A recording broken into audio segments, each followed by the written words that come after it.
Welcome to another Vixa Vaughn romance audiobook. We're excited to have you join us.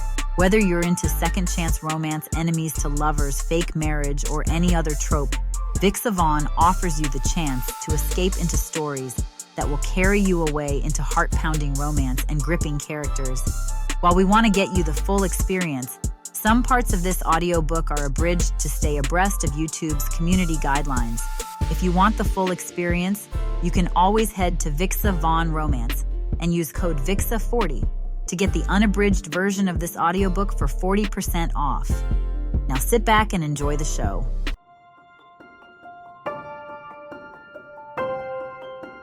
Chapter 1. Roman. The platinum cufflink catches Manhattan sunlight as I twist it between my fingers. Victor's voice crackles through the speakerphone like static electricity, each word calculated to grate against my last nerve. And frankly, Roman, the company reports show a concerning pattern. Shareholders are beginning to question your judgment after the Luxembourg debacle. I rotate the cufflink clockwise, counterclockwise. The motion keeps my hands occupied while Victor pontificates about market confidence and quarterly projections. He loves these calls, the chance to lecture me from his ivory tower while I sit in my corner office, supposedly grateful for his wisdom. Your image, my boy, is everything in this business. One misstep and the vultures circle. My boy. The condescension drips through the speaker like honey laced with arsenic. I lean back, studying the city sprawl beyond floor-to-ceiling windows. Somewhere out there, people scurry about their insignificant lives, blissfully unaware that men like Victor pull their strings from conference rooms 40 floors above the street. Are you listening, Roman? Every syllable. I slide the cufflink back into place, the metal cool against my wrist. Though I'm curious, when exactly did my image become your concern? Last I checked, I built this company while you were still warming boardroom chairs for other men's empires. Victor's laugh carries no warmth. Such fire. Your father would be proud. Wrong move, old man. My jaw tightens, but my voice remains level. My father taught me that respect is earned, not inherited. Perhaps that's a lesson you missed. Come now, no need for hostility. I'm simply suggesting that recent setbacks require careful navigation. The board notices everything. The second cufflink receives the same treatment. Twist, pause, reset. Victor's veiled threats cling like smoke from a dying cigarette. He speaks of setbacks as though they're natural disasters, unavoidable acts of corporate God. But I know better. Nothing happens in my company without fingerprints, and Victor's prints are all over the Luxembourg mess. What exactly are you suggesting, Victor? Prudence, caution, perhaps a more collaborative approach to major decisions. Collaborative. Corporate speak for leashing the dog. I understand your concerns, Victor. The words taste like ash. However, I have a prior engagement that requires my attention. Ah yes, the tech summit. Another public appearance. His tone suggests I'm attending a circus instead of a Fortune 500 gathering. Do try to smile for the cameras, Roman. The board appreciates positive press coverage. The line goes dead before I can respond. Classic Victor. Deliver the poison, then disappear before the victim can retaliate. I straighten out my tie and check my reflection in the darkened computer screen. The man staring back wears authority like a second skin, but underneath, frustration simmers. 3 hours. 3 hours of handshakes and hollow conversations with tech journalists who wouldn't recognize genuine innovation if it bit them on their collectively mediocre asses. The ride to the lobby feels like descending into purgatory. Each floor brings me closer to the performance, because that's what these events are. Theater for stockholders and business reporters who measure success in sound bites and photo opportunities. My driver holds the door as I slide into the Bentley's leather embrace. The Meridian, sir. Unfortunately, traffic crawls through Midtown like molasses, giving me ample time to contemplate the fresh hell awaiting me. Panel discussions about synergistic paradigm shifts and disruptive market convergence. Journalists armed with softball questions and hidden agendas. Competitors wearing fake smiles while calculating how to steal my innovations. The Meridian's glass facade reflects the afternoon sky as we pull up. Photographers cluster near the entrance like vultures around roadkill, their cameras already clicking at anyone wearing a decent suit. Inside, the hotel's marble lobby buzzes with the artificial energy of people who believe their own press releases. "Mr. Voss!" A perky blonde with a press badge thrust a microphone toward my face. "Channel 7 business. Can you comment on the recent fluctuations in Voss International stock prices?" Market volatility is nothing new. I don't break stride toward the ballroom. Voss International continues to exceed performance expectations across all sectors. Corporate speak flows like second nature, sanitized, meaningless phrases that say nothing while sounding profound. The journalist scribbles notes as though I've revealed state secrets instead of reciting standard PR platitudes. The ballroom doors loom ahead like the gates of hell. Inside, 500 industry professionals pretend to care about innovation while secretly plotting each other's downfall. Time to feed the machine. The ballroom assault begins the moment I cross the threshold. Marcus Charleston from TechCrunch materializes like a heat-seeking missile, his recorder already spinning. "Roman, fantastic to see you. Quick question about the rumors surrounding Voss International's AI integration timeline." "Marcus." I grip his hand with just enough pressure to remind him who holds the cards. Always cutting straight to the business, I see. The integration proceeds as scheduled. Revolutionary technology requires revolutionary patience. His laugh sounds rehearsed. Of course. But some analysts suggest your recent shifts in market strategy indicate. Analysts. I release his hand and adjust my tie. Fascinating creatures. They dissect yesterday's news to predict tomorrow's weather. Before Marcus can recover, a flash explodes in my peripheral vision. The photographer's satisfied grin suggests he captured exactly the moment of condescension he was hoping for. Perfect. "Mr. Voss!" A woman wearing enough jewelry to finance a small country extends her hand. "Linda Hartwell, Gladstone Capital. We simply must discuss your expansion into sustainable luxury markets." Linda. Her handshake feels like gripping a dying fish. Sustainability remains a core Voss principle. We believe luxury and responsibility aren't mutually exclusive. Oh, absolutely! That's precisely why we're so excited about potential partnerships. The ESG compliance alone would generate tremendous investor interest. Another camera flash interrupts her pitch. This time I catch the photographer's eye and offer him the smile that graces magazine covers, calculated charm that never reaches the soul. "Roman!" A familiar voice cuts through the ambient chatter. Jonathan Pierce from Blackstone approaches with his trademark swagger, crystal tumbler already half empty despite the early hour. "You magnificent bastard, how's business in the Empire?" "Thriving, as always." I accept his bone-crushing handshake. Jonathan's the only person in this room who doesn't require performance. Though I heard your Dubai venture hit some interesting complications. His bark of laughter turns heads. Interesting. Such a diplomatic word for complete mess. He raises his glass in mock salute. But that's tomorrow's problem. Tonight's about pretending we all respect each other's business acumen. Speaking of respect, Linda Hartwell reappears at my elbow like a persistent rash. I was just telling Mr. Voss about a Gladestone's commitment to ethical investment strategies.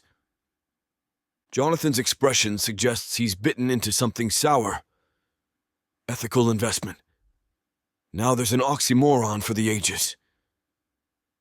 Mr. Pierce, surely you understand the importance of responsible corporate.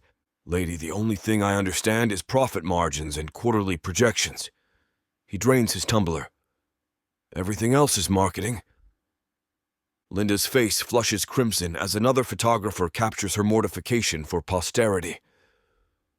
Linda continues her pitch about sustainable investing, while Jonathan rolls his eyes like a teenager enduring a lecture on fiscal responsibility. I check my watch. 7 minutes since the last time I checked. This purgatory has lasted exactly 43 minutes, which feels like 43 years of corporate penance. And that's why Gladstone Capital believes Voss International represents the perfect synergy between profit and purpose. Linda, I interrupt before she can launch into another acronym-laden soliloquy. Your passion for purpose is admirable. However, I believe I see someone requiring my immediate attention. I don't, but lying has become second nature at these events. Jonathan snorts into his empty tumbler while Linda's face crumples like discarded gift wrap. The ballroom stretches out before me like a minefield of networking opportunities and hollow conversations. Tech executives cluster around the bar, their laughter too loud and their smiles too bright. Venture capitalists prowl between conversation groups, hunting for the next unicorn to exploit. Journalists scribble quotes that will be twisted into tomorrow's clickbait headlines. Another 47 minutes. I calculate the minimum acceptable appearance time. 90 minutes total should satisfy the board's public relations requirements without appearing rude to potential investors. Not that I give a damn about appearing rude, but Victor's earlier threats echo in my memory like ghost whispers. Mr. Voss! A waiter materializes beside my elbow, balancing a tray of champagne flutes. Compliments of the house. I wave him away without looking. Alcohol dulls the senses, and this room requires constant vigilance. Too many sharks wearing designer suits, their teeth hidden behind veneer smiles. My phone buzzes. Probably Martin from security updating me on tomorrow's schedule, or Sarah from accounting with quarterly projections. The ballroom air shifts. Conversations don't exactly stop, but they stutter. Laughter becomes forced. Even the ambient chatter drops several decibels as heads turn toward the entrance like sunflowers following light. She stands in the doorway wearing black silk that moves like liquid shadow across curves, designed to start wars. Ebony hair falls in waves past her shoulders, and when she surveys the room, her gaze cuts through pretense like surgical steel through flesh. Every man in my line of sight suddenly finds reasons to straighten their ties or check their phones. The women perform rapid calculations, threat assessment disguised as casual observation. But her eyes, Christ, her eyes move across faces with the precision of a sniper acquiring targets. She's not here for networking or champagne toasts or corporate small talk. She's hunting. Now that's what I call making an entrance, Jonathan murmurs beside me.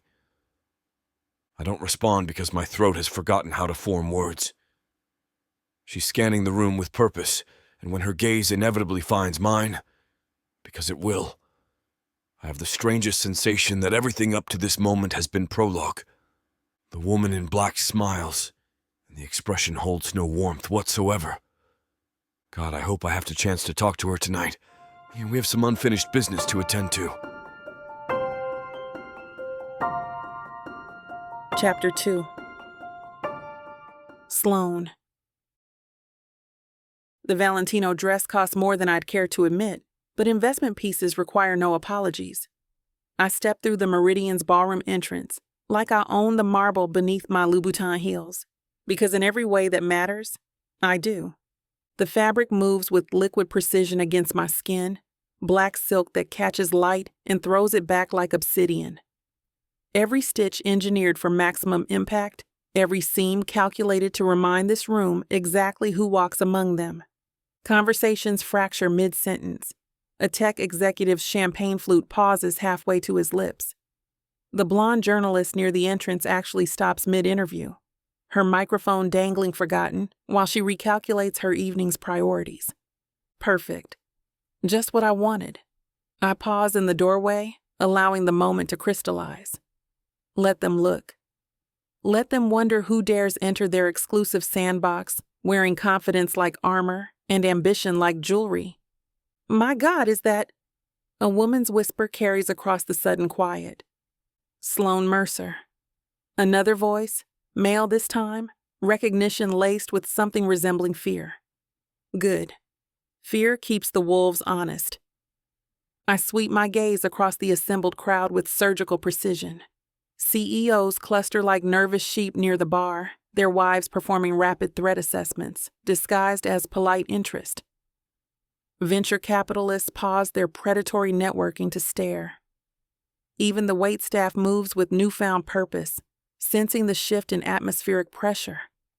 Marcus Charleston from TechCrunch recovers first, his journalistic instincts overriding basic survival mechanisms. He approaches with the desperate enthusiasm of a man who smells career-defining headlines.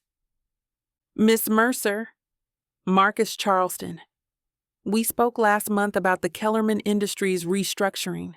Could I get a quick comment on—" Marcus. I don't break stride, but my voice stops him cold.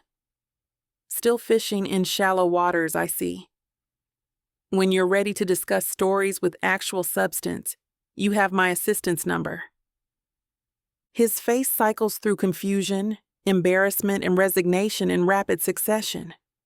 The photographer beside him captures every microsecond of professional humiliation for posterity. A server materializes with champagne.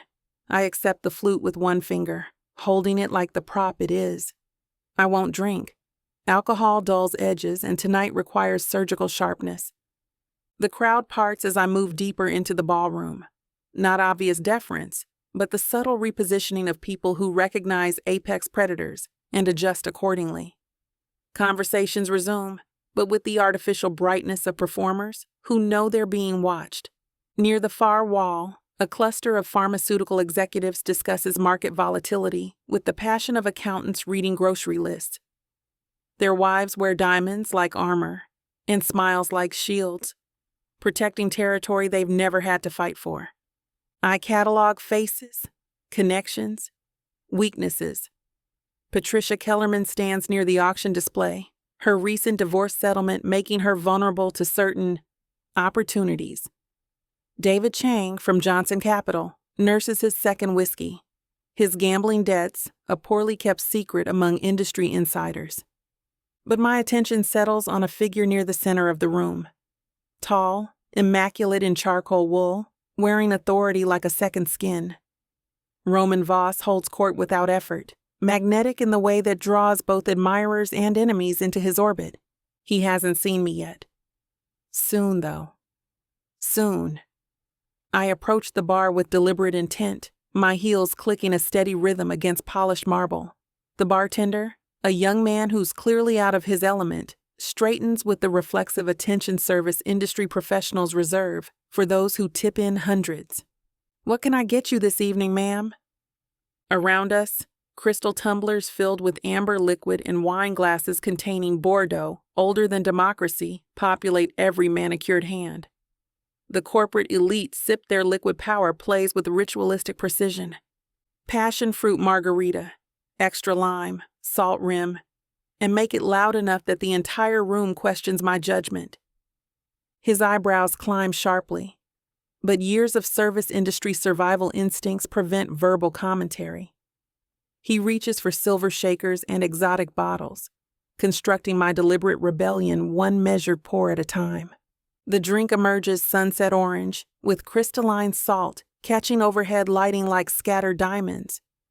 I accept it with satisfaction, watching faces turn in my direction, with expressions ranging from confusion to barely concealed horror. "Interesting choice." The voice slides up behind me like oil on water. "Most people here stick to drinks that won't stain their teeth." I turn with calculated slowness. The man addressing me wears confidence like expensive cologne. Too much of it, applied without discernment. Mid-40s, silver threading through dark hair, the kind of tan that comes from country club golf courses rather than honest labor. His suit screams new money, trying desperately to sound old. "Bradley Morrison." He extends his hand with the presumption of recognition. "Morrison Tech Solutions. You might have seen our IPO announcement last quarter." I might have missed that particular earth-shattering moment. I don't take his hand. His smile hitches, but recovers with practiced ease. "And you are? Busy? Come now." He steps closer, invading the carefully constructed buffer zone that separates strangers from acquaintances. A woman like you doesn't come to an event like this to remain anonymous. You're clearly here to be seen. I sip my margarita with theatrical appreciation, watching his eyes track the movement. A woman like me? Beautiful. Confident. His gaze performs an inventory of assets with the subtlety of a real estate appraiser. Someone who understands how to leverage natural advantages. How perceptive. My voice could freeze champagne. And here I thought I was just thirsty. He laughs like I've delivered comedy gold rather than barely veiled hostility. I like you. You've got fire. How about we grab dinner tomorrow night? I know a place in the village that serves the kind of food you can't pronounce.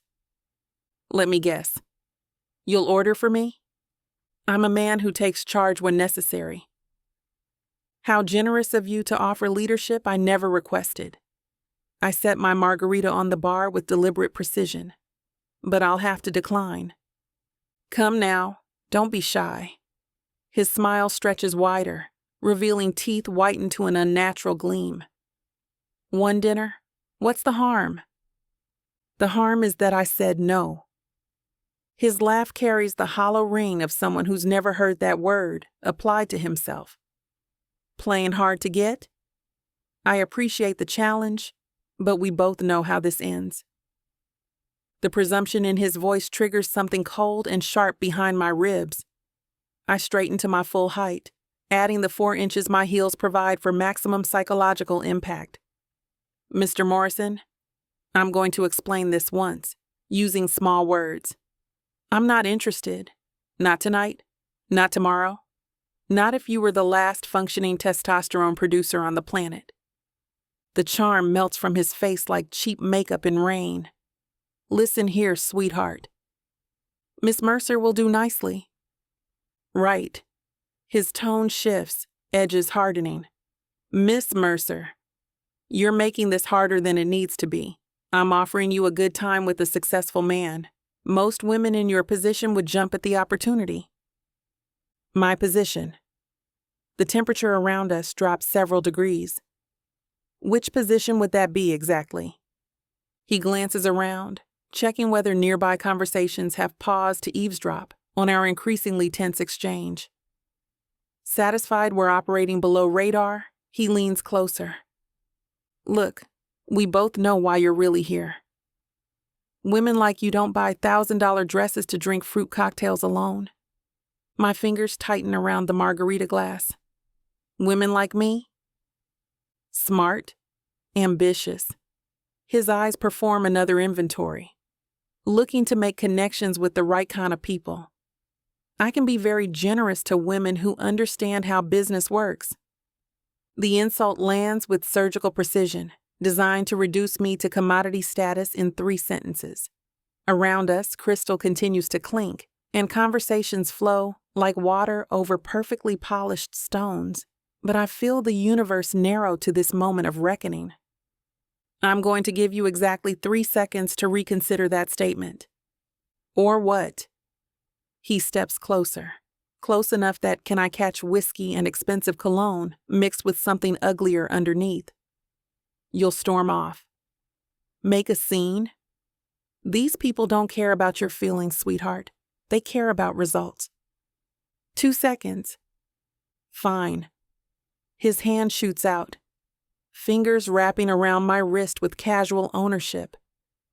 Let's continue this conversation somewhere more private. The contact sends electricity through my system. Not attraction, but pure rage refined to weapon-grade intensity. His grip tightens when I don't immediately comply, thumb pressing against the delicate bones of my wrist like a promise of escalation. Remove your hand. My voice cuts through ambient noise with the precision of surgical steel. Make me. The universe crystallizes around that challenge. I draw breath to deliver the kind of verbal evisceration that will leave emotional scars visible from orbit. I'd suggest you take the lady's advice. The voice slides like a blade through silk, low, controlled, carrying the kind of authority that makes smart people reconsider their life choices. Morrison's grip loosens fractionally, his attention shifting to identify this new player in our established dynamic. Roman Voss materializes beside us with the fluid menace of advanced predatory evolution. 6'4" of tailored lethality, wearing charcoal wool like armor, and slate gray eyes that promise consequences. Damn him. Anyone else but him. Morrison's grip vanishes like he's been electrocuted. Roman's presence radiates the kind of casual menace that makes grown men reconsider their evening plans and their life insurance policies. I blink up at Roman with calculated innocence, letting my eyes widen just enough to suggest vulnerability without crossing into parody. Oh my goodness, thank you so much. My voice finds registers I reserve for charity galas and hostile depositions. Honey over steel. Some people just don't understand basic courtesy. Roman's slate gray eyes flick between Morrison and me, reading subtext like a chess master, analyzing endgame positions. When his attention settles on my face, something electric passes between us. Recognition, challenge, and the ghost of old warfare. My pleasure. His voice carries the weight of icebergs and inherited authority. Would you care to dance? The invitation lands with the precision of a surgical strike. Around us, conversations continue their civilized flow, but I feel the shift in atmospheric pressure that accompanies moments of consequence. I let my lips curve into a smile that could grace magazine covers. Soft, grateful, entirely manufactured. I'd love to. Morrison's face cycles through confusion, indignation, and wounded pride before settling on bitter resentment. He straightens his shoulders with the exaggerated dignity of a man who's just been outmaneuvered by superior forces. Right. He adjusts his tie with unnecessary violence. Should have known you weren't good enough for me anyway. The words emerge like bullets fired at retreating targets. Enjoy your evening. He stalks toward the auction display with the wounded swagger of someone who's convinced himself he's dodged a bullet rather than been systematically dismantled by forces beyond his comprehension. Relief floods my chest cavity like ice water through burning circuits. Morrison represented exactly the kind of entitled mediocrity that makes my teeth ache. Successful enough to be dangerous. Stupid enough to broadcast his intentions like advertising slogans. But the relief carries complications. Roman extends his hand with the casual expectation of acceptance, and I realize I've traded one precarious situation for another, infinitely more complex. His fingers close around mine with controlled strength, the contact sending unwelcome electricity through nerve endings I've spent 4 years teaching to forget. The warmth of his palm against my skin carries muscle memory and old wounds in equal measure. Shall we? His thumb traces across my knuckles with deliberate intent. I nod, maintaining my grateful damsel expression while my brain calculates exit strategies and defensive maneuvers. Whatever conversation awaits us on the dance floor will require every weapon in my considerable arsenal. The orchestra shifts into something slow and dangerous, violins threading through the ambient noise of crystalline laughter and predatory networking. Damn my traitorous nervous system for remembering exactly why Roman Voss remains the most dangerous man in any room he enters. Chapter 3. Roman. I guide her through the crowd with deliberate purpose, my hand against the small of her back where silk meets warm skin. The orchestra strings weave something sexy and hypnotic, and suddenly I couldn't care less who watches us navigate toward the dance floor.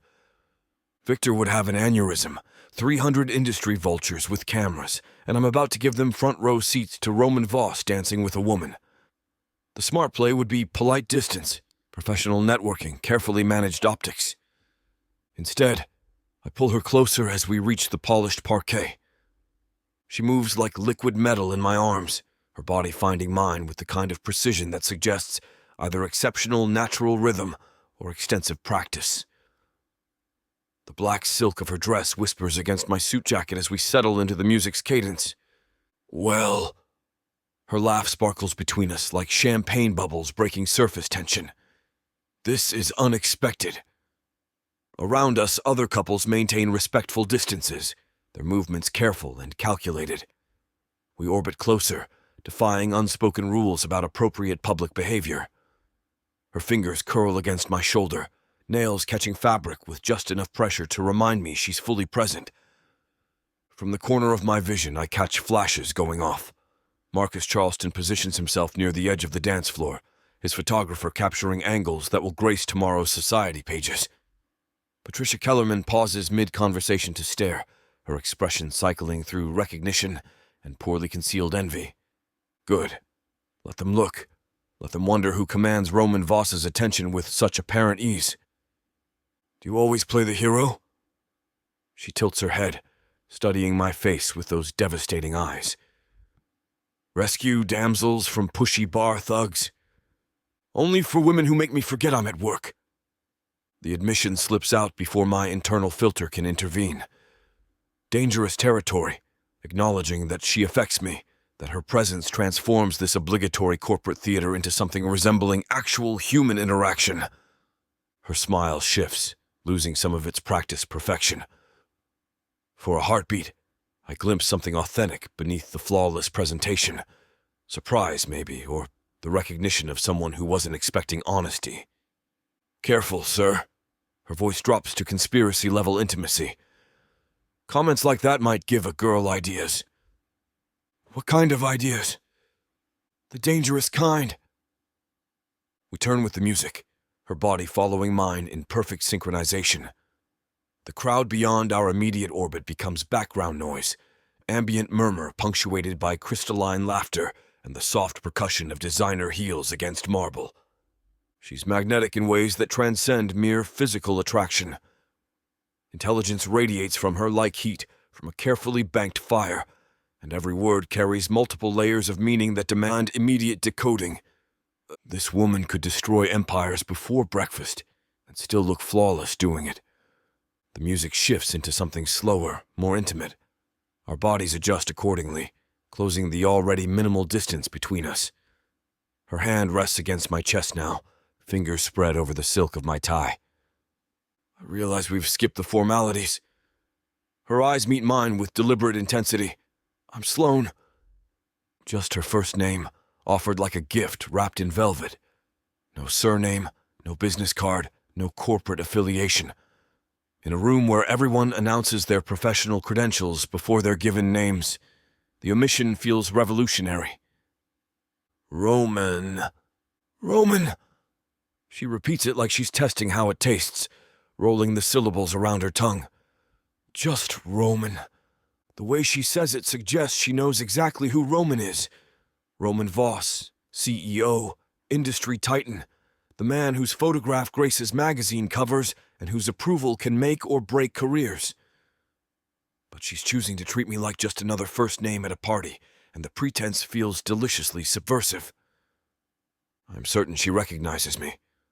The question becomes whether this elaborate dance of anonymity serves her purposes or mine. I have to admit something. I lean closer, my voice dropping to match the intimate register she's established. I despise these events. The forced networking, the scripted conversations, the way everyone performs their success like community theater. Then why attend? Because Victor insists on maintaining my public presence. I inject enough disdain into the phrase to make my feelings clear. Image management, brand building, all the corporate theater that keeps shareholders happy. Her laugh bubbles up between us, genuine and conspiratorial. You sound like a prisoner describing your sentence. Accurate assessment. Well. Her fingers trace a subtle pattern against my chest, the touch barely perceptible through multiple layers of fabric, yet somehow electric. What if I told you there was a way out? The suggestion hangs between us like an escape rope thrown into a pit. Around us, the gala continues its predetermined course, networking disguised as socializing, business deals wrapped in champagne toasts, the endless performance of corporate success. Are you suggesting we escape? I'm suggesting that Roman, just Roman, Might prefer somewhere with better conversation and worse lighting. Her smile carries the kind of mischief that topples empires. Somewhere that photographers can't document your every charitable smile. The offer tempts me more than it should. 300 industry contacts, potential deals worth millions, carefully orchestrated opportunities for strategic advancement, and I want to walk away from all of it to follow this woman into whatever adventure she's proposing. Where exactly would we go? Depends. Her eyes sparkle with dangerous possibilities. How adventurous is just Roman feeling tonight? The moment we step out of the gala, the cool night air hits me like a reset button. She's still in my arms, her body pressed against mine, and I can't think of a single reason to let her go. My town car idles at the curb, black and sleek, waiting. "Let's take mine," I say, my voice low, already moving us toward it. She tilts her head, that lethal smile of hers playing at the corners of her lips. "Trusting me with your car already? Bold move, Roman. You're the one stepping into it, Sloane." I hold the door open, my hand grazing her lower back as she slides in. She doesn't miss the contact, her eyes flicking to mine just as I follow her into the back seat. The door shuts, and the world outside vanishes. The divider between us and the driver is already up, but it feels smaller now, the space between us electric. Her perfume wraps around me, something sharp and sweet that makes my head spin. "So," she says, crossing her legs deliberately, the slit in her dress revealing a flash of skin that shouldn't be as distracting as it is. "Where are we going?" "Somewhere Victor's cameras can't reach." Her laugh is low, throaty. "Sounds dangerous." "You don't strike me as someone who avoids danger." "Depends on the reward." I lean in, my elbow resting on the back of the seat, my fingers brushing the bare skin of her shoulder. She doesn't pull away. If anything, she leans closer, her breath warm against my cheek. "What do you want, Sloane?" "Right now?" Her hand lands on my thigh, her touch light but deliberate. I want to see if the great Roman Voss is as confident without an audience. Her lips are on mine before I can respond, her kiss as bold as her words. She tastes like champagne and something darker, more intoxicating. My hand tangles in her hair, pulling her closer as her fingers grip my tie, tugging me into her. The car moves smoothly through the city, the driver silent and professional, but the world outside might as well not exist. She breaks the kiss, her lips brushing against my ear. "You don't strike me as someone who loses control." "Maybe I'm tired of being in control." Her laugh is a soft hum against my skin. "Prove it." My hand slips under the slit of her dress, fingers tracing the curve of her thigh. She arches into me, her breath hitching as I push the fabric higher. Her nails dig into my shoulder, and I feel the faintest tremor run through her. "Still confident?" I murmur against her neck. She pulls back just enough to see my eyes, her own dark with challenge. "Ask me again in 5 minutes." The car turns a corner, and the city lights flicker through the windows, casting shadows across her face. My penthouse is close, too close, and I'm not sure if I want this ride to end or if I'd rather stay here, unraveling her one breathless moment at a time. Her hand slips under my jacket, fingers finding the buttons of my shirt with practiced ease. "Tell me something, Roman," she says, her voice a whisper against my lips. "Do you always let women lead, or am I special?" I catch her wrist, my grip firm but not harsh. "You're not leading." Her smile is dangerous, and for a minute, I think she's going to argue. Instead, she leans in, her teeth grazing my bottom lip. "Prove that too." The car slows, and I glance out the window. We're almost there. Her hand is still on my chest, and I'm not sure if I'm pulling her closer or she's pulling me in. But it doesn't matter. The world outside can wait. Chapter 4. Sloane. My back hits the wall the second the penthouse door closes. Roman is all heat and hands, his mouth hot against my throat, his fingers already working the zipper of my dress. The cool marble bites into my bare shoulders, a sharp contrast to the fire spreading through my veins. This is a terrible idea. The thought slices through the primal haze, clinical and clear. His teeth graze my collarbone and my breath hitches. Damn. We shouldn't be doing this. I manage between kisses, my voice already wrecked. My hands are in his hair, tugging, contradicting every word. I should go. Roman pulls back just enough to let his eyes meet mine, his gaze dark, amused. Stop me then. A challenge. I could, I should. Instead, my nails dig into his shoulders as his mouth crashes back into mine, hungry, relentless.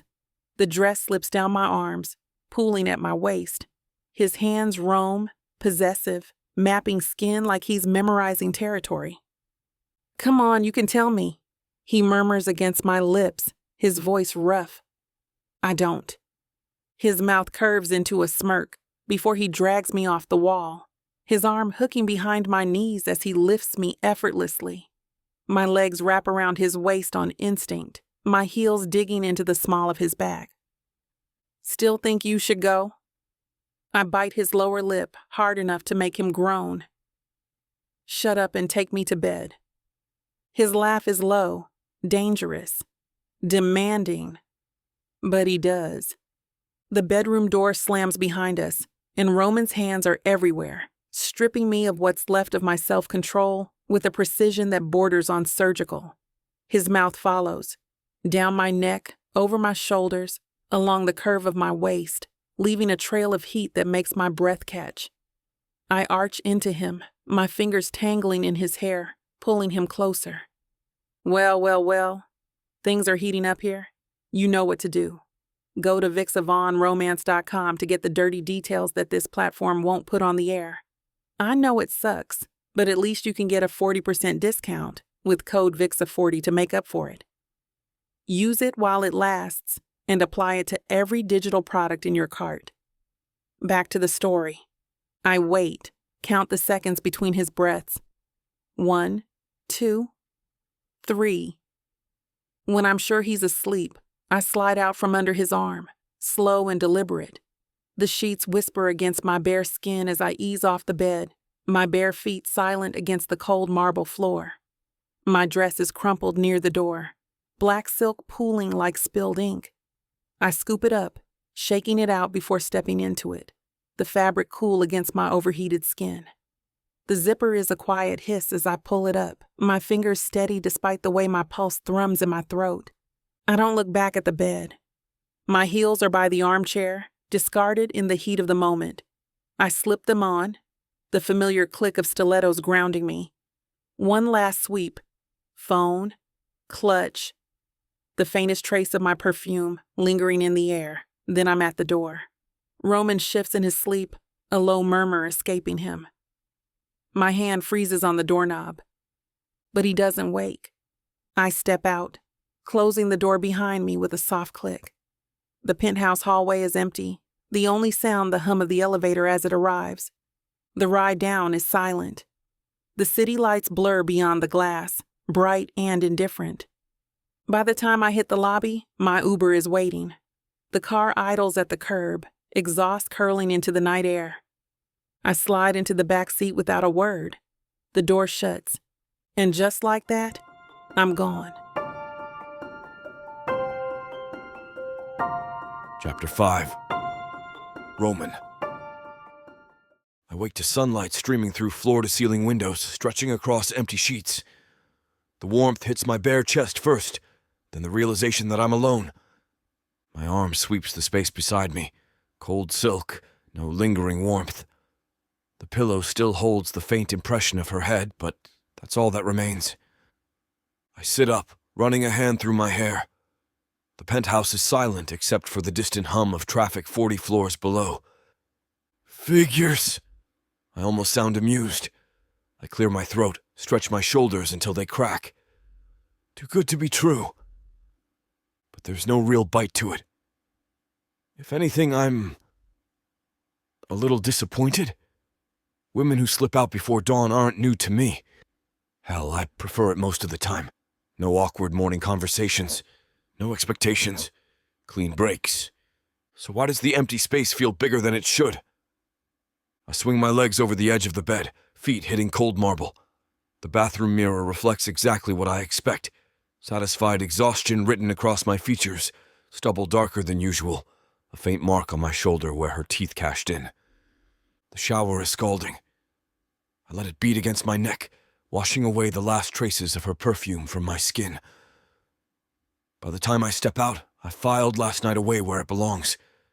A pleasant diversion, nothing more. The kitchen gleams in morning light, all granite and steel. I pull eggs from the Sub-Zero, crack them into a bowl forcefully. The whisk scrapes against ceramic as I work them into submission. Coffee brews, butter sizzles in the pan.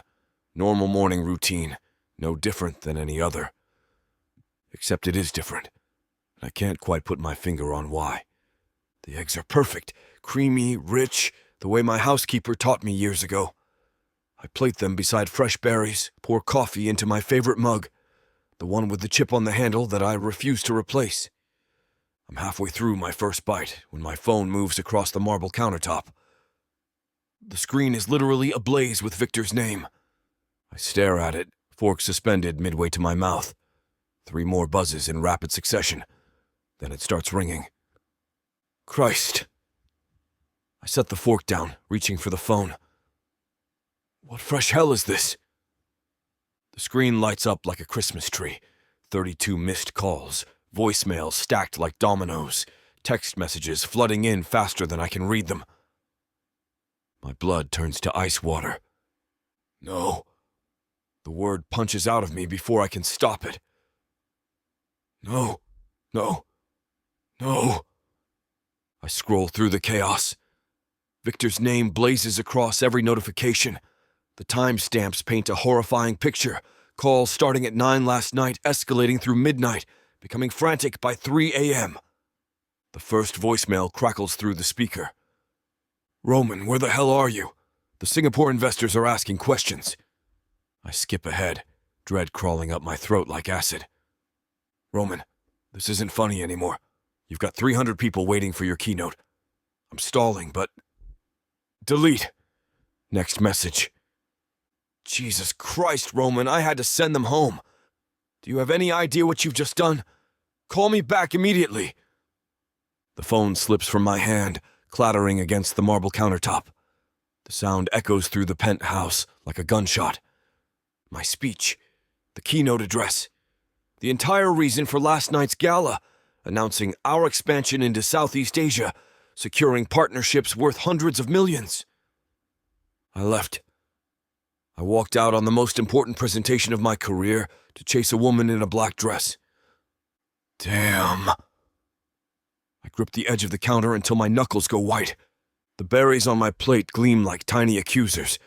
Everything about this morning suddenly feels obscene. The pristine kitchen, the perfect eggs, the sunlight streaming through windows that cost more than most people's houses. I was eating breakfast like nothing happened while my reputation burned to the ground. My phone buzzes again. Victor's latest text glows on the screen. Board meeting. Now. Your office. Come prepared to explain why you humiliated us all. The words blur together as fury and panic wage war in my chest. 30 years of building Voss International. 30 years of clawing my way out of my father's shadow, proving I could create something clean from our family's blood money. Gone. Because I let some mysterious woman make me forget who I am. I punch Victor's number, holding the phone to my ear with white-knuckled force. Roman. His voice could freeze Brandy. How nice of you to finally surface. Victor, breathe! I'll be there in 20 minutes. 20 minutes? Roman, you've already... I end the call, tossing the phone onto the counter where it skitters across granite. The shower was pointless. I'm already sweating through my shirt. 15 minutes later, I'm striding through the Voss International lobby in yesterday's wrinkled tuxedo, ignoring the stares from employees who've never seen their CEO looking anything less than immaculate. The elevator can't move fast enough. The 42nd floor buzzes with unusual energy. My assistant's desk sits empty, probably hiding from the fallout. Smart woman. I push through the conference room doors without knocking. 8 board members sit around the mahogany table. Victor presides from the head like some silver-haired emperor, manila folders spread before him like battle plans. Every head turns toward me, expressions ranging from disappointment to barely concealed contempt. Good morning. I claim my seat at the opposite end. I assume we're discussing damage control. Victor's smile could cut diamonds. Actually, we were discussing leadership accountability. How refreshing that you could join us. Cut the theatrics, Victor. What's the real damage? Nina Patel, our CFO, clears her throat. The Singapore consortium pulled their offer this morning. $400 million in projected revenue. Gone. They specifically cited your absence as a breach of protocol, adds Harrison Webb from legal. Said it demonstrated a concerning lack of commitment to international partnerships. I lean back, fingers steepled. One missed speech doesn't erase 30 years of results. One missed speech? Victor's voice climbs an octave. Roman, you disappeared from your own gala. 300 investors, our biggest media presence of the year, and you vanished like some irresponsible teenager. I had a personal emergency. What kind of emergency requires abandoning a $250 million deal? Nina's pen taps against her notepad like a metronome. Because frankly, Roman, the board deserves better than vague excuses. Heat creeps up my neck. The board deserves results, which I've delivered consistently for... Past performance doesn't excuse present failures. Victor shuffles his papers with theatrical precision. This isn't your family's operation back in Moscow, Roman. We have shareholders, standards, expectations. The Moscow comment lands like a slap. My jaw tightens until it aches. Careful, Victor. Or what? You'll disappear again? He spreads his hands wide, playing to his audience. Perhaps the board should consider whether current leadership remains suitable for our evolving needs. The words hover in the air, poisonous and lingering. Around the gleaming mahogany table, faces that once showed respect now wear naked calculation. Eyes that wouldn't meet mine a week ago now openly assess me for weakness. They smell blood in the water, sharks circling, waiting for the perfect moment to strike. The loyalty I've built through years of brutal sacrifice evaporates in an instant. I push back from the table, the expensive ergonomic chair screeching against the polished marble floor. The sound cuts right through the tension like a knife, making Nina flinch slightly. Good. This meeting is over. My voice is controlled steel, betraying none of the rage boiling beneath my skin. Roman, we're not finished. Victor's patronizing tone drips with false concern, his weathered hand extending as if to placate a child. Oh yes, we are. I'm already moving toward the door, each step measured and deliberate. The weight of a dozen stairs bores into my back. Next time you want to stage a coup, Victor, have the balls to do it to my face instead of hiding behind protocol and pretense. The conference room door slams behind me hard enough to shake the glass walls, sending vibrations through the entire executive floor. From the corner of my eye, I catch the receptionist's startled expression as the sound echoes down the corridor like a gunshot. They think they have me cornered? Well, they haven't seen anything yet. Chapter 6. Sloane. The Bordeaux slides down my throat like liquid silk, leaving traces of blackberry and oak on my tongue. My penthouse overlooks the city's glittering sprawl, a chessboard of ambition and betrayal stretching to the horizon. I've traded my gala armor for cashmere leggings and an oversized Princeton sweatshirt. Bare feet tucked beneath me on Italian leather that costs more than most people's cars. The evening news drones from my wall-mounted screen, some generic anchor with perfect teeth discussing market volatility. I'm only half listening, savoring the rare luxury of an empty calendar and expensive wine. Then my phone chimes. Unknown number. I almost ignore it. Solicitors and desperate clients know better than to contact me directly. But curiosity wins, as it always does. The message contains a single link. No context, no explanation, just blue text against a stark white background. I tap it. Voss CEO fails to appear. Investors pull funding blazes across my screen in bold Helvetica. The Business Journal's website loads beneath the headline, complete with a grainy photo of Roman from last night's gala. He looks devastatingly handsome in his tuxedo, that sharp jawline cutting through the camera's flash. Well, I take another sip, letting the irony wash over me along with the wine. Karma can be such a brat. The article paints a damning picture. Singapore consortium withdraws $400 million in funding. Board members questioning leadership stability. Stock prices tumbling in after hours trading. All because Roman Voss chose women over profit. My phone buzzes again. Same unknown number. Good work, Mercer. How did you manage that? The wine turns bitter on my tongue. My fingers tremble. Just a fraction, barely perceptible, but enough to make the glass quiver against my lip. The taste of Roman's kisses still lingers somewhere beneath the Bordeaux, phantom heat that burns hotter than it should. I set the glass down with surgical precision. The crystal base meets marble with a soft clink that echoes through the silence. This was always the job. The consortium hired me weeks ago, their instructions clear as surgical steel. Neutralize Roman Voss's credibility at the exact moment it would cost him the most. They never specified methods. My reputation precedes such tedious details. But they also never mentioned how his hands felt mapping my spine, or the way he murmured my name like a prayer against my throat. My fingers hesitate over the phone's keyboard. The cursor blinks accusingly, waiting for my response. Professional? Clinical? Everything I have built my career on. Yet something twists beneath my ribs, sharp, unwelcome, foreign.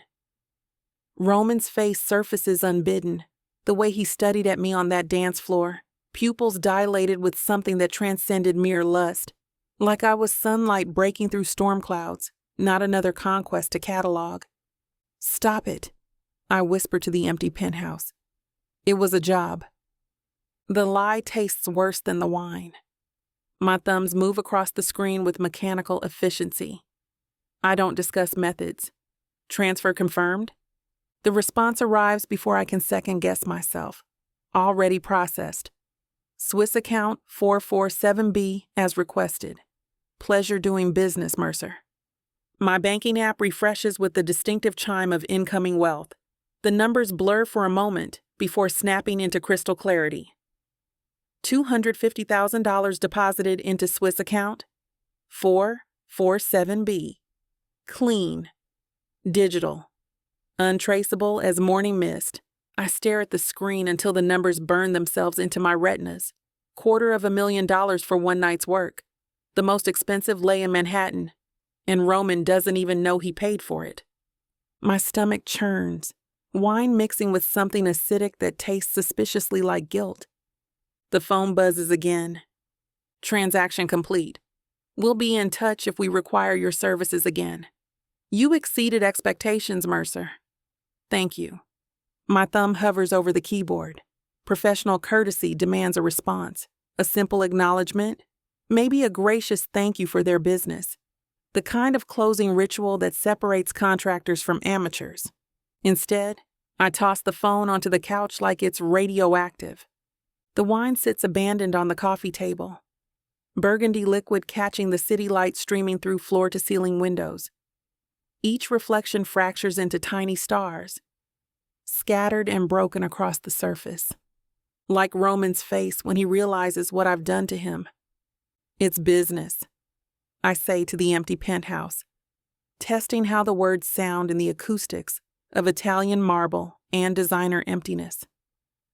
They echo back hollow, stripped of conviction. The news anchor's voice drifts from the television. Voss International stock has dropped 12% in after-hours trading, following CEO Roman Voss's unexpected absence from last night's investor presentation. I reach for the remote and silence her with a vicious stab of my thumb. The screen goes black, reflecting my face back at me.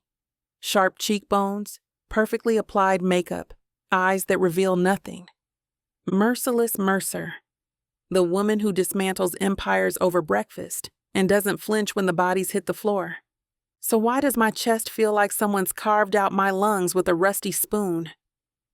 My phone screen lights up again, casting blue shadows across the coffee table. Not the unknown number this time. A news alert from the Financial Times. Roman's face stares up at me from the thumbnail, caught mid-gesture at some press conference. His slate gray eyes bore through the camera lens with laser precision, the same eyes that went soft when I whispered his name in the darkness. I grab the Bordeaux and drain what's left in one burning gulp. The silence stretches through my penthouse like spilled ink, seeping into corners where shadows collect designer furniture and empty promises. I curl deeper into the leather couch, Princeton sweatshirt bunched around my knees, bare toes digging into the Italian hide. The city sprawls beneath my windows, a constellation of ambition and desperation that never sleeps, never stops clawing for more. Tonight it feels like it's mocking me. I shut my eyes and Roman's face surfaces immediately. Not the polished CEO from magazine covers or the calculated predator stalking boardrooms. The other version, the one who traced my collarbone with fingertips that trembled just enough to betray him. The man who kissed me like I was oxygen and he'd been drowning for decades. My chest constricts around something sharp and foreign. When was the last time someone touched me without wanting something in return? When did I last feel my pulse race for reasons that had nothing to do with adrenaline or the hunt? Roman made me feel electric. Not the cold surgical precision I wield like a scalpel through corporate flesh, but something warm and dangerous that hummed beneath my skin. When his mouth found that spot behind my ear, when he whispered my name like a secret prayer, I felt human again. Not merciless Mercer, the woman who dismantles empires before breakfast. Just Sloane, breathless and wanting and alive. The memory of his hands mapping my spine makes my skin flush traitor hot. The way he gazed at me when I straddled him, gray eyes going dark with something that transcended lust, like I was a revelation instead of another conquest to catalog. I pressed my palms against my cheeks, feeling the heat there. I wasn't supposed to sleep with him. The words slip out unbidden, fragments of confession that hang in the air like a cloud of smoke. They taste bitter on my tongue, not because of regret, but because they're true. The job required distraction, not seduction. A smile, some flirtation, maybe a few strategic touches to keep his attention occupied while the real play unfolded around him. But when he pulled me close on that dance floor, when his breath ghosted across my ear, and he admitted he hated these events, something cracked open inside me. Some carefully constructed wall I'd spent years building brick by bloody brick. I should regret it. Should feel the familiar sting of professional compromise, the acidic burn of a job that got too personal. My reputation depends on surgical detachment, on never letting sentiment cloud judgment or muddy the waters of strategic thinking. Instead, warmth pools low in my belly at the memory of Roman's mouth against my throat, his hands tangled in my hair, the way he said my name like it was the only word that mattered. I don't regret it. The realization settles over me like expensive silk, unexpected, luxurious, dangerous. I should. Any rational person would. But when I close my eyes and remember the way Roman looked at me in those final moments before sleep claimed him, utterly unguarded and devastatingly beautiful. No, I don't regret a damn thing. And that's what might complicate everything. I surge to my feet like I've been electrocuted, bare soles slapping against cold marble. The wine buzzes through my system, making everything sharper. The city lights bleeding through my windows, the phantom weight of Roman's hand still burning across my skin. The metallic taste of betrayal coating my tongue. My feet carry me to the floor-to-ceiling windows first, then pivot toward the kitchen, then back again, pacing like a caged predator in designer loungewear. My reflection fragments across the glass surfaces. A dozen versions of Sloane Mercer, having the same internal crisis in surround sound. Never again. The words sliced through the silence with surgical precision. Never again. I pause at the far end of my living room, fingers pressed against the cool glass, watching my breath fog the surface. 20 stories below, Manhattan pulses with its endless appetite for destruction and ambition. Somewhere in that glittering maze, Roman Voss is discovering exactly how much tonight cost him, how much I cost him. He's a job. That's all he ever was. The words sound hollow even to my own ears, stripped of the conviction that usually armors my decisions. I spin on my heel and stalk toward the opposite wall, Princeton sweatshirt riding up my thighs with each agitated step. $250,000, Sloane. Focus on the bottom line. But when I close my eyes, balance sheets disappear beneath the memory of Roman's mouth trailing fire down my throat. The way he whispered my name against my collarbone, like it was something sacred. I pivot again, bare feet finding their rhythm against the marble. Back and forth across my penthouse prison, wearing grooves into stone that costs more per square foot than most people make in a year. Each step punctuates the litany building in my chest. Never see him again. Never take his calls. Never let those slate gray eyes strip away my carefully constructed armor with a single glance. Never risk feeling human again. Done, I announced to the empty penthouse, arms crossed over my chest like armor. Finished. Roman Voss doesn't exist. Even as the vow leaves my lips, something dark and knowing laughs in the depths of my chest, some buried part of me that recognizes the lies we tell ourselves when we're drowning. Because I know Roman. Know the calculating predator behind those designer suits, the way he holds grudges like other people hold religion. Men like him don't disappear into the night when someone costs them everything. They hunt, they circle, they find the weak spot and press until something breaks. And I just became his weak spot. My bare feet slow their restless pace as realization settles like lead in my stomach.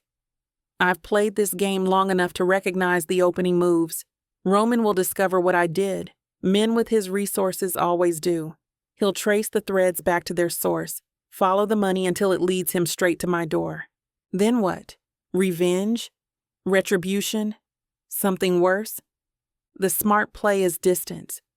New city, new identity, new hunting grounds, far from whatever storm I've just unleashed. But my feet have stopped moving entirely now, rooted to marble that suddenly feels like quicksand. Because deep down, beneath the wine and adrenaline and self-destruction, some twisted part of me wants him to find me. Chapter 7. Roman. The elevator doors part like stage curtains revealing a catastrophe.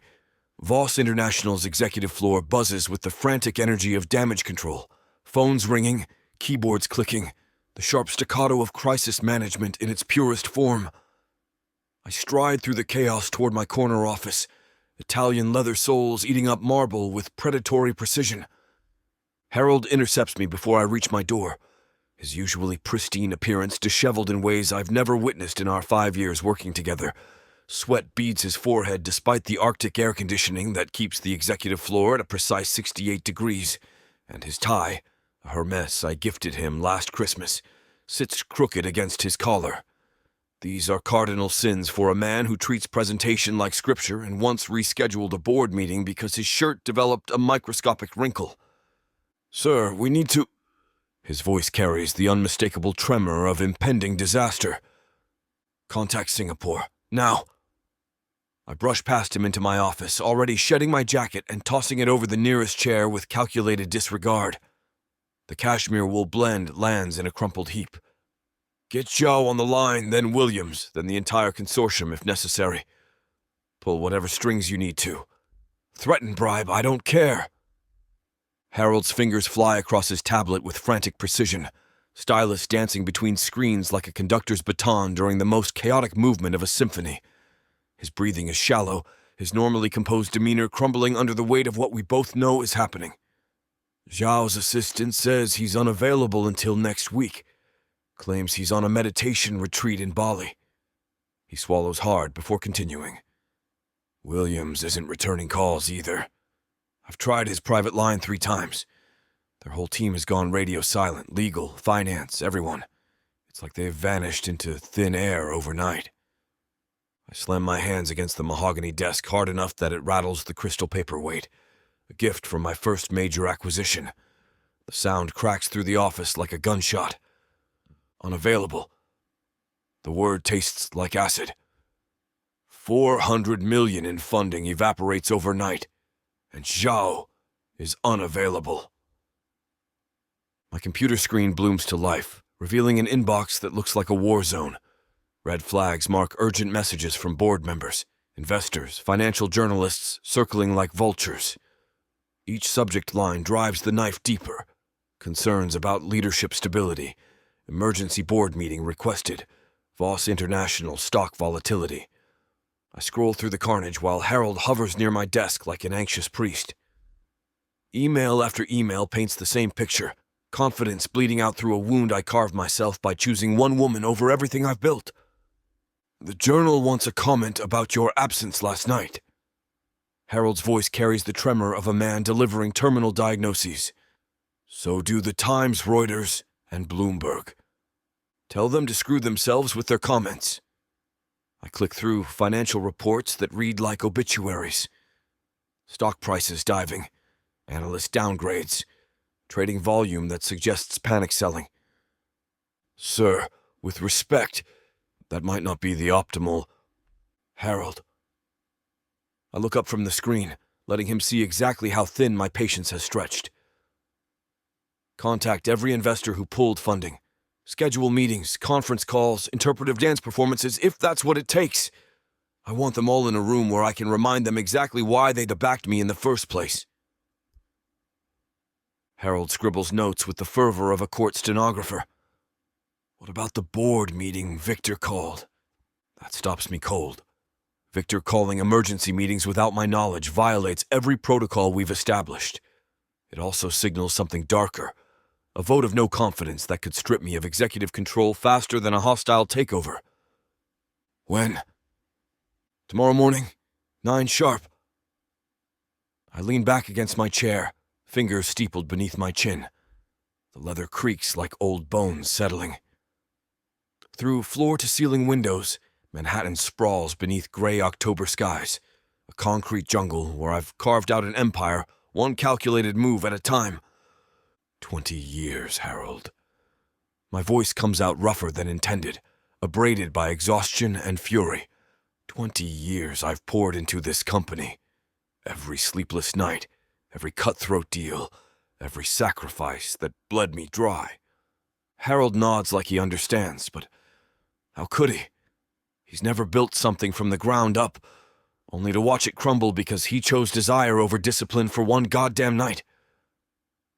Voss International isn't just my business. It's my legacy, my life's work. I stand and walk to the windows, pressing my palm against the cool glass. I crawled out of Moscow with nothing but rage and ambition, built this empire in a country that wanted to grind me into paste, and I'll be damned if I let it slip away because of one woman. Even as the words leave my mouth, her face surfaces, those devastating eyes, that laugh that made me forget I was supposed to be working. The way she felt against me, like coming home to a place I'd never been. Harold's reflection appears beside mine in the window glass. What are your orders, sir?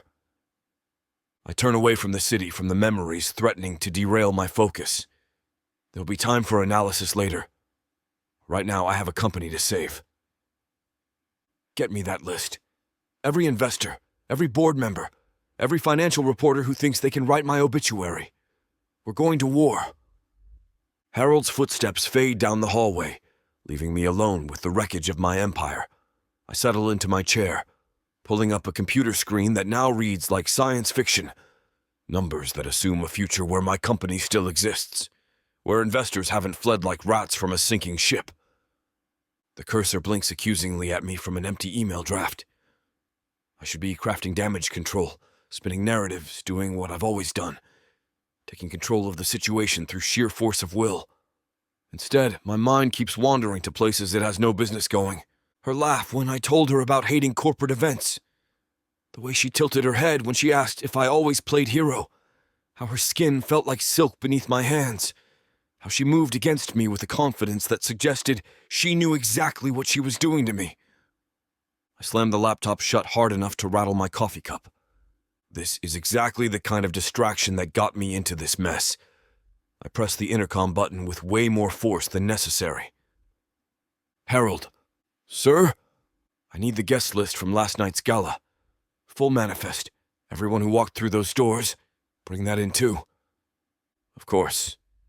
Any particular reason? I pause, fingers drumming against the mahogany desktop. Admitting I'm searching for a mystery woman sounds like the confession of a man who's lost his edge, but I need answers. Search for Sloane. I never got her last name. Right away, sir. The line goes dead, leaving me with nothing but the hum of air conditioning and the distant sounds of Manhattan traffic 40 floors below. I try returning to the financial reports, but the numbers blur together. Revenue projections and market analysis can't compete with the memory of her breath against my ear. The way she whispered my name like a secret. Harold's knock comes sooner than expected. Quick, urgent raps that suggest either efficiency or panic. Come in.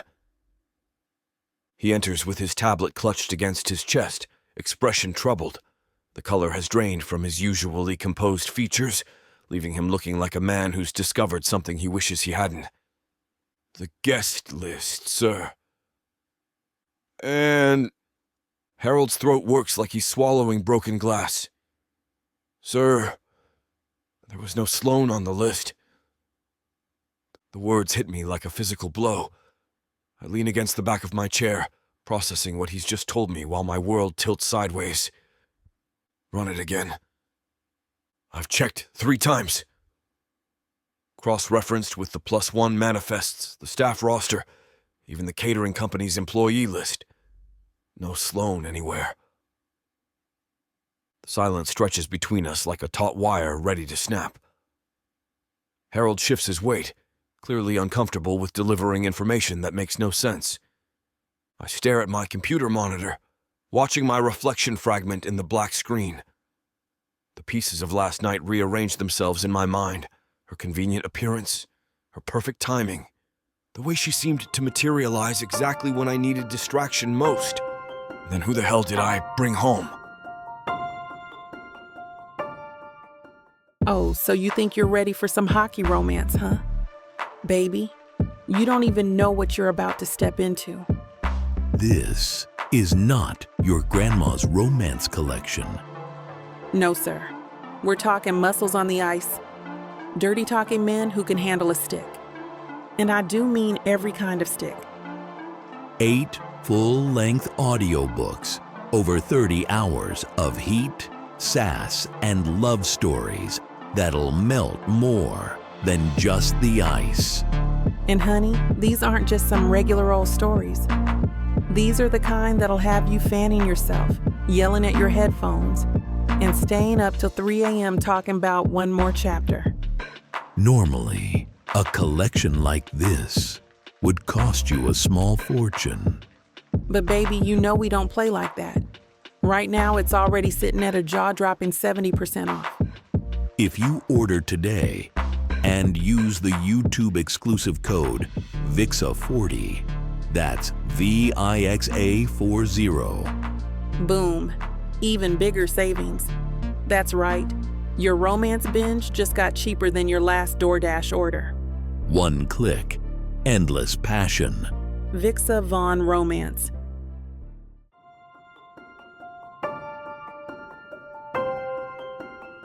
Chapter 8. Sloane.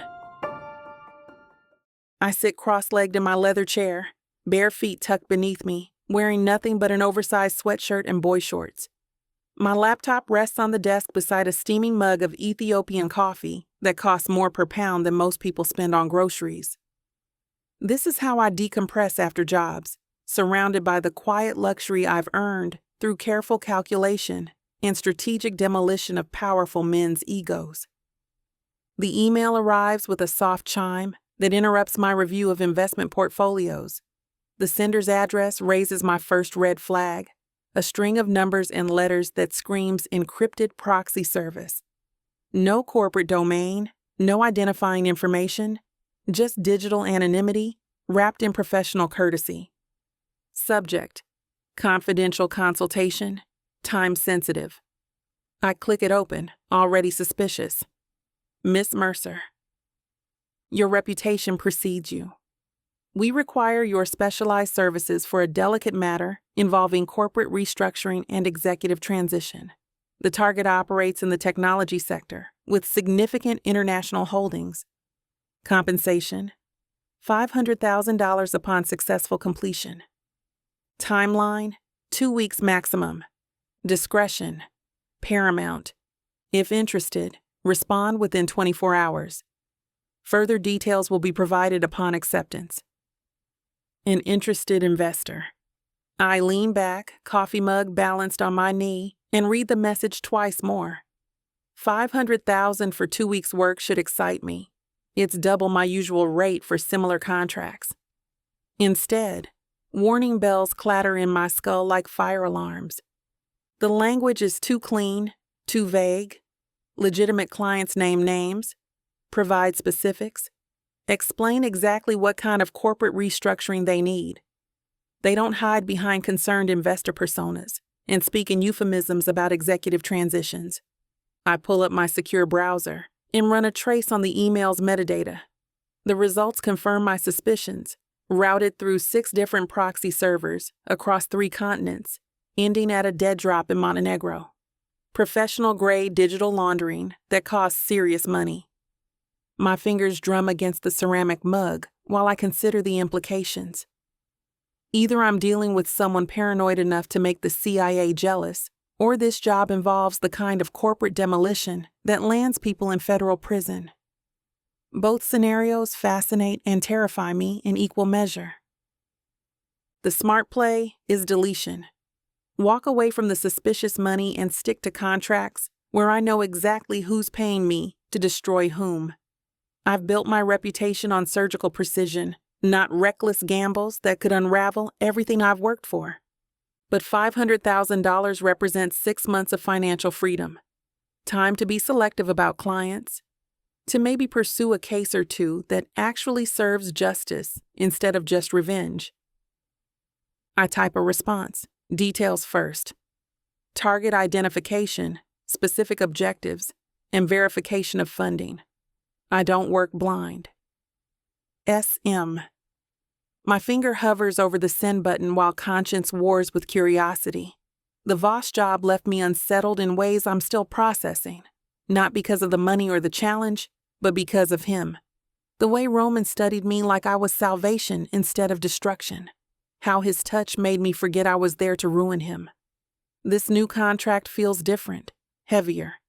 The kind of job that changes trajectories rather than just bank balances. I hit send before I can contemplate it further. The message disappears into the digital void, carrying my professional reputation along with it. I push back from my desk and pad barefoot across the hardwood floors toward the kitchen, my sweatshirt falling to mid-thigh. The apartment reflects my philosophy, elegance achieved through careful curation rather than limitless budgets. Cream-colored walls host a few carefully chosen pieces. A vintage Basquiat print I bought at auction, a photograph of the Brooklyn Bridge at dawn that reminds me where I came from. My furniture consists of salvaged mid-century pieces I've restored myself, mixed with a few strategic splurges like the Italian leather chair that serves as my office throne. The kitchen maintains the same aesthetic. Clean lines, neutral tones, everything in its designated place. I keep my coffee beans in glass canisters labeled by region and roast date, my one indulgence being the espresso machine that costs more than my first car. The Ethiopian blend requires a precise grind, exact water temperature, and timing measured to the second. Control extends to every aspect of my life, including caffeine preparation. While the machine hums through its cycle, I notice the organized chaos of my existence displayed across marble countertops. Legal journals stacked beside fashion magazines, financial newspapers folded next to takeout menus from restaurants that deliver after midnight. A single orchid in a ceramic pot, the only living thing I trust myself to keep alive. The sharp knock on my door interrupts my domestic meditation. 3 quick raps, followed by 2 slower ones, a pattern only one person uses. It's unlocked. I call out, not bothering to move from the kitchen. Miles Rivera pushes through my door like he owns the place, all rumpled charm and barely contained energy. 48 hours of stubble shadows his jaw, his hair sticking up at angles that suggest he's been running his hands through it. His jacket hangs crooked over a button-down shirt, and his jeans bear coffee stains that map his recent investigative adventures. "Sloan Bloody Mercer," he announces, spreading his arms wide like a conquering hero. "You magnificent, ruthless creature." I don't peer up from my coffee preparation. "Hello, Miles. Still using my spare key for breaking and entering, I see." "I prefer enthusiastic visiting." He drops onto my couch and props his feet on the coffee table, deliberately scuffing the surface. "And before you lecture me about boundaries, you'll want to hear why I'm here." "Will I?" The Voss story just got me promoted to senior investigative correspondent. His grin threatens to split his face in half. Corner office, expense account, and editorial freedom to pursue any story I want for 6 months. I pour steamed milk into my cup with surgical precision. "Congratulations. I assume this celebration tour has a point?" "The point is you're brilliant, and I owe you a debt of gratitude." Miles stretches like a cat in sunshine. "That corporate sabotage was art in motion. How did you manage to snag a CEO from his own gala?" My hand stills on the milk pitcher. "I don't discuss methods." "Come on, Sloan, just between us. Professional curiosity, no." Miles shifts forward on the couch, elbows on his knees, studying me with the intensity he usually reserves for corrupt politicians. Seriously, though. Voss is notoriously paranoid. Security detail, background checks on everyone he meets, the whole paranoid billionaire package. How'd you even get close? I carry my coffee to the window, deliberately turning my back to him. Professional secrets, Miles. The day I start explaining methods is the day I stop being effective. Come on, one professional to another. We're not the same kind of professional. We both make our living exposing powerful people's dirty secrets. His voice carries that wheedling tone he used when we were together. The one that used to charm me into late-night confessions and morning regrets. I just use words instead of whatever sexual voodoo you've perfected. I face him, coffee cradled in both hands like a shield. Because investigative journalism and corporate strategy are identical skill sets. Both require getting people to trust you before you destroy them. Miles spreads his arms across my couch cushions, claiming territory. Though I admit your methods are considerably more intimate, meaning Roman Voss looked like a man who'd been thoroughly satisfied before getting thoroughly screwed. His grin turned salacious. Professional curiosity. Did you actually enjoy it, or was it all performance art? Heat crawls up my neck, and I hate that he can still read my tells after 2 years apart. Get out. Oh, fascinating. Miles leans forward like a predator scenting blood. You did enjoy it. That's why you're being so cagey about details. Miles? Usually you're clinical about marks. Detached. But mention Voss and you get all twitchy and defensive. His journalist instincts sharpened to razor points. What happened in that penthouse, Sloan? Besides the obvious. I set my coffee down with deliberate control. I said, "Get out." "You slept with him for real, didn't you?" "Not just for the job."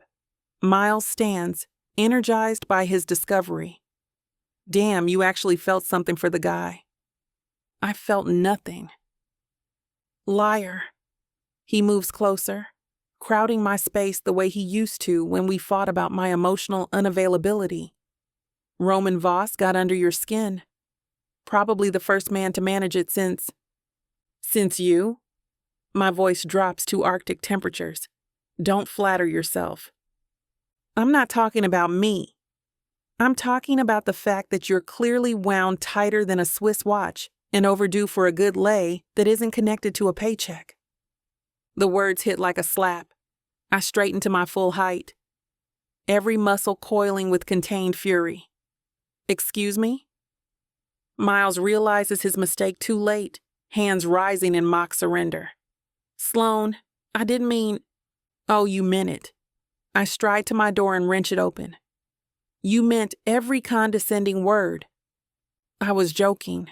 "Get out." "Sloan, come on, don't be like this." I point toward the hallway with unwavering precision. "Leave my apartment before I call security and have you removed like the trespassing journalist you are." Miles grabs his jacket from the couch, movements sharp with frustration. "You know I'm right about Voss. And you know where the door is." He pauses at the threshold, studying my face for cracks in my composure.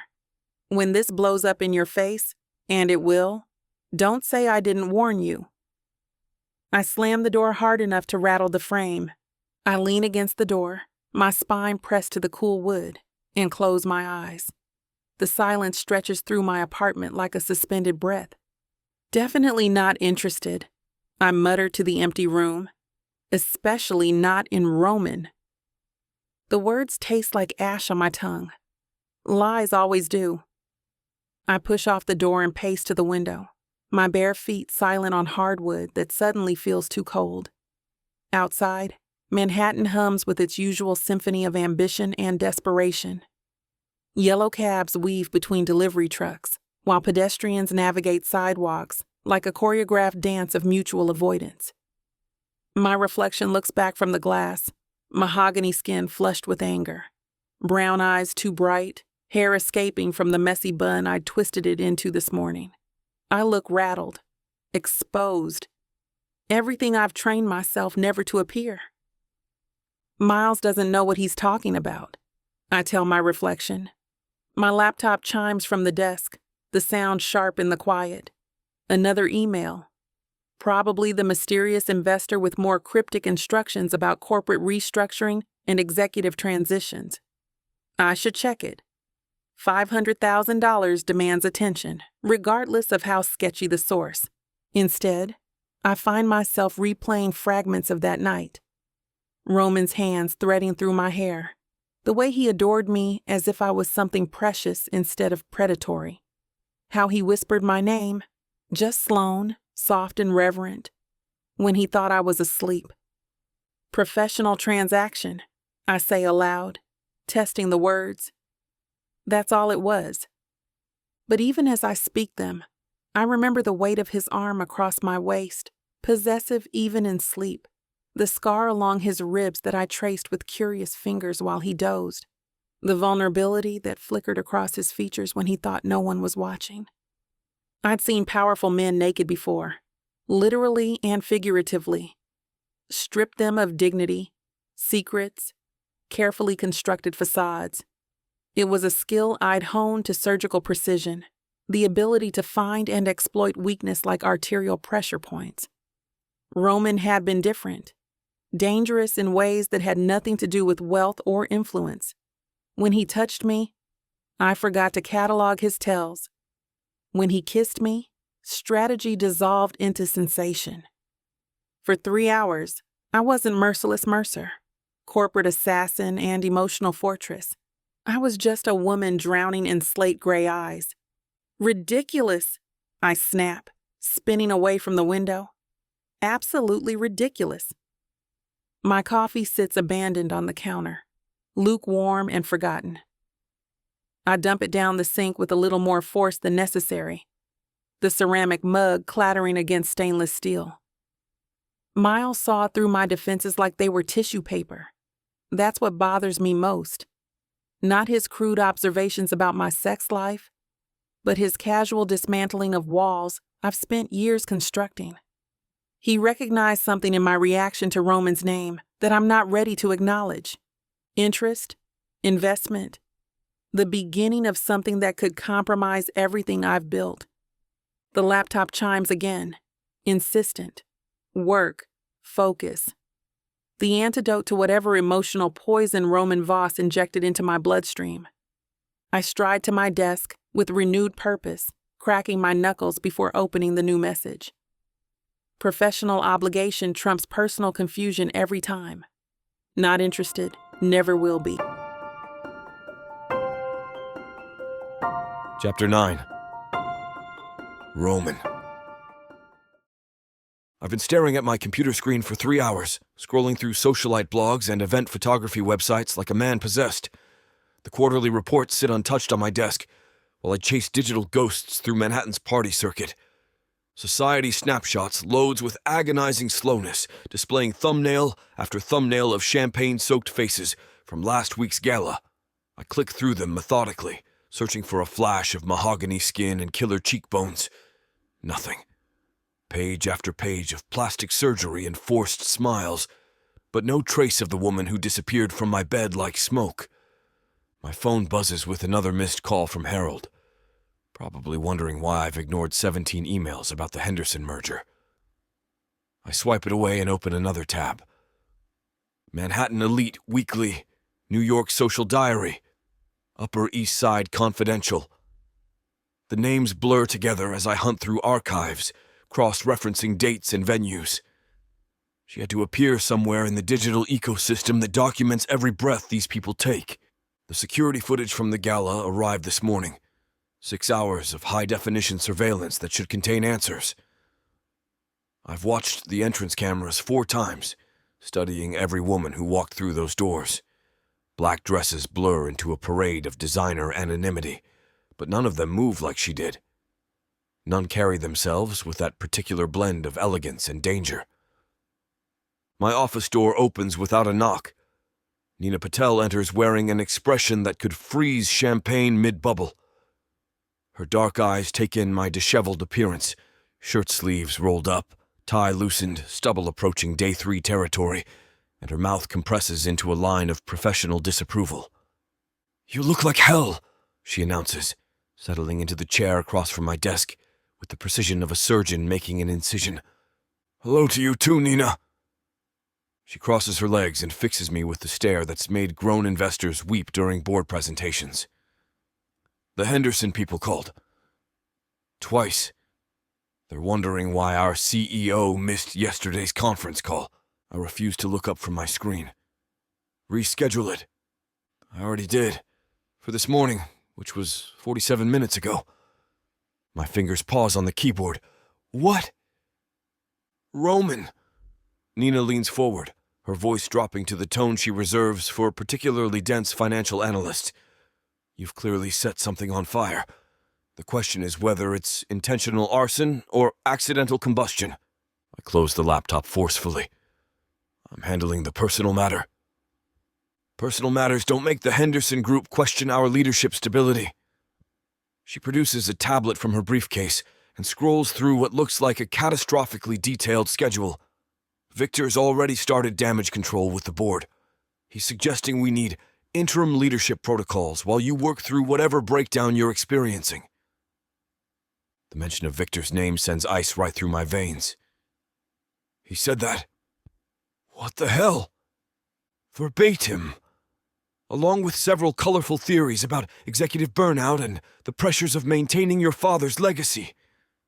Nina's smile could cut glass. "Personally, I told him you were probably just getting laid for the first time in 6 months and would return to normal once the novelty wore off." I lean back against my chair, studying her carefully composed features. "And what makes you think that's what this is?" Because I've seen you obsessive before, Roman. Usually it involves hostile takeovers or congressional investigations. This feels different. She gestures toward my computer. What exactly are you looking for in those society pages? The question hovers between us like a challenge. Nina possesses the kind of analytical mind that dissects problems into component parts and reconstructs them as solutions. It's what makes her invaluable as CFO and potentially dangerous as an observer. Someone who shouldn't exist, I admit. Cryptic. I love cryptic. Nina settles deeper into her chair. Care to elaborate, or should I start guessing? You want to know what I think this is about? Nina taps one manicured nail against her tablet. Control. Your pathological need for it. I don't have a pathological need for control. Roman. She tilts her head, the gesture somehow managing to convey both amusement and pity. You once fired an entire marketing team because they changed a font without consulting you. The font was Comic Sans, on a luxury brand presentation. Absolutely ridiculous. The point remains. Nina stands and moves to the window overlooking Manhattan's Steel and Glass Canyon. When was the last time you delegated anything meaningful without micromanaging it into the ground? I push back from my desk, irritation climbing my spine like heat. I delegate plenty. You run the entire financial under your constant supervision. She turns back to face me. You review every quarterly projection, personally approve any expenditure over $50,000, and last month you questioned why I bought premium coffee beans for the executive floor. Those beans cost $200 a pound. And now we're arguing about coffee. Nina's smile sharpens. My point exactly. The urge to defend myself wars with recognition that she might have a fragment of truth buried in her accusations. I've built Voss International from nothing by maintaining iron control over every moving piece. It's not pathology, it's survival. What are you suggesting? Bring in outside help. A crisis management firm. Hell, maybe even consider temporary succession planning while you sort out whatever personal crisis has you stalking socialite photographers. The words hit like cold water. Succession planning? Just temporarily. Nina raises her hands in mock surrender. Until you get your head back in the game. Absolutely not. I stand, the chair rolling backward into the credenza. Voss International is my legacy. I built this company from the ground up while dodging hostile takeovers and corrupt politicians. No one else touches it. Even if your obsession with mystery women destroys it? The question lingers between us, sharp like a blade. Nina watches my face with the intensity of a predator reading prey behavior. Something flickers behind her dark eyes. Calculation, perhaps, or opportunity. I'm not obsessed. No? She gestures toward my laptop. Then explain the browser history devoted to society photography and the Miss Henderson meeting. My jaw clenches. One night doesn't. One night that's cost us a potential $200 million merger. Nina gathers her tablet and briefcase with brisk efficiency. But sure, Roman. You're completely in control. She moves toward the door, her heels clicking against the marble with military precision. Where are you going? To mop up your mess. Nina pauses with her hand on the door handle. Again, getting kind of tired of doing that, boss. The door closes behind Nina with a soft click that somehow sounds like a gunshot. I stand there for a moment, letting the silence settle around me like dust after an explosion.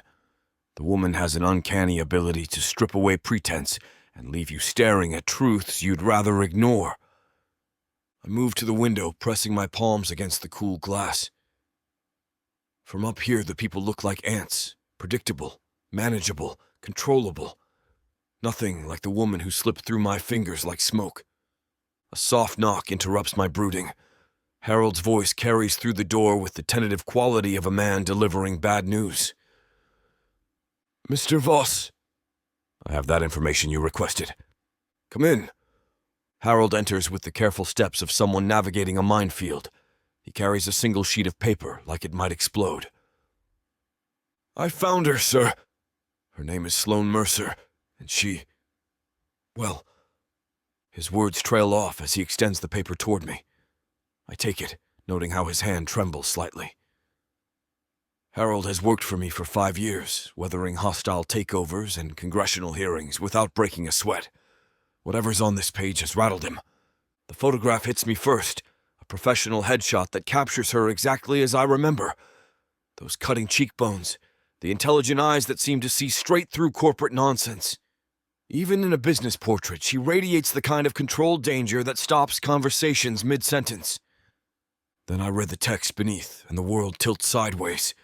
Sloane Mercer, corporate crisis strategist and executive consultant. Specializes in reputation management, hostile takeover defense, and strategic corporate sabotage.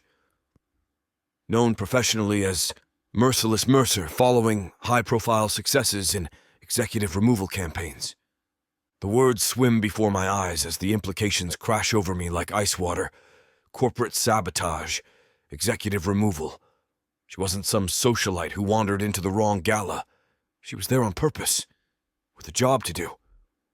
Sir, Harold's voice seems to come from very far away. Are you all right? I force myself to keep reading. Notable cases include the Haventry Industries restructuring, where Mercer successfully orchestrated the removal of CEO Jonathan Haventry through strategic manipulation of board dynamics and public perception. My hands clench, crumpling the edges of the paper. Haventry Industries.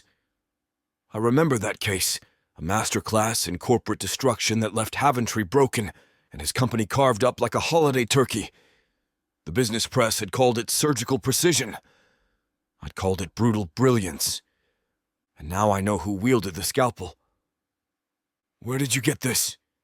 Private investigator. Harold clears his throat nervously. The one we use for background checks on potential acquisitions. He said Ms. Mercer maintains a very low public profile, but she's legendary in certain circles. Legendary. The word tastes bitter. She played me like a violin, and I handed her the bow. There's more, sir. I look up sharply. What kind of more?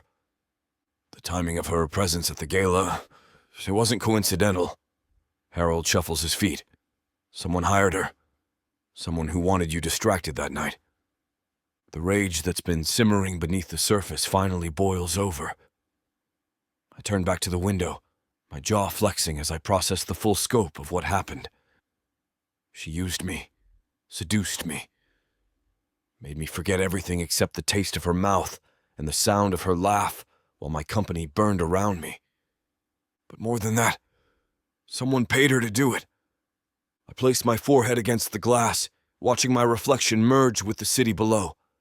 The cold seeps through my skin, grounding me, focusing the fury into something sharp and useful. She played me. She used me. This isn't over. It's just getting started. Chapter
Chapter 11. Roman.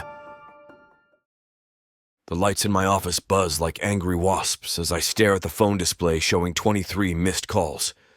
Each red notification feels like a small explosion behind my eyes, testament to how spectacularly my reputation has imploded in 72 hours. I loosen my tie and dial the first number on my salvage list. Blackwater Capital. Michael, it's Roman Voss. The pause stretches long enough for me to hear my own heartbeat. When Michael Blackwater finally speaks, his voice carries the careful neutrality of a man who's already written me off. Roman, I was wondering when you'd call. I study the city skyline. I know Saturday was a mess. I'm calling to fix it. Are you? Because from where I'm sitting, it looks like Voss International just demonstrated a concerning lack of executive stability. The words hit like a slap. Michael invested $40 million in our Southeast Asian expansion, based on my personal guarantee that I'd be leading every aspect of the rollout. Now he's watching me miss critical presentations like some amateur who can't manage his calendar. One missed speech doesn't negate 15 years of returns, Michael. One missed speech, sure. But the optics matter, Roman. My board is asking questions I can't answer. Why did their CEO vanish during the most important investor presentation of the quarter? I squeeze my eyes shut and see Sloane's face in the darkness. Her laugh, the way she moved against me, the empty space where she should have been when I woke up. My jaw clenches so hard my teeth ache. I had a personal emergency. Personal emergencies are what assistants are for. CEOs of major conglomerates don't just disappear.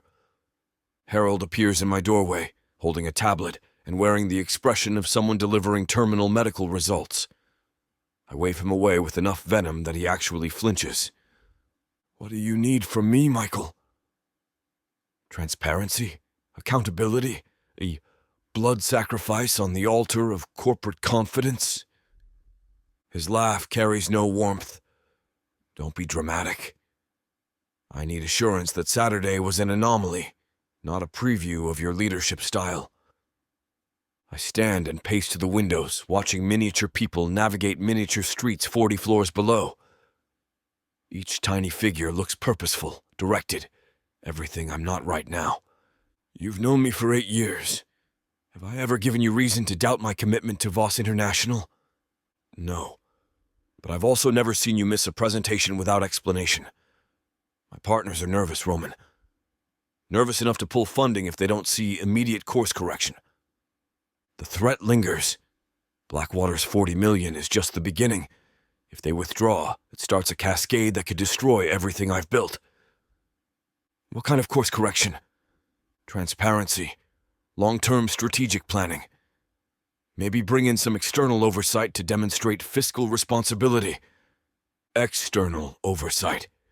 Corporate speak for babysitters.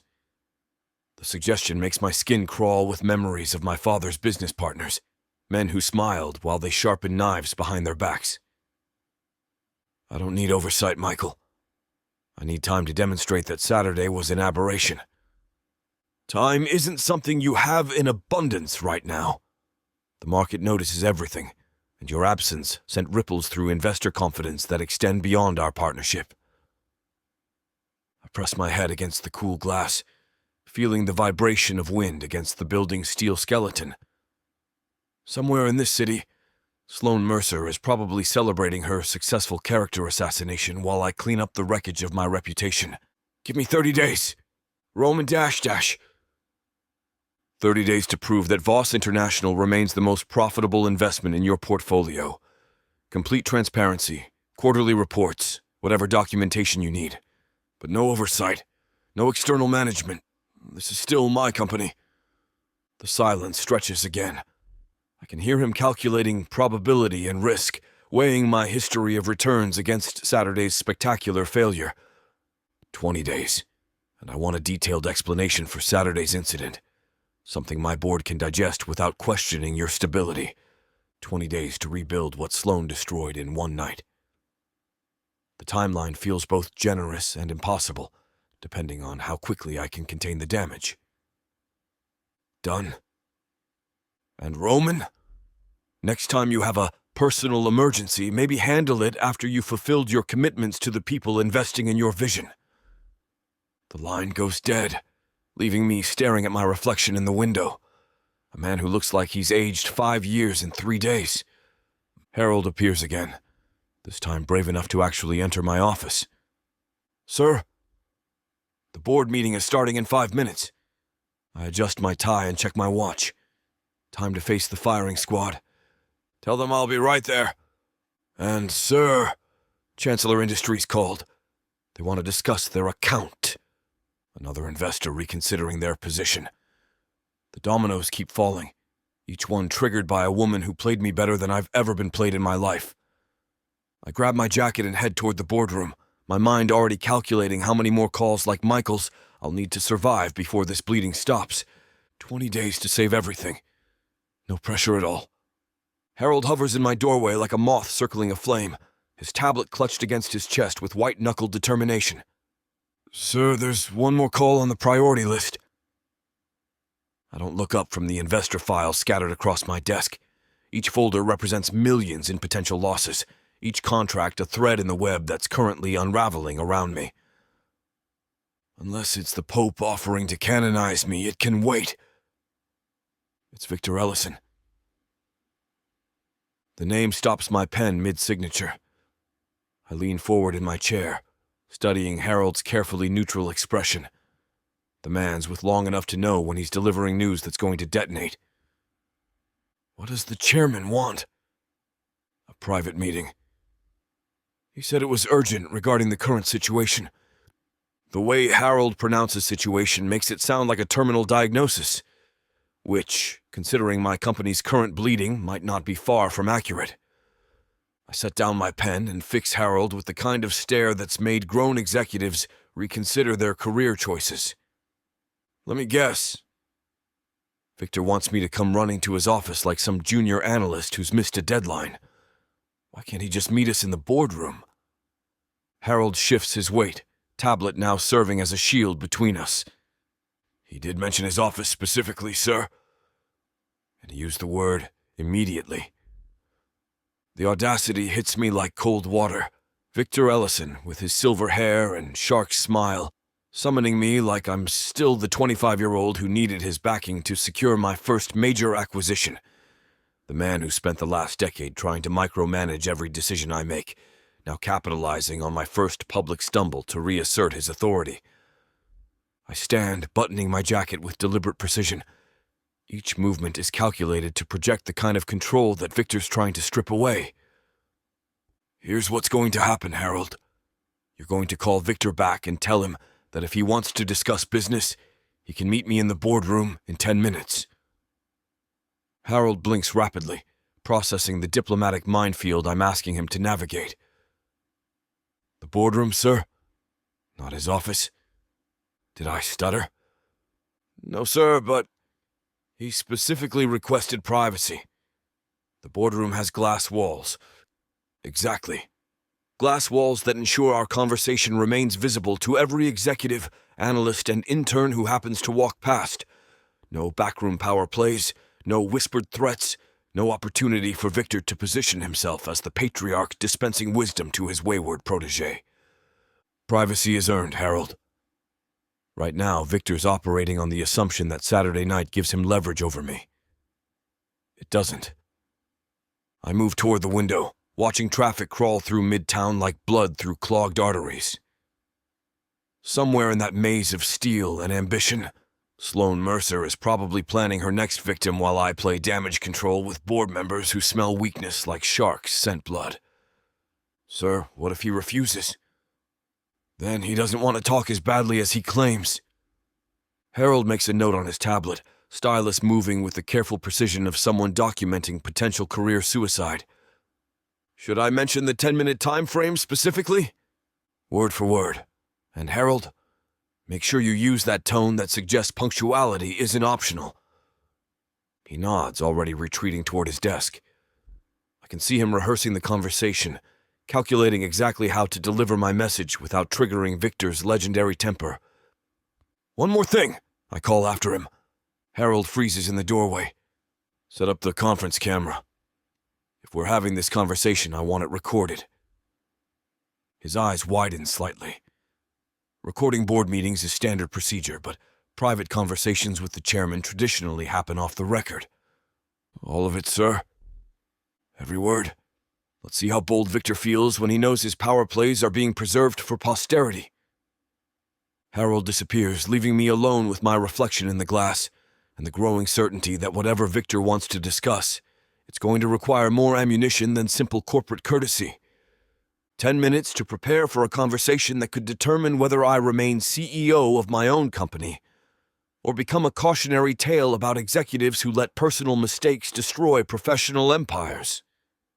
Time to remind the chairman exactly who built this company from the ground up. Victor enters the conference room like a man attending his own coronation, silver hair perfectly styled, and that trademark smile stretching across his damn face like oil on water. His handshake lingers a beat too long, fingers pressing against my palm with the kind of calculated warmth that precedes a knife between the ribs. Roman. He settles into the chair across from me, adjusting his cufflinks with theatrical precision. Thank you for making time in your challenging schedule. The condescension drips from every word.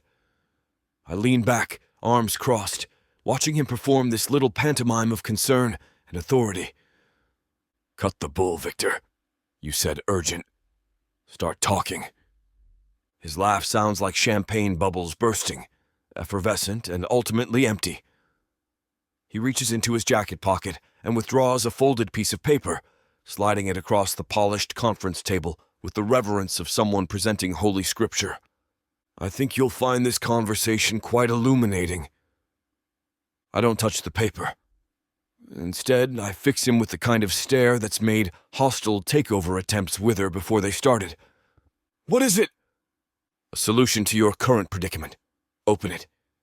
The paper feels expensive between my fingers. Heavy stock, the kind reserved for documents that reshape empires. The number printed in elegant script makes my vision blur for a moment. 9 figures. More than the company's current market valuation. More than any hostile takeover in our sector's history. A buyout offer! Victor's voice carries the satisfaction of a man who believes he's just delivered checkmate. Quite generous, considering recent developments. I read the number again, making sure I haven't misplaced a decimal. The figure represents everything I've built, condensed into a transaction that would erase my name from the corporate landscape forever. The paper crumples in my fist like dry bone. Over my dead body. Victor's smile never wavers, but something predatory flickers behind his eyes.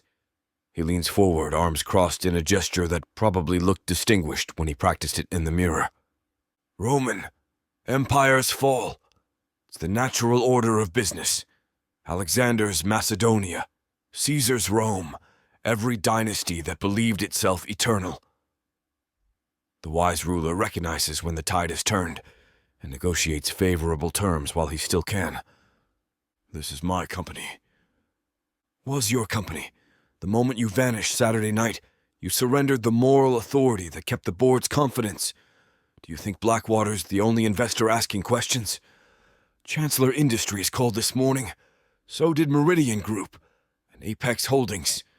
Each name hits me in the ribs. 4 major stakeholders, collectively representing 60% of our overseas expansion funding. If they withdraw simultaneously, Voss International doesn't just stumble, it dies. You orchestrated this. The words taste like poison. Saturday wasn't bad luck. You planned it. Victor spreads his hands in a gesture of theatrical innocence. I'm merely a messenger, Roman. The market has spoken, and it's questioning your leadership. This offer represents a graceful exit that preserves your reputation and provides substantial compensation for your contributions. I stand, the crumpled paper falling to the table like a discarded gauntlet. Victor tracks my movement with the calculating attention of a snake watching prey. Find yourself a new puppet, Victor. I'm not selling. His voice follows me toward the door, each word measured and final. Every empire falls eventually, Roman. The only question is whether you choose to let things go with dignity or let circumstances choose for you. I pause at the threshold, hand on the doorframe, feeling the weight of years of empire building pressing against my spine. Then I guess we'll see which of us survives the collapse. The hallway stretches in front of me like a gauntlet as I stride toward my office, pulse hammering against my collar. Behind me, the conference room remains lit, Victor's silhouette visible through the glass walls like a carrion bird perched over fresh prey. If I'm going down, I'm taking every traitor with me, Victor included. Danger, desire, secrets that could kill. Ooh, baby, you already know I'm staying for this ride. 8 full-length audiobooks. Stories tangled with mystery, betrayal, and the kind of passion you can't outrun. Oh, these heroes? They'll pin you to the wall 1 second and save your life the next. Talk about multitasking. Assassins, billionaires, men with dangerous pasts, and women strong enough to match them, secret for secret. Right now, you're snatching this up at a wild 70% off. 8 stories, endless passion, a love worth dying for. Click the link and buckle up, honey. 'Cause this ain't just romance. The romantic suspense audiobook bundle. Love has never been this dangerous. Vixa Vaughn Romance.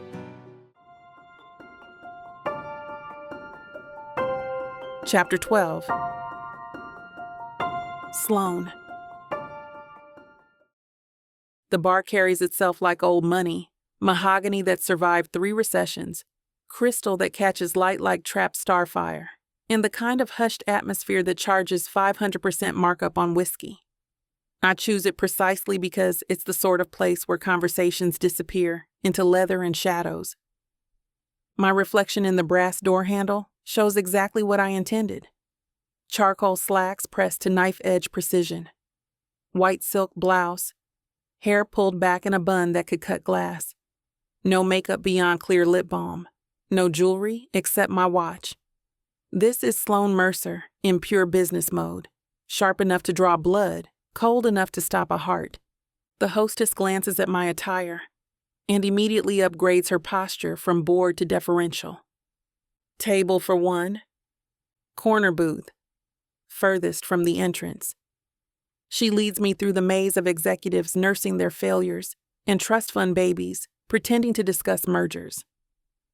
I slide into the seat that puts my back to the wall and provides clear sight lines to every entrance, exit, and potential complication. The scotch I order arrives amber and expensive, accompanied by a small bowl of nuts I won't touch. Alcohol dulls reflexes, but the appearance of drinking keeps suspicious minds at ease. 1 sip to wet my lips, then the glass becomes a prop. My phone shows 7:47. The anonymous client requested 8 o'clock, which means they'll arrive fashionably late to establish dominance, or precisely on time to demonstrate control. Either approach tells me something about who I'm dealing with. The booth's leather whispers against my slacks as I shift position, scanning the crowd for anyone who looks like they're carrying $5 million in theoretical payroll. A silver-haired man in a corner table keeps checking his Patek Philippe. 2 women in power suits share what appears to be industrial espionage over martinis. The bartender polishes glasses with the mechanical precision of someone who's heard every secret that money can buy. None of them feel like my client. I check my phone again. 7:59. The scotch remains untouched, condensation forming perfect droplets on crystal that slide down like expensive tears. My fingers drum against the table once, until I immediately suppress. Control means never revealing anxiety, even to an empty room. 8 o'clock. 8:01. The familiar prickle of surveillance awareness crawls up my spine. Someone's watching me, but not from the obvious angles. I resist the urge to scan the room again, instead lifting the scotch glass to my lips and using the motion to check reflections in the mahogany behind the bar. Nothing. 8:02. My stomach tightens with the particular brand of unease that comes from walking into a situation where the variables don't align. Anonymous clients with unlimited budgets don't typically play games with punctuality. They respect time because time equals money and money equals power. I'm reaching for my phone to send a terse message about wasted evenings when a voice cuts through the ambient noise like a blade through silk. Not anymore. The words freeze my blood before my brain processes their meaning. I know that voice the way victims know the sound of approaching predators. Intimate recognition that bypasses rational thought and triggers every survival instinct I possess. I don't turn around. Not yet. Instead, I set the scotch glass down with deliberate care, each movement calculated to buy precious seconds while my mind races through possibilities and escape routes. Roman Voss, the man whose life I derailed 3 nights ago, while he branded my skin with touches I can still feel.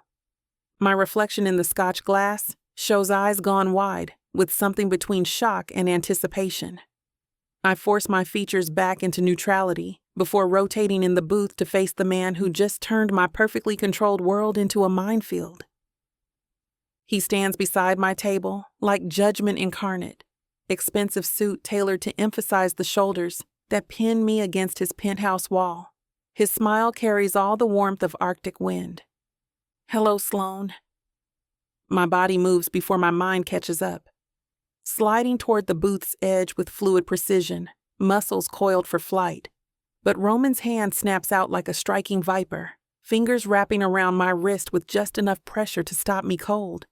Sit. The single word carries enough menace to make seasoned board members wet themselves.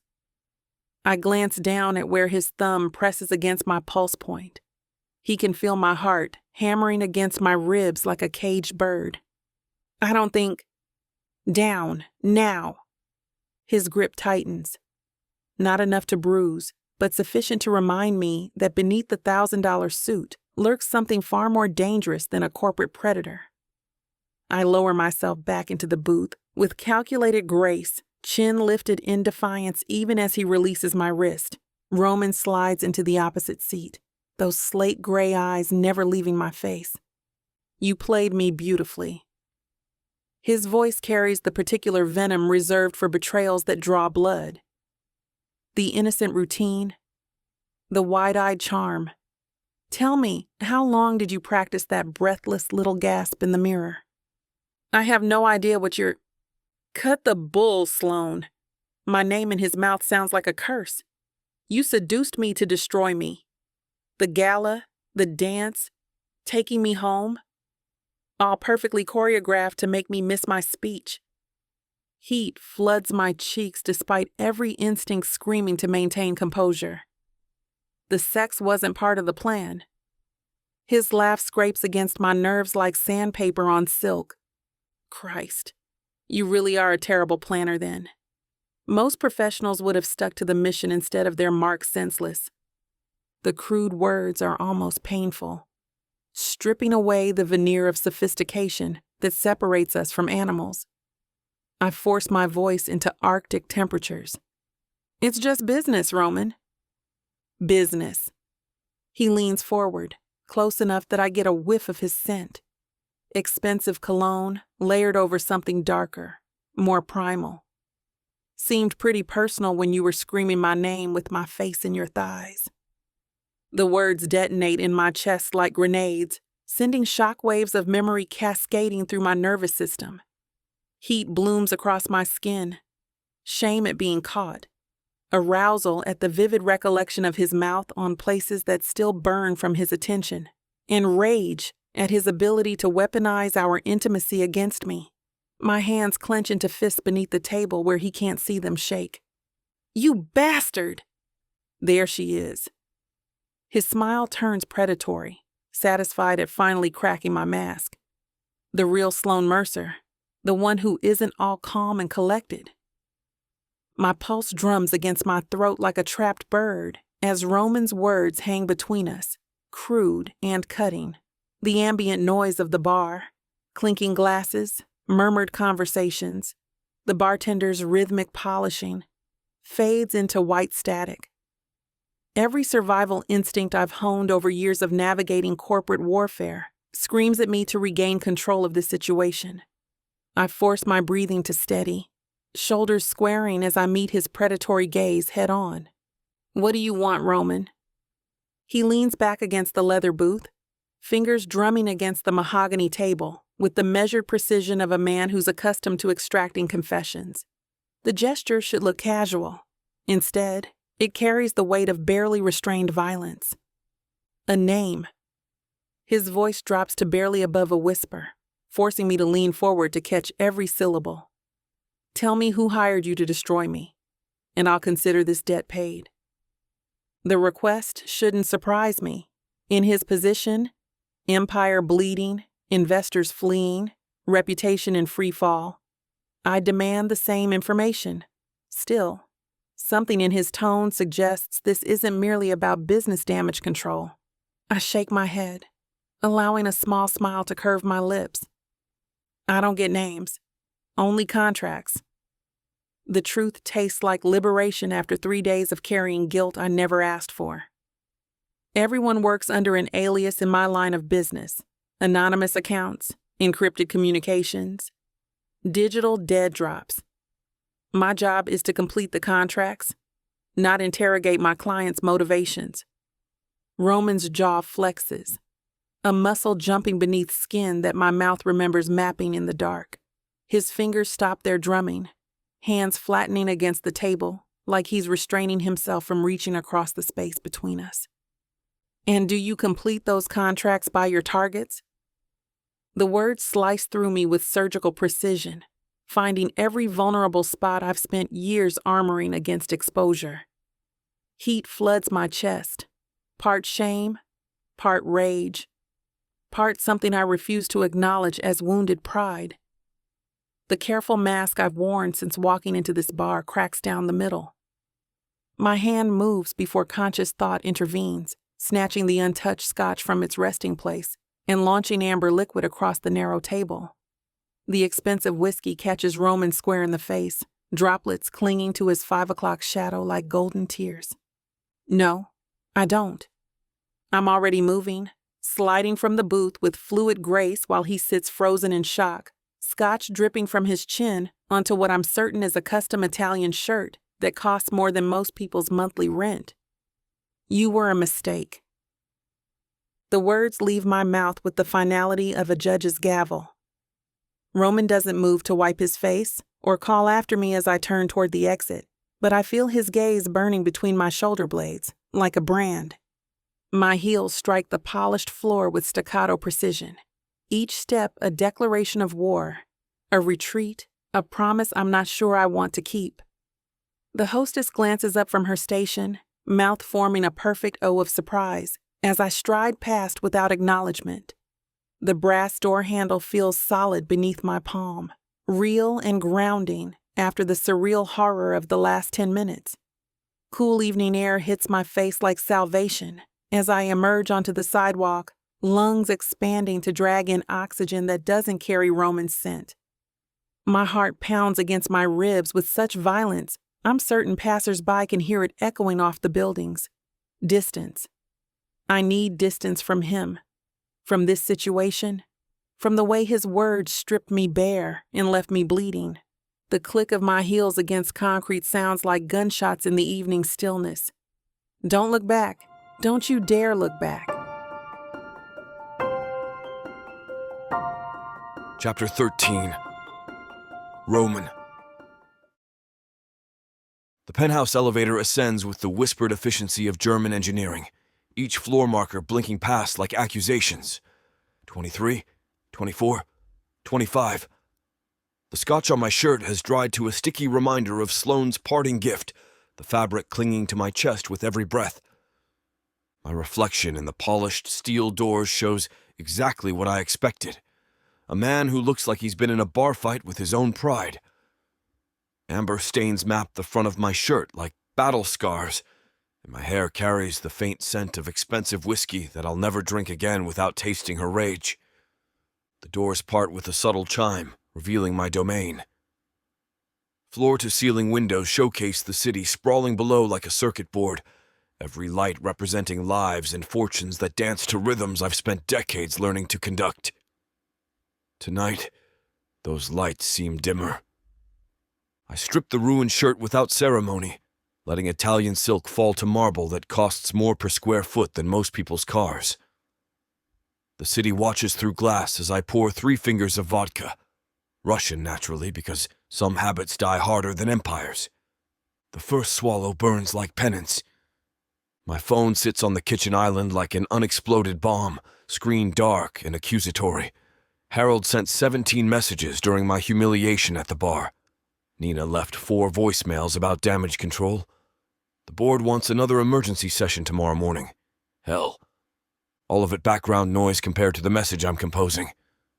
I find Sloane's professional contact in my phone. Harold's research was thorough, if nothing else. The corporate fixer who destroyed my empire with her mouth and her mission. The woman who called me a mistake, while her pulse hammered against my fingers like a lie detector, failing its own test. My thumb hovers over the keyboard, vodka making the letters swim slightly. Pride wars with pragmatism in the space behind my ribs where her rejection still echoes. She made it clear that whatever happened between us was incidental damage, collateral pleasure in a calculated strike. Fine. Then I'll speak her language. The message I type is surgical in its simplicity. $10 million. $2 million up front even before this starts. One target. Final offer. I hit send before second thoughts can metastasize into third and fourth ones. The message disappears into digital space, carrying with it the weight of everything I've built and everything I'm willing to risk to reclaim it. The vodka glass finds its way to my lips again, crystal singing against my teeth as I drain it. Outside, the city continues swarming, oblivious to the war being waged right here in my own home. Minutes crawl by like wounded animals. I find myself checking the phone every 30 seconds, each glance a small defeat. The vodka bottle sits half empty on the counter, clear liquid catching city lights like trapped fire. I pace to the windows, hands behind my back in a gesture my father would recognize, the Voss stance when calculating an enemy's next move. The irony isn't lost on me that I'm using his techniques to hunt the woman who dismantled me with her thighs and her lies. The marble beneath my feet echoes each step, a metronome marking time in a game where seconds cost millions. Harold's messages continue piling up like digital vultures, each notification a reminder that my empire bleeds while I chase ghosts in silk dresses. 43 minutes. I count them like rosary beads. The penthouse feels smaller with each circuit, walls closing in despite ceilings that soar 20 feet toward heaven. Or hell. Depends on your theological perspective and current net worth. I'm reaching for the vodka again when my phone finally sings with a message I want to hear. The screen lights up with a single notification. No dramatic fanfare, no trumpets announcing the arrival of either salvation or damnation. Just a quiet ping that stops my heart for exactly 3 beats. Contract attached. Terms accepted. Wire transfer expected within 24 hours or the whole deal goes to hell. Below the message, a PDF sits like a loaded gun. I tap it open with fingers that aren't quite steady, watching legal text populate the screen in neat, professional paragraphs. Every clause written in Sloane's precise language, every contingency mapped like a general planning a war. The signature at the bottom is her own, not some digital approximation, but actual ink captured and uploaded. Her name flows across the page in confident strokes that somehow manage to look both elegant and predatory. S. Mercer, a simple swirl and a surname that have the power to resurrect everything I've lost. I set my phone down with the care usually reserved for explosives, then walk to my safe. The biometric scanner reads my thumb, steel doors parting to reveal documents, backup drives, and emergency cash that could fund small countries. But tonight, I'm not after money. I pull out an encrypted tablet, one Harold doesn't know exists. Within minutes, I've initiated a wire transfer that would make most Fortune 500 CEOs sweep. $2 million disappearing into the digital ether, chasing the signature of the woman who destroyed me, and who might just save me. The safe door clicks shut behind me, but the sound doesn't register.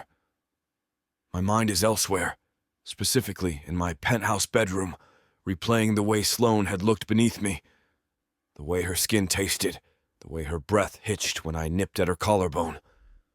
My body doesn't care about the $5 million or the contract she just signed. It wants what it remembers, and it's annoyingly persistent about it. I rake a hand through my hair, exhaling sharply through my nose. Focus, Roman. She's a contractor now, not a conquest. Except she doesn't feel like just a contractor.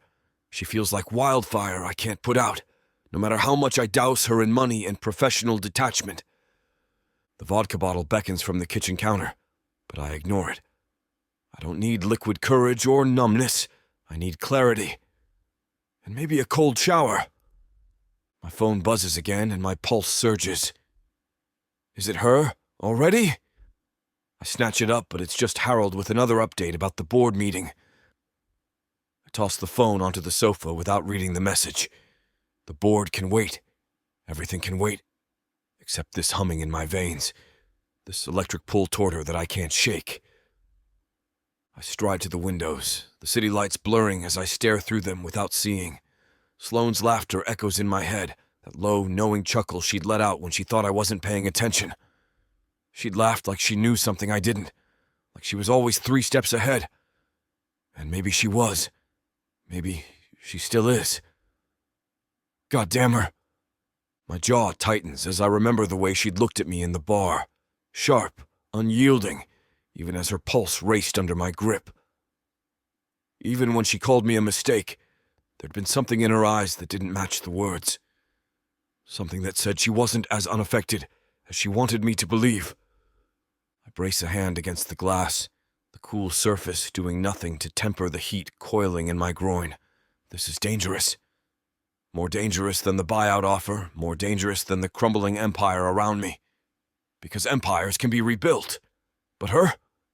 She could destroy me in ways no boardroom ever could. My phone buzzes again. This time, it's her. Wire received. Business hours start tomorrow evening.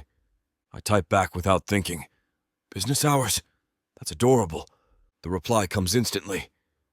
And punctuality is non-negotiable. Don't make me regret this. Same time, same place as tonight.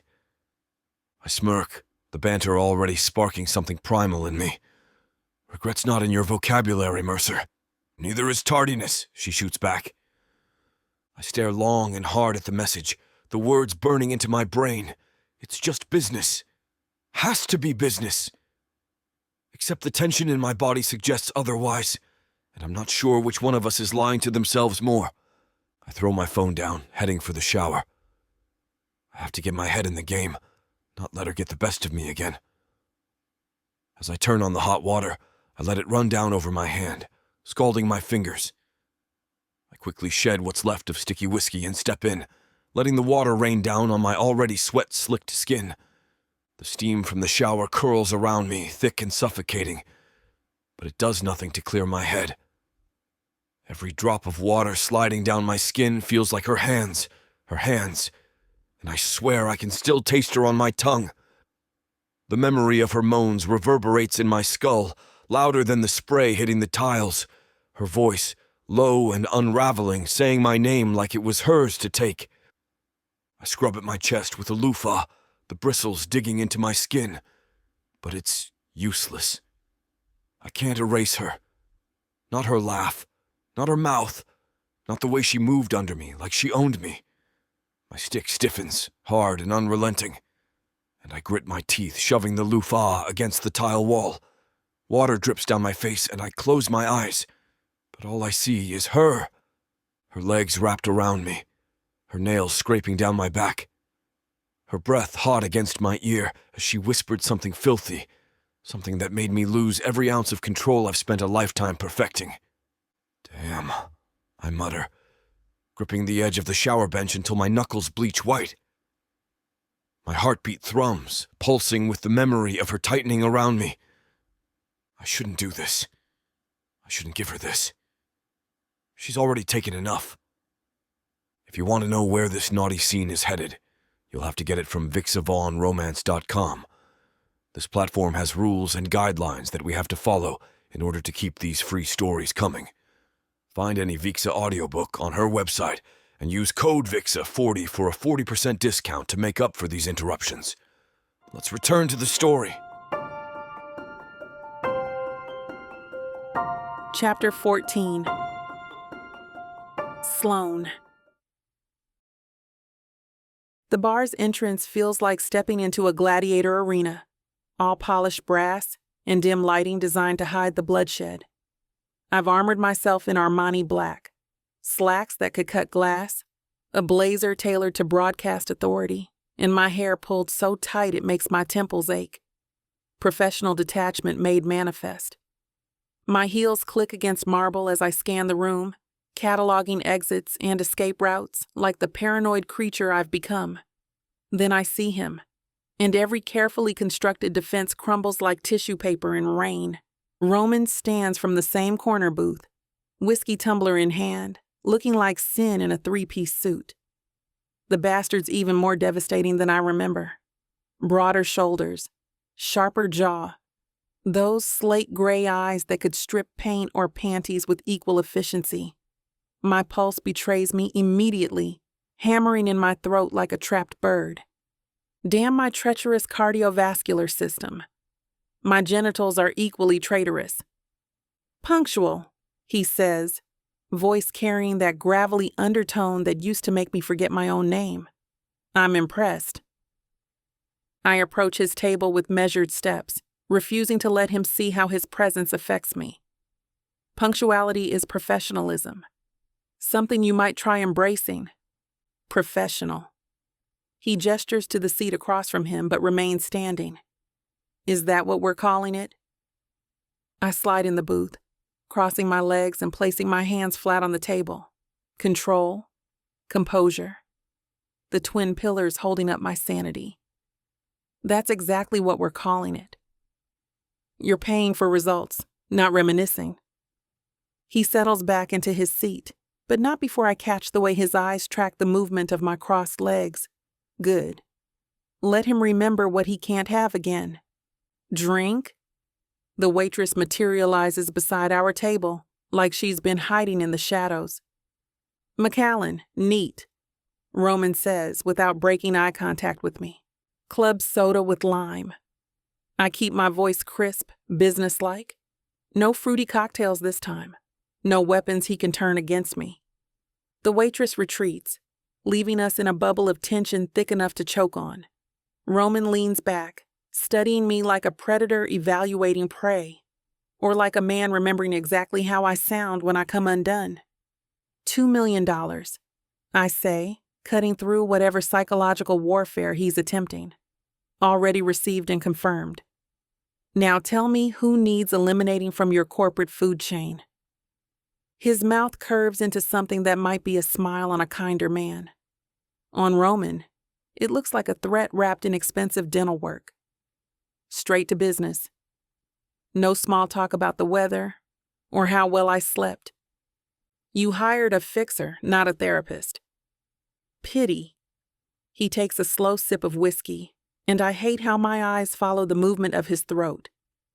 I could use someone to discuss my recurring dreams about mysterious women in black dresses. Heat crawls up my neck, and I force it back down with the ruthlessness I usually reserve for corporate executives. Your subconscious isn't my problem. Your sabotage leak is... Ah, yes, the leak. Roman sets down his glass with deliberate precision. Someone on my board is feeding information to Victor Ellison. Someone close enough to know about investor meetings, strategy sessions, private communications. The pieces click together in my mind, like puzzle pieces finding their home. And you want me to identify and neutralize the threat. I want you to destroy them. His voice drops down to that dangerous register that used to make my knees weak.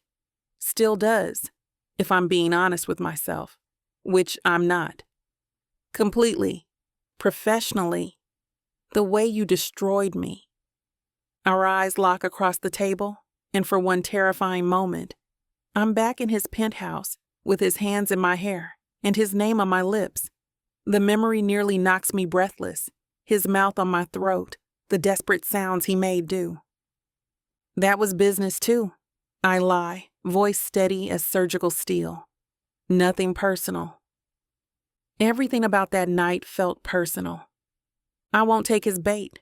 The past stays buried where it belongs, under silk sheets and bad decisions. I lean forward instead, letting business armor slide back into place like a second skin. Get to the point, Voss. Victor Ellison isn't traditionally the buyout type. He prefers hostile takeovers and character assassination. What changed? Roman blinks, caught off guard by the subject shift. His jaw flexes before he accepts the redirection with something that might be relief. 3 weeks ago, he slides a formal offer across my conference table. $47 billion for full acquisition. That's above market value. I tap my manicured nails against the table, mind already dissecting the implications. That suggests desperation or inside knowledge of an impending stock surge. Both, probably. Roman swirls his whiskey, ice clinking like wind chimes in a hurricane. Victor's been circling Voss International for years, sniffing around board members, offering consulting contracts to former employees, hosting private dinners with key investors.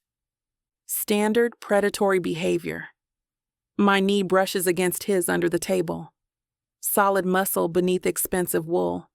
I can feel his heat, and it does delicious things to my insides. Neither of us moves away. But you said someone's feeding him information. That elevates this beyond opportunism. Last month's acquisition strategy leaked before I presented it to the board. Victor's counter-proposals hit the market 6 hours later. Roman's eyes narrow, fury simmering beneath polish. Someone in my inner circle is selling me out. Who has access to strategy documents? The board. Senior VPs, my CFO. He counts on his fingers, each name dropping like stones into still water. Maybe 8 people total. Previous leaks? Nothing this precise. Victor's always been a shark, but recently he's become surgical. Roman leans closer, voice dropping to that dangerous register. He knows things he shouldn't know. Board discussions, private investor concerns, personal weaknesses. I watch him speak, cataloging micro-expressions and verbal tells. Roman Voss built an empire on reading people like stock reports, but right now, vulnerability bleeds through his composure like watercolor through paper. Someone he trusts is betraying him, and it's eating him alive from the inside. How long has Victor been chairman? 12 years. Predates me by 6 months. Voting influence? Enough to matter, not enough to control. Roman's knee presses more firmly against mine, searing heat bleeding through fabric. Yet, board composition? Loyalties? Mixed. 3 solid allies, 2 fence-sitters, 3 Ellison sympathizers. His mouth curves into something bitter. Plus, Victor makes 4 against me on a bad day. I process the numbers, mapping power structures and influence networks in my mind. The picture forming isn't pretty. Roman's walking a tightrope with Victor holding the scissors. The leak isn't random, I conclude. Someone's positioning themselves for maximum gain when you fall. When?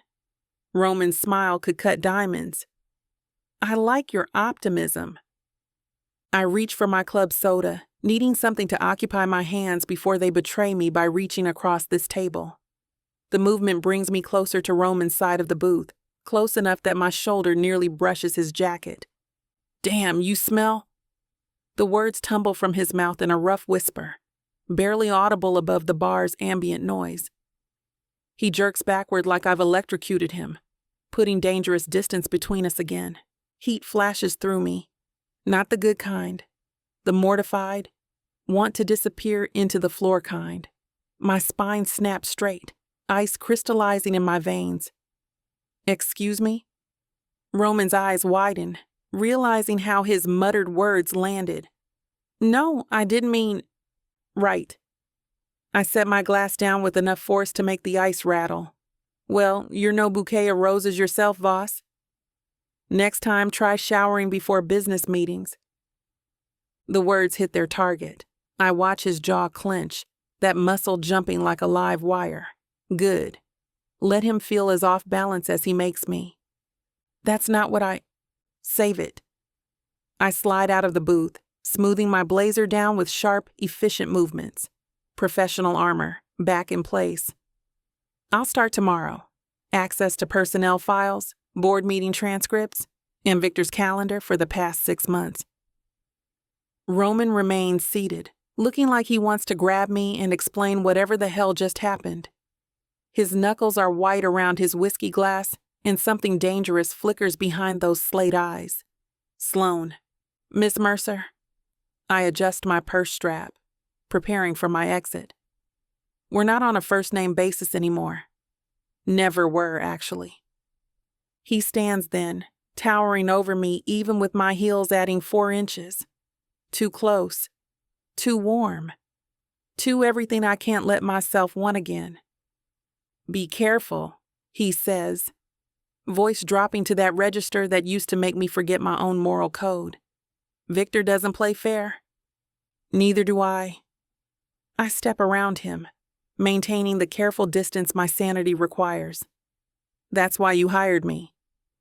My heels click against marble as I navigate between tables toward the exit. I can feel his gaze tracking my movement like a heat-seeking missile, burning against the back of my neck, then lower, much lower. Let him look. Let him remember exactly what he lost when he decided to play games with me. The cool evening air hits my face as I push through the bar's heavy doors, and I finally allow myself to breathe. $2 million to destroy someone who's already destroying Roman from the inside. This should be simple, clean, professional. So why does it feel like I'm walking into a minefield blindfolded? Chapter 15. Roman.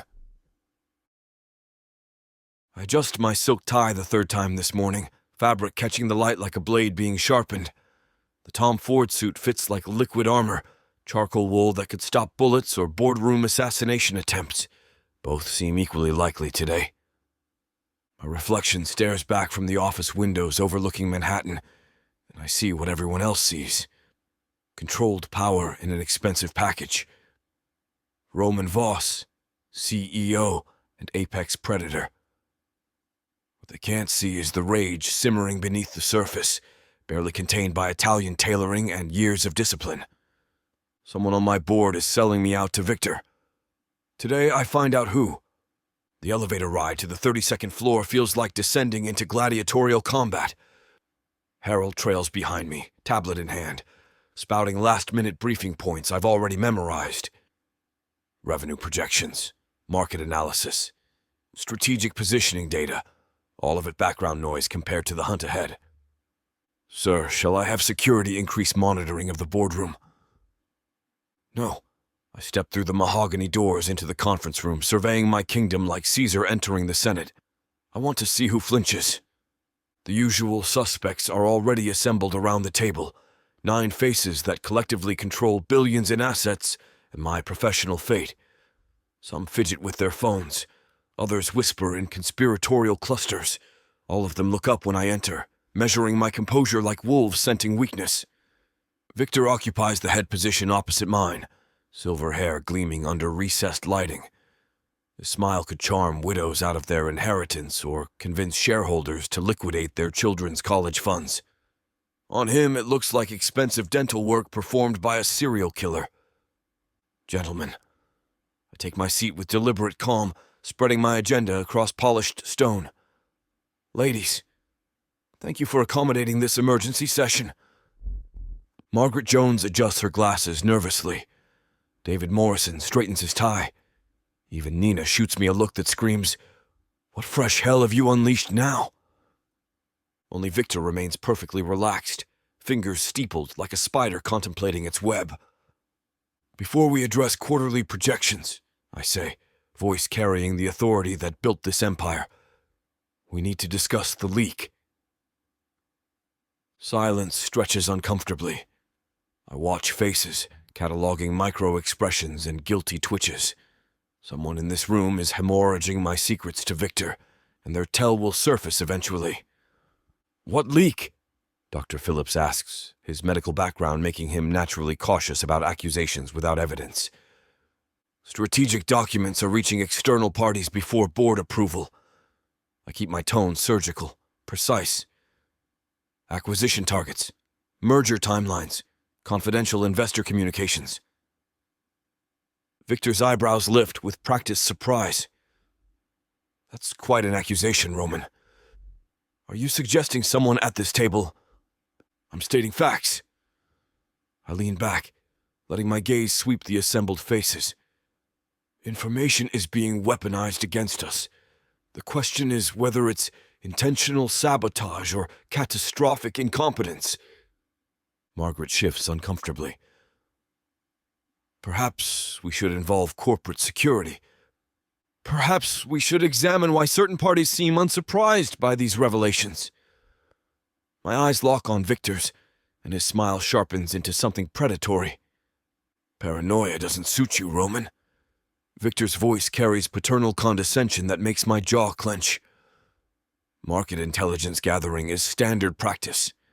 If our competitors are outmaneuvering us, perhaps we should examine our strategy rather than blame imaginary conspiracies."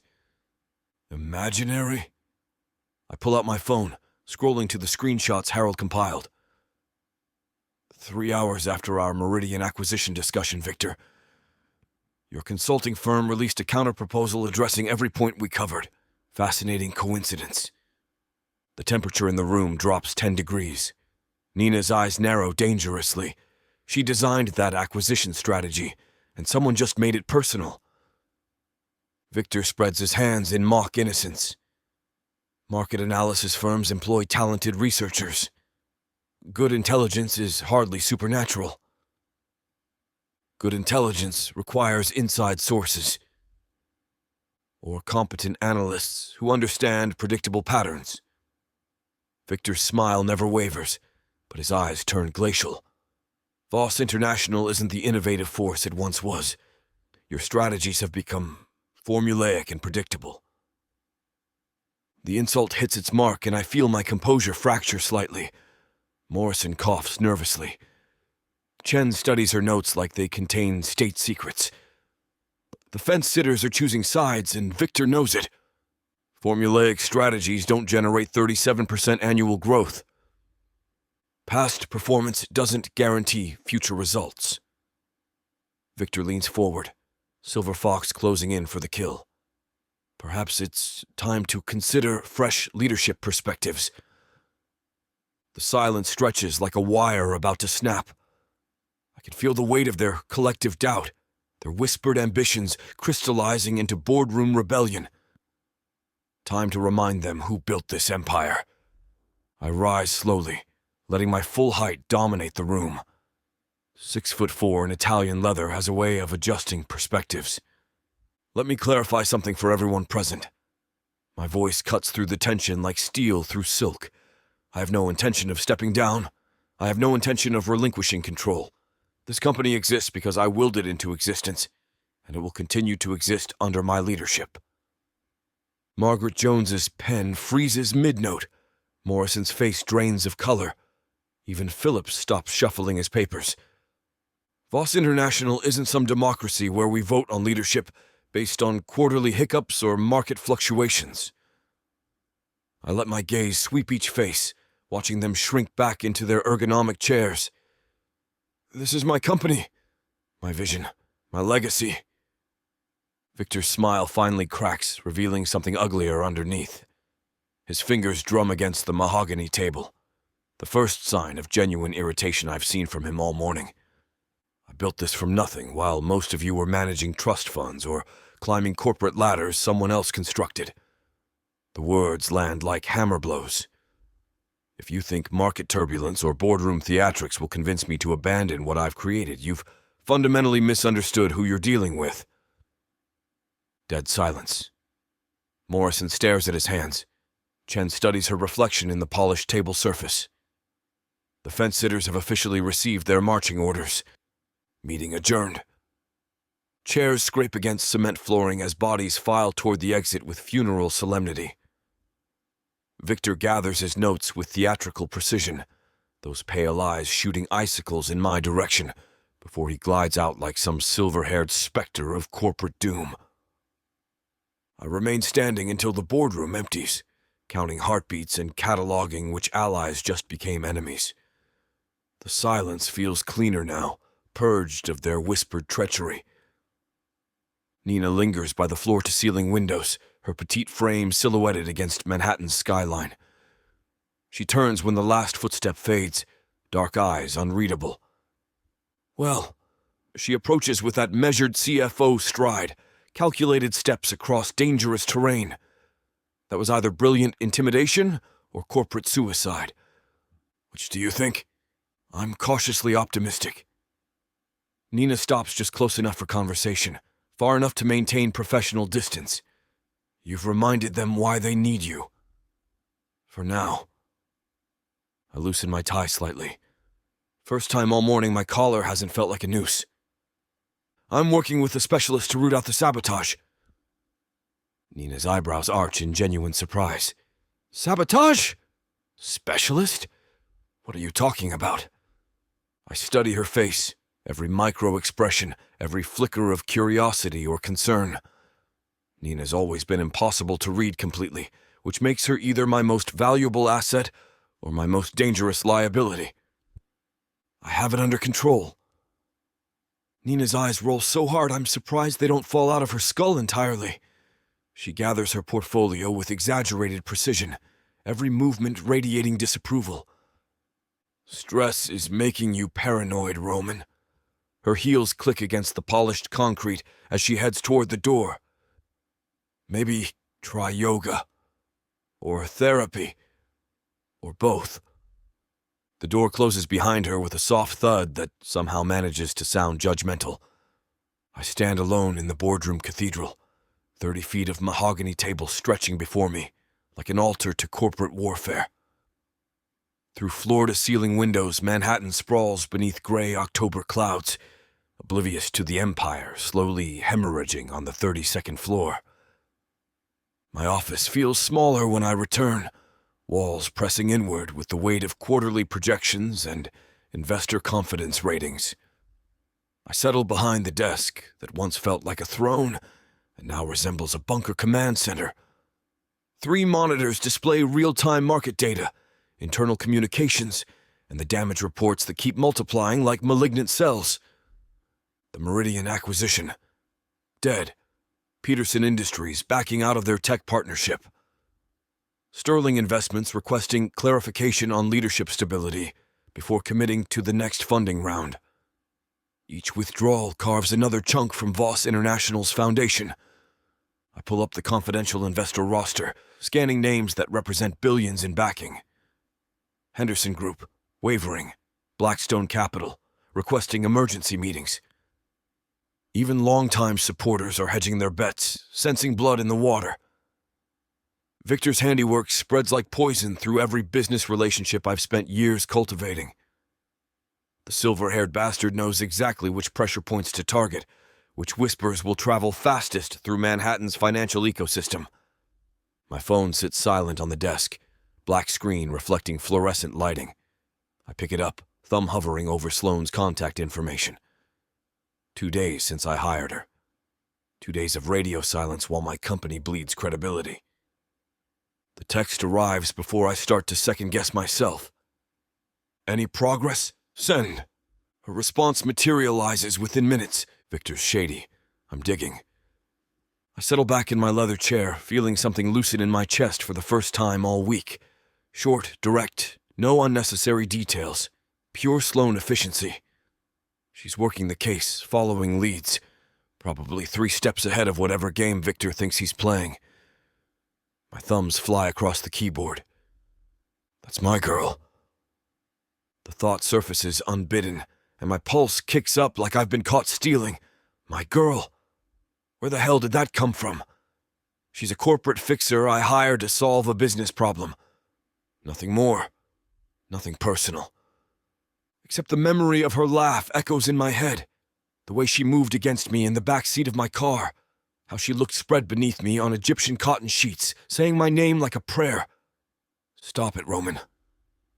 I set the phone down harder than necessary, granite desktop absorbing the impact. Business.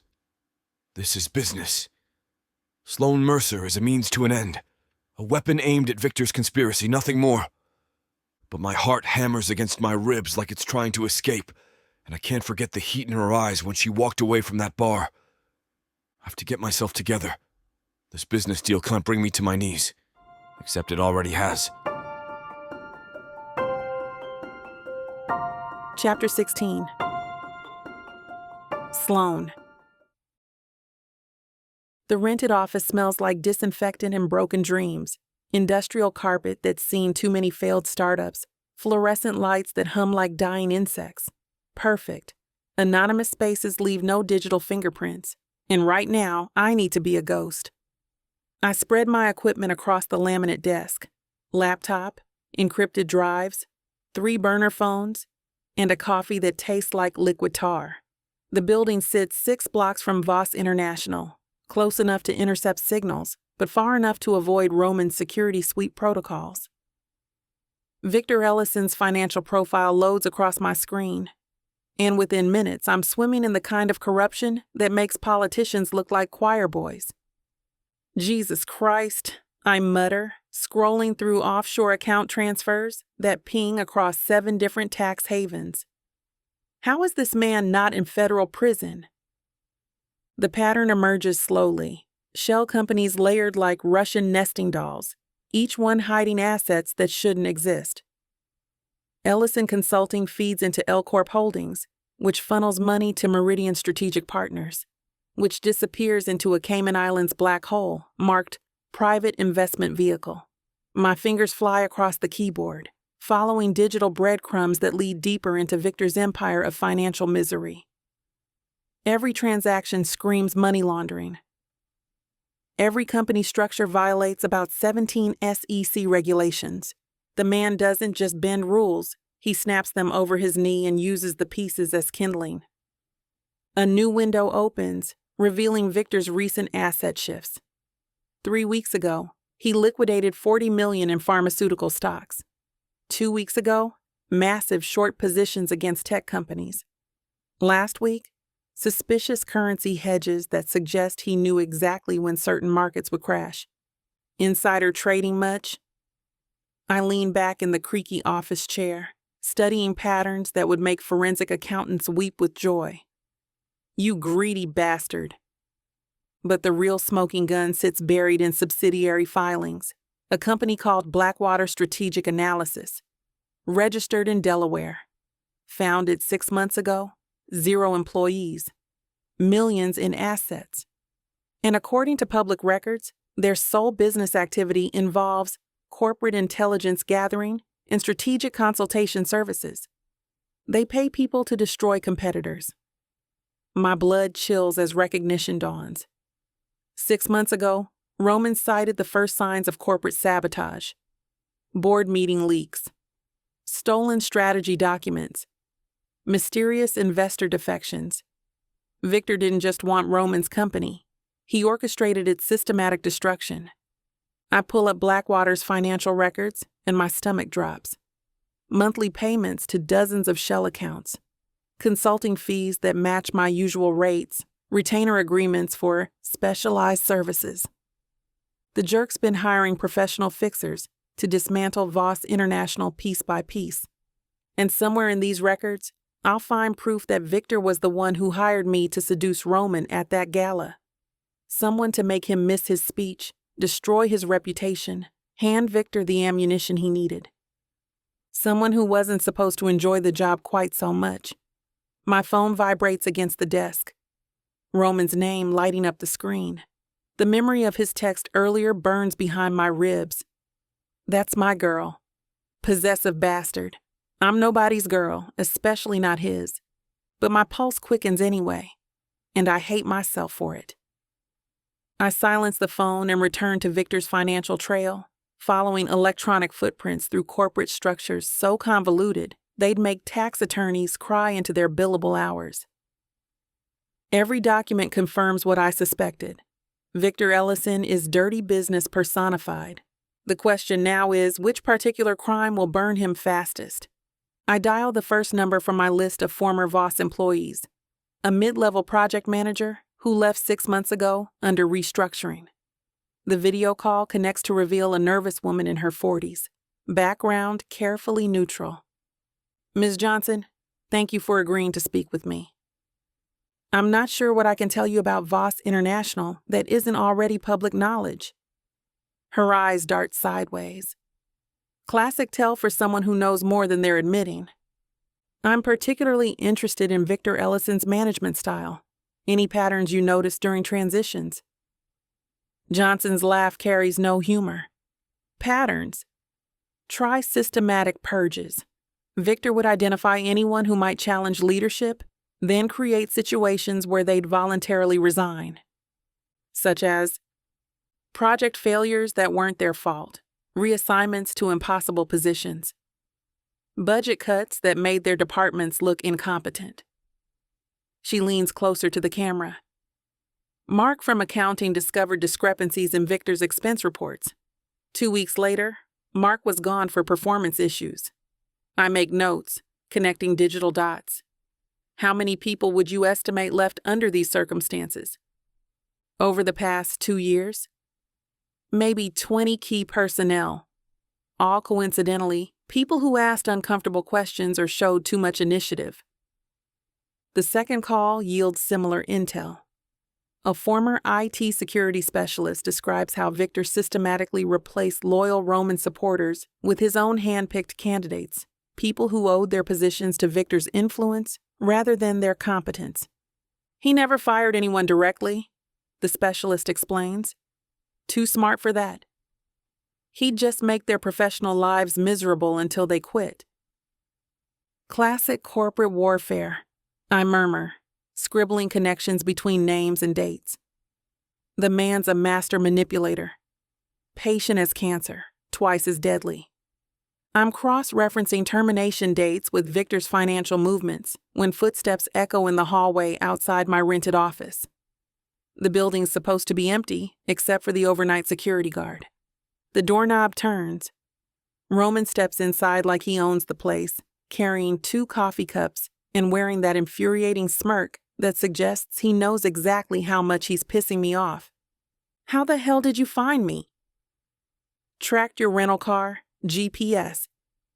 He salutes with a cup in his hands, steam curling between us. You really think I'd hire someone without keeping tabs on their location? That's a violation of privacy laws. Sue me. He glances at my laptop screen, noting the financial records spread across multiple windows. Making progress, I see. The coffee smells expensive. Real espresso, not the battery acid I've been drinking. I don't reach for it. Your former employees have very interesting stories about Victor's management techniques. I scowl at the cup, steam curling between us like an accusation.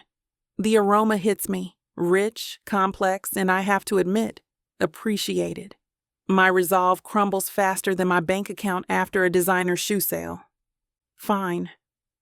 I grab the cup, wrapping my fingers around porcelain that's probably handcrafted by some artisan monk in the Swiss Alps. But this doesn't make us friends. Roman's mouth curves into that devastating half-smile that should come with a Surgeon General's warning. Difficult as always. You're the one stalking your hired help. The coffee tastes like liquid gold mixed with sin, which only irritates me more. Most clients trust their contractors to work independently. Most clients don't hire corporate fixers who've already messed them over once. Fair point, though I'd rather eat glass than admit it. Speaking of work, your former employees paint quite the picture of Victor's management style. I gesture toward my laptop screen, Johnson from Project Management describes systematic purges. Anyone who questioned Victor's decisions mysteriously found themselves reassigned to career Siberia. Roman moves closer, studying the financial records spread across my monitor. His cologne drifts over, cedar and something darker, more dangerous. The scent triggers unwanted memories of his mouth trailing fire across my collarbone. Focus, Mercer. Business only. The IT security specialist confirmed the pattern. Victor replaced Roman loyalists with his own people over the past 2 years. Classic corporate coup preparation. How many casualties? Approximately 20 key personnel, all conveniently disposed of before they could expose whatever Victor's really planning. Roman nods, absorbing the intelligence with the focused intensity of a predator cataloging prey. The Blackwater connection you found? How deep does it go? Deep enough to bury Victor permanently. I reach across the desk toward a manila folder containing printed financial records. Can you pass me that file? The one with the offshore account summaries? Roman reaches for the folder at the same moment I do, our fingers brushing as he hands it over. The contact lasts maybe 3 seconds, skin against skin, warmth against warmth, but electricity shoots up my arm like I've been tasered. We both freeze. His eyes darken, slate gray, going storm cloud dangerous. My breath catches in my throat, coffee forgotten, professional distance collapsing faster than a house of cards in a hurricane. The folder hangs suspended between us, our hands still touching, neither willing to pull away first. Sloan. My name sounds different when he says it. Rough velvet wrapped around broken glass. I snatch the folder from his grip like it's on fire. Papers scattering across the desk in a cascade of white. My professional mask slams back into place, steel reinforced with desperation. Victor's financial records show a clear pattern of market manipulation. I shuffle documents with unnecessary force, avoiding his gaze. Blackwater Strategic paid out $12 million over 6 months to various contractors. Sloan .. The timing correlates perfectly with your company's sabotage incidents. My voice sounds mechanical, robotic, safe. I can trace at least 6 separate operations designed to undermine investor confidence. Roman doesn't move. I feel his eyes burning into me like laser sights, tracking every nervous gesture, every crack in my armor. The Delaware Incorporation documents reveal. Stop. My hands freeze over the keyboard. Excuse me? You're rattled. I'm working. The words snap out sharper than intended, which is what you're paying me an obscene amount of money to do. Roman steps closer, and I catch that dangerous cedar scent again. My pulse kicks against my throat furiously. You ever stop working? The question hovers between us, loaded with implications I refuse to acknowledge. I meet his stare head on, channeling every ounce of Ice Queen composure I possess. Isn't that literally what you're paying me for? His jaw flexes, a muscle ticking beneath that perpetual 5 o'clock shadow. For a split second, I think he might press the issue. Challenge my deflection. Force me to admit that his proximity makes my skin burn and my thoughts scatter like the wind. Instead, he straightens his cuffs with deliberate precision. Send me your findings by midnight. I want a full report on Victor's operations. Dates, amounts, evidence trails. Already planned on it. Roman moves toward the door, each step measured and controlled. His hand rests on the handle for a heartbeat longer than necessary. For what it's worth, Sloan, I meant what I said at the bar. Be careful with Victor. He doesn't leave loose ends. The door clicks shut behind him, sealing me back into fluorescent-lit isolation. I stare at the blank wood panel until my eyes water, listening to his footsteps fade down the hallway. Only when silence reclaims the building do I allow my shoulders to slump, releasing tension I didn't realize I'd been carrying. My reflection gazes back from the laptop screen, hair still perfectly styled, Lipstick unsmudged, not a single crack visible in my professional facade. But beneath the surface, my pulse thrums against my ribs like it's trying to escape. Get it together, Mercer. I whisper to the empty room. But my hands tremble as I reach for the coffee he brought, and his words echo in the sterile air. You're rattled. Damn him for being right. Chapter 17. Roman. My reflection pops up on the laptop screen. Perfectly pressed shirt, tie knotted with military precision, jaw set like I'm heading into battle. Which, considering what's at stake, isn't far from the truth. The penthouse feels smaller tonight, floor-to-ceiling windows suddenly suffocating instead of luxurious. I adjust my tie for the third time, fabric sliding around my throat like a noose. I've spent decades building this empire, and it all comes down to convincing one man not to pull $40 million in funding. My phone moves against the mahogany desk. Harold's text reads, "Mr. Blackstone is dialing in now, sir." I straighten my shoulders, channeling the cold calculation that built Voss International from nothing. The laptop chimes with an incoming call, and suddenly I'm staring at Thomas Blackstone's weathered face.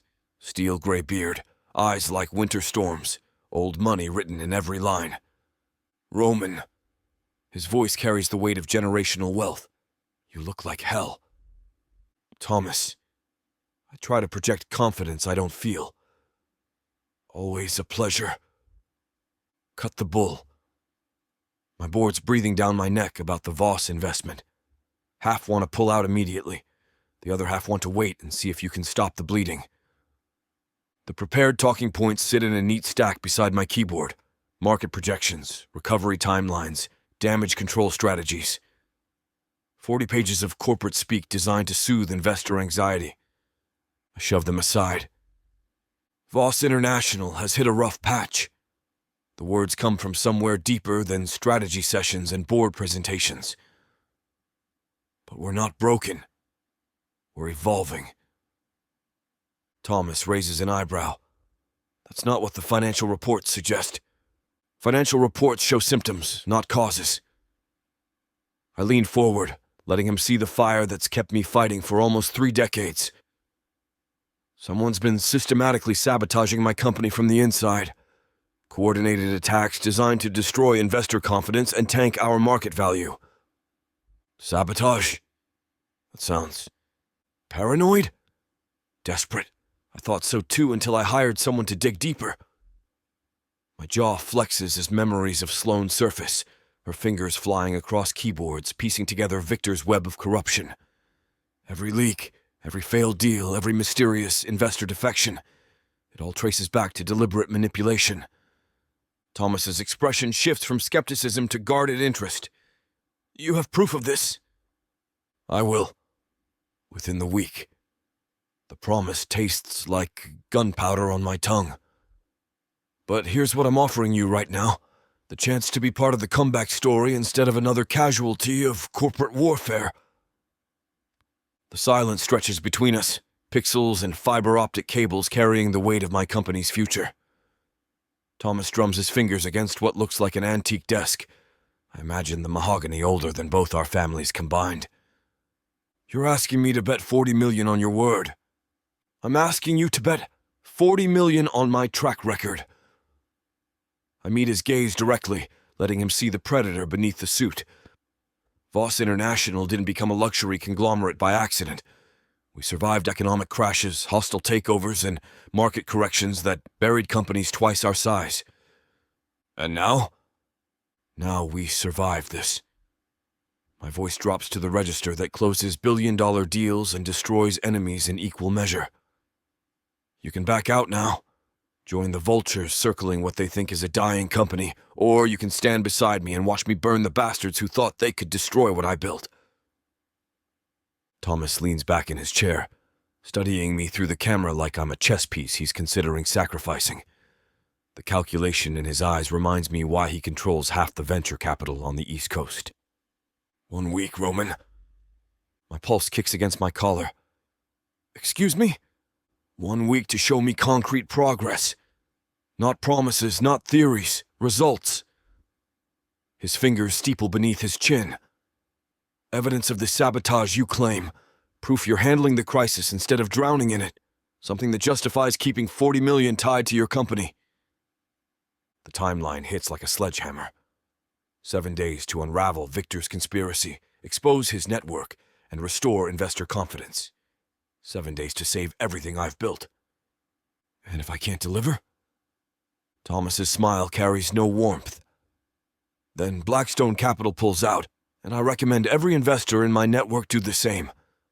Your company dies, and I write off the loss as a learning experience about betting on wounded lions. The threat hovers ominously. 1 week. Everything I've sacrificed, every enemy I've destroyed, every empire I've conquered, all balanced on the edge of 7 days. Understood. Good. Thomas reaches toward his keyboard, preparing to end the call. For what it's worth, Roman, I hope you pull this off. The market's better with predators like you in it. The screen goes black, leaving me alone with the weight of ultimatum and the ghost of Sloane's warning echoing in my ears. Be careful with Victor. He doesn't leave loose ends. Neither do I. The screen goes black, and I sit back in my chair like I've just finished 15 rounds with Tyson. My shoulders hit the leather with enough force to remind me I've been holding myself rigid for the last hour. The breath that escapes sounds like steam from an overheated engine. 1 week. 7 days to dismantle Victor's network and save everything I've built from the ground up. Before I can process the magnitude of that ultimatum, knuckles rap against my office door. Sharp, efficient, unmistakably Nina. She doesn't wait for permission before stepping inside, arms folded across her chest like she's preparing for an interrogation. Her dark eyes sweep the room, cataloging details, the scattered papers, my loosened tie, the empty whiskey glass I don't remember pouring. What you said the other day. Her voice carries that particular edge reserved for board meetings where someone's about to get fired. About someone sabotaging us. Is that real? Or are you finally cracking under the pressure? I stand, muscle memory taking over as I button my suit jacket. The motion feels like donning armor. Shoulders squared, spine straight, expression neutral. I'm handling it. Nina's laugh holds no humor. That's not what I asked. Are we under attack or are you paranoid? Does it matter? Either way, the result's the same. It matters to me. She steps closer and I notice the shadows under her eyes, the way her usually pristine blouse shows a coffee stain on the collar. Should I be worried? Am I going to lose my job because of whatever spiral you're in? The question hits harder than it should. Nina's been with me since the early days, when Voss International operated out of a converted warehouse and payroll meant choosing between keeping the lights on or paying rent. She deserves better than corporate doublespeak. No. The word comes out with enough force to rattle windows. I'm not going to let that happen.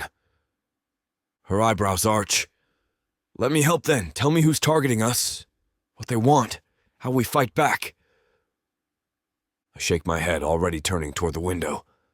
The city skyline glitters beyond the glass like scattered diamonds. Go home, Nina. Relax. Watch a movie. Relax. She laughs, and this time there's genuine incredulity. Our biggest investor just threatened to pull 40 million. The board's circling like vultures, and you want me to relax? I want you to trust me. The silence stretches between us, thick with unspoken questions. Nina's reflection hovers in the window glass, small and sharp, studying me like a problem she can't solve. Fine. She moves toward the door, hesitating as she puts her hand on the doorknob. But if something changes, if this gets worse, you tell me, immediately. She doesn't wait for my reply, just walks out and pulls the door shut with calculated precision. I drop into my chair, running a hand down my face until my palm catches on the stubble I forgot to shave. Nina's worked for me since the beginning, believed in this company when everyone else called it a pipe dream. She's worked for me since the beginning. I won't let Victor take her down, too. Chapter 18. Sloan. The forged credentials feel heavier than they should in my blazer pocket as I stride through Voss International's marble lobby. The security guard barely glances at my fabricated ID, Sarah Manning, internal audit specialist, before waving me toward the executive elevators. Amateur hour. Roman security protocols have more holes than Swiss cheese. My shoes brush against polished stone, each step calculated to project the perfect blend of authority and invisibility. The navy blazer and matching pencil skirt scream corporate drone, complete with sensible flats and hair pulled into a severe bun. I've even swapped my signature red lipstick for nude gloss that makes me look like every other consultant who's ever walked these halls. The elevator deposits me on the 32nd floor, where mahogany panels and crystal chandeliers announce that serious money flows through these offices. A receptionist with bottled blonde hair glances up from her computer. "Can I help you?" Sarah Manning, internal audit. I flash the credentials again, adding just enough irritation to my voice. "I'm here to review departmental compliance records. Should have been notified yesterday." She frowns, checking her calendar. "I don't see." Typical. I sigh like this happens every week. Administrative mix-up. I'll just need access to the executive archives for cross-referencing. Shouldn't take more than an hour. The receptionist's relief is palpable. Someone else's problem, not hers. She hands over a temporary access card with apologetic efficiency. "Down the hall, third door on the right, just scan your card." I nod my thanks and drift toward my target, cataloging exit routes and camera angles from muscle memory. The hallway stretches before me like a corporate cathedral, lined with portraits of Voss International's greatest hits. Luxury hotels, exclusive resorts, billion-dollar acquisitions. Victor Ellison's office sits at the far end, doors open wide enough for me to glimpse silver hair catching fluorescent light. He's pacing behind an antique desk, phone pressed to his ear, voice carrying that particular brand of entitlement that money can't buy, but power definitely rents. "Tell them we're considering alternative partnerships," he says, gesturing with a crystal paperweight like he's conducting an orchestra. Roman's instability makes him a liability we can't afford. I pause at a nearby water cooler, pretending to fill a cup while absorbing every word. Victor's tone drips with satisfaction, like a cat who's just cornered a canary and is savoring the moment before the kill. "The Kingston Group is very interested in our proposal. Clean acquisition, no messy attachments." Kingston Group. I file the name away for later dissection.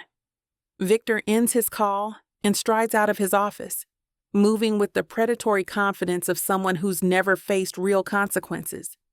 He passes within arm's reach, close enough for me to catch his expensive cologne and notice the way his eyes sweep the hallway like he owns every inch, which, considering his plans, he probably thinks he does. I wait until his footsteps fade into the elevator bank before slipping toward the executive archives. The access card chirps against the scanner, and heavy doors swing open to reveal floor-to-ceiling files arranged with military precision. 20 minutes. That's my window before someone notices the audit specialist who doesn't exist. My fingers dance across labeled sections, searching for anything bearing Victor's signature or private correspondence. Corporate hierarchies are predictable. The real secrets hide behind innocuous labels like administrative oversight and strategic planning. Bingo. A manila folder tucked between quarterly reports catches my attention. Ellison Holdings, subsidiary formation. My pulse races as I flip it open, revealing incorporation documents for a company I've never heard of. Meridian Strategic Consulting. The papers paint a fascinating picture. Shell company registered in Delaware. Board of directors consisting entirely of Victor's personal attorneys. Business purpose listed as investment advisory services. But the real kicker sits in the financial projections. Estimated asset acquisition of $12 billion. Roughly the market value of Voss International. Well, I photograph each page with practiced efficiency, making sure the camera captures every damning detail. Someone's been planning a hostile takeover disguised as a rescue operation. The beauty of Victor's scheme becomes crystal clear as I piece together the evidence. Create instability through sabotage, tank the company's value, then swoop in with his consulting firm to acquire assets at fire sale prices. Except the bastard made one critical mistake. He underestimated both Roman's tenacity and my particular skill set. I slip the folder back into its slot, smoothing edges until it looks undisturbed. The photographs burn against my phone's memory like digital ammunition, each image worth more than the 2 million Romans paying me. Time to play. The elevator doors slide open just as I'm about to step inside, and there he is. Roman, leaning against the back wall like he owns the damn thing. His slate gray eyes rake over me from head to toe, taking in the blazer, the sensible flats, the severe bun. A slow smirk curls his lips. Let me guess. Audit specialist? He drawls, his deep voice dripping with amusement. Cute. Very cute. I fight the urge to roll my eyes, my grip tightening on the folder tucked under my arm. You shouldn't flirt with employees, Mr. Voss. My tone is sharp enough to cut glass, but it doesn't faze him. You stopped being just an employee the moment you started screaming my name. His smirk widens, and his eyes darken with something far too dangerous for a corporate hallway. Heat floods my cheeks, and I briefly consider throwing the folder at his smug face. Instead, I step forward, glaring as I brush past him into the elevator. I'm working. So am I. He holds the door open with a hand, his gaze never leaving mine. The intensity of it makes my skin prickle, like he's peeling back every layer of professionalism I've carefully constructed. I step into the elevator, pressing myself against the far wall to put as much distance between us as possible. It doesn't help. The space feels smaller with him in it, his presence overwhelming as he leans casually against the opposite wall. The doors slide shut, and the silence stretches, thick and suffocating. I stare straight ahead, refusing to give him the satisfaction of meeting his gaze. You know, he says, his voice low and teasing. If you're going to keep pretending to be something you're not, you might want to work on your acting skills. I snap my head toward him, my glare lethal. And what exactly am I pretending to be? Innocent. His smirk turns wicked, and he takes a step closer, invading my space with deliberate slowness. The air between us charges with tension as he towers over me, close enough that I can count his eyelashes. You're many things, Sloane, but innocent isn't one of them. Not after everything. I press my lips into a thin line, refusing to engage with his baiting. The elevator dings softly, signaling our descent, but it feels like an eternity, trapped in this tiny box with him. The walls seem to contract with each floor we pass. His cologne, something expensive and woodsy with notes of amber and bergamot, fills my senses, wrapping around me like a physical touch, and I hate how familiar it is. How much it still affects me after all this time. How my traitorous body remembers exactly what his skin smells like beneath that designer fragrance. You're quiet, he observes, his voice dropping to a murmur that seems to vibrate through the small space between us. His slate gray eyes track every micro-expression on my face. That's new? The Sloane Mercer. I remember always had a razor-sharp comeback. I'm working, I repeat. My tone clipped as I clutch my folder, tighter against my chest like a shield. Unlike some people who apparently have time to stalk their former adversaries in corporate elevators. He chuckles, deep and throaty, and the sound sends an unwelcome shiver down my spine, awakening memories I've spent years trying to bury. His laugh has always been rare. Genuine amusement from Roman Voss is like witnessing a solar eclipse. You're more fun when you're not pretending to hate me, he says, his eyes glinting with something that looks dangerously like affection. I miss that fire. I'm not pretending, I shoot back, my words sharper than I intend, cutting through the air between us. The elevator suddenly feels suffocating, too small to contain both his massive ego and my simmering rage. His smirk falters for a fraction of a second, replaced by something darker, more intense. A flash of genuine emotion breaking through that carefully controlled facade. The scar on his ribs might be hidden beneath his perfectly tailored suit, but I know exactly where it is, just as he knows exactly where all my invisible wounds lie. "Good," he says, leaning in so close I can feel the warmth of his breath on my skin, the faint stubble on his jaw nearly grazing my cheek. His voice drops to a whisper meant only for me, because I'm not pretending either. And this time, Mercer, I'm not letting you walk away so easily. Chapter 19. Roman. The tension crackles between us like a live wire, thick enough to cut with a blade. She's locked herself behind that corporate armor, blazer buttoned to her throat, shoulders squared like she's heading into battle, jaw set in a line that could break diamonds. But I see what she's trying to hide. The flush. It starts at the hollow of her throat, creeping upward like spilled wine on pristine linen. Her pulse hammers against the delicate skin just beneath her ear, and despite all that professional Ice Queen posturing, her body betrays her. Always has. I lean in, close enough that my breath disturbs the few strands of hair that have escaped her severe bun. Close enough that she can feel the heat radiating from my skin. My voice drops to a whisper that scrapes against her ear like velvet over steel. "You always this tense around your employers, or just the ones you've already screwed?" Her breath hitches, a sharp intake that she tries to disguise as irritation. But I catch it. I catch everything when it comes to Sloane Mercer. The way her fingers tighten imperceptibly around her briefcase. The microscopic widening of her eyes before she forces them back to neutral. The subtle shift of weight from foot to foot, like she's fighting the urge to either slap me or pull me closer. She doesn't rise to the bait. Doesn't fire back with one of those razor-sharp comebacks. I know she's got locked and loaded behind those perfect lips. Instead, she stares straight ahead at the brushed steel doors, her silence more provocative than anything she could have said.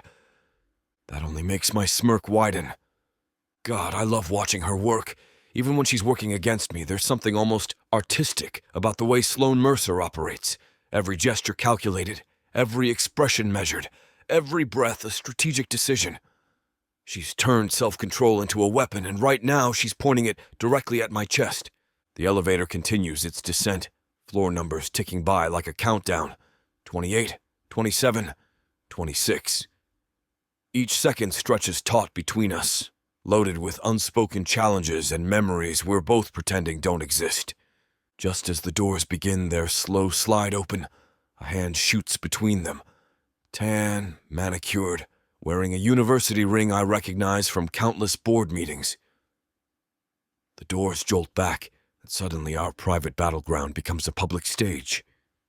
3 of my employees shuffle in, already deep in conversation about the last meeting. Jenkins from accounting, his tie slightly askew from a long day of spreadsheets. Morrison from marketing, still clutching her ever-present tablet like a security blanket. And Davidson from legal, looking perpetually constipated as usual. The transformation is instantaneous. Sloane steps away from me with fluid grace, her body language shifting from barely restrained tension to professional indifference. She checks her watch with the practiced boredom of someone who's late for another tedious meeting. I straighten my tie and pull out my phone, scrolling through emails I've already read twice while adopting the expression of a CEO with more important things on his mind than mysterious audit specialists. "Mr. Voss," Jenkins nods respectfully, apparently not noticing the electricity that was crackling between us 30 seconds ago. "Good to see you making time for the operational side of things." "Always," I reply smoothly, not bothering to look up from my screen. Attention to detail separates the leaders from the amateurs. The elevator lurches between floors, a mechanical hiccup that sends Morrison stumbling backward. She collides with Sloane, who has nowhere to go but directly into me. Her back presses against my chest, firm and warm through the crisp cotton of her blazer. The impact drives her hips backward, and suddenly she's flush against me. Every curve, every line of her body imprinted against mine. When her buttocks connects with my crotch, my jaw clamps shut so hard I'm surprised my teeth don't crack. My hand moves without conscious thought, snaking around her waist to steady her. Through the fabric of her blazer, I can feel the rapid rise and fall of her breathing. She freezes like a deer caught in headlights, but she doesn't pull away. Doesn't even try to step forward. "Sorry," Morrison chirps obliviously, adjusting her tablet. "These elevators have been acting up all week." "No harm done," I manage, my voice rougher than it should be. Sloane's breath catches. Sounds so soft, I'm probably the only one who hears it. She doesn't look back at me, but her body language speaks volumes. The subtle arch in her spine. The way her fingers curl slightly at her sides. The almost imperceptible lean backward as if she wants to melt into me completely. The elevator continues its descent, and I use the movement as cover to guide her into the corner. A half step here, a gentle pressure there until she's tucked against the back wall and I'm standing between her and the others. My body shields her from their view, creates a pocket of privacy in this cramped metal box. When she finally tilts her head up, those dark eyes meet mine, and I see everything she's trying to hide. Her lips are parted, breath coming in shallow gasps that match the frantic pulse I can see fluttering at her throat. There's confusion there, want, and something that looks dangerously close to surrender. I could kiss her. Right here, right now, in front of Jenkins and Morrison and Davidson. Could back her against that wall and claim her mouth like I've been dying to do since the moment she walked out of my bed. Show everyone in this goddamn building exactly who she belongs to. But control is my specialty. Always has been. Instead, I let my thumb trace a barely there circle against her waist, where my hand still rests. Watch her pupils dilate. Listen to the way her breathing stutters. Restraint can be its own kind of weapon, and right now I'm using it to devastating effect. Third floor arrives with a mechanical ding that cuts through the air. Jenkins adjusts his tie one final time. Morrison clutches her tablet closer, and Davidson straightens his perpetually rumpled jacket. "Have a good evening, Mr. Voss," Jenkins calls over his shoulder as they shuffle toward the opening doors. "Those lamb chops in the cafeteria are supposed to be incredible today," Morrison adds cheerfully, her voice echoing in the suddenly spacious elevator.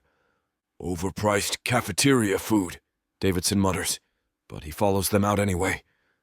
Their voices fade into the general hum of office life, keyboards clicking, phones ringing, the distant sound of a printer working overtime. The doors hesitate for a heartbeat, as if giving us one last chance to step into the safety of public spaces and professional boundaries. Then they slide shut with mechanical finality. The silence that follows feels dangerous, electric, like the moment before lightning strikes. I don't wait. Don't give her time to rebuild those walls or slip back into that untouchable corporate persona. My fingers find the elegant curve of her collarbone, tracing the line where her blazer gives way to warm skin. She's softer than I remember, smoother. The contact sends electricity shooting straight through my nervous system. Her breath catches, a sharp intake that she can't disguise this time. No audience to perform for, no professional mask to hide behind. Just us in this cramped space, and the memory of what we did to each other 3 nights ago. "This isn't professional." Her voice comes out tight, strained, like she's fighting to keep each word level. "It's not part of the contract." But she doesn't step away, doesn't push my hand off her skin. If anything, she leans into the touch, her body betraying everything her mouth is trying to deny. I lean closer, lips brushing the outside of her ear. Close enough that I can feel the heat radiating from her skin. Smell that intoxicating perfume that's been haunting my dreams. When I speak, my voice is low, rough, designed to strip away every last defense she's clinging to. From what I understand, you're not too good at sticking to your plans. She stiffens, but I'm not done, not even close. "Tell me, Sloane." My thumb finds her pulse point, pressing just hard enough to feel the frantic rhythm beneath her skin. Is pretending you don't want me to screw you again part of your plan? The question hangs in the air between us like a loaded weapon. I watch her face in the reflection of the polished elevator doors, the way her lips part, the flush that creeps up her throat, the war between control and desire playing out across her features.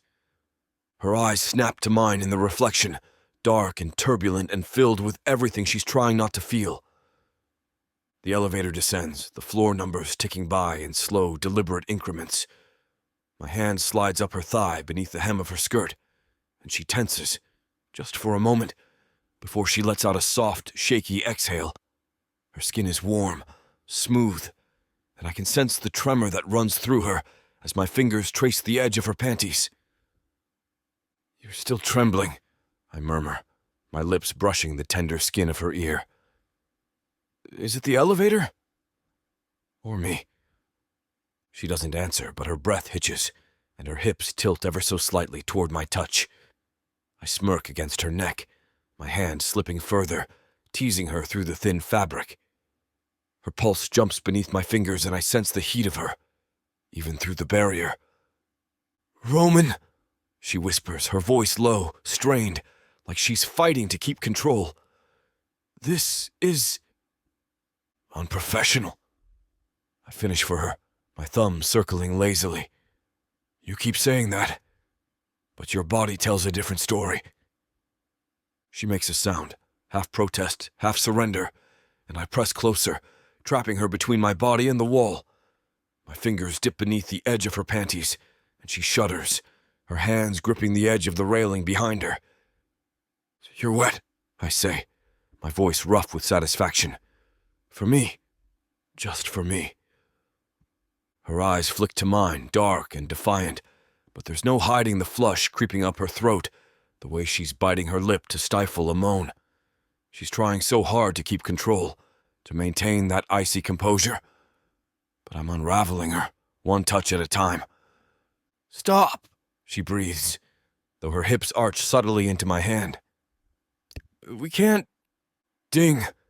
The elevator chimes, cutting her off, and the doors slide open to reveal the polished marble lobby of Voss International. I step back, my hand slipping out from beneath her skirt, and hold the door open with a smirk. "Looks like this is you." She smooths her blouse with trembling hands, refusing to meet my eyes. Her cheeks are flushed, her breathing uneven, and I can see the effort it takes for her to straighten her shoulders and step out into the lobby.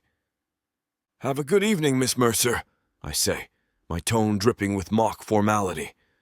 She doesn't respond, just walks away with sharp, deliberate steps, her heels clicking against the marble floor. I watch her go, my eyes locked on the sway of her hips, the way her skirt brushes against her thighs. She doesn't look back, but I know she feels my gaze on her. The doors start to close, and I let them, leaning against the wall as the elevator begins its ascent. My lips tug into a grin, and I can't help the rush of satisfaction that courses through me. Sloane Mercer is the most infuriating, intoxicating woman I've ever met, and I've never wanted anyone more. Oh, honey, subtle is not on the menu. This bundle, it's big, it's bold, it's extra as hell, just like you deserve. 9 full-length audiobooks, 12-pack abs, billion-dollar bank accounts, and a whole lot of filthy, over-the-top love. We're talking possessive bad boys, jealous billionaires, growling alpha males who act like you hung the damn moon. And the steam? Baby, it's off the charts. These men don't flirt. They claim. And guess what? This beautifully chaotic romance buffet is already 70% off. Use the YouTube exclusive code VIXA40. Click the link, use the code, and dive into the messy, crazy, all-consuming love you've always dreamed of. The over-the-top romance audiobook bundle, because too much is never enough. Vixa Vaughn Romance.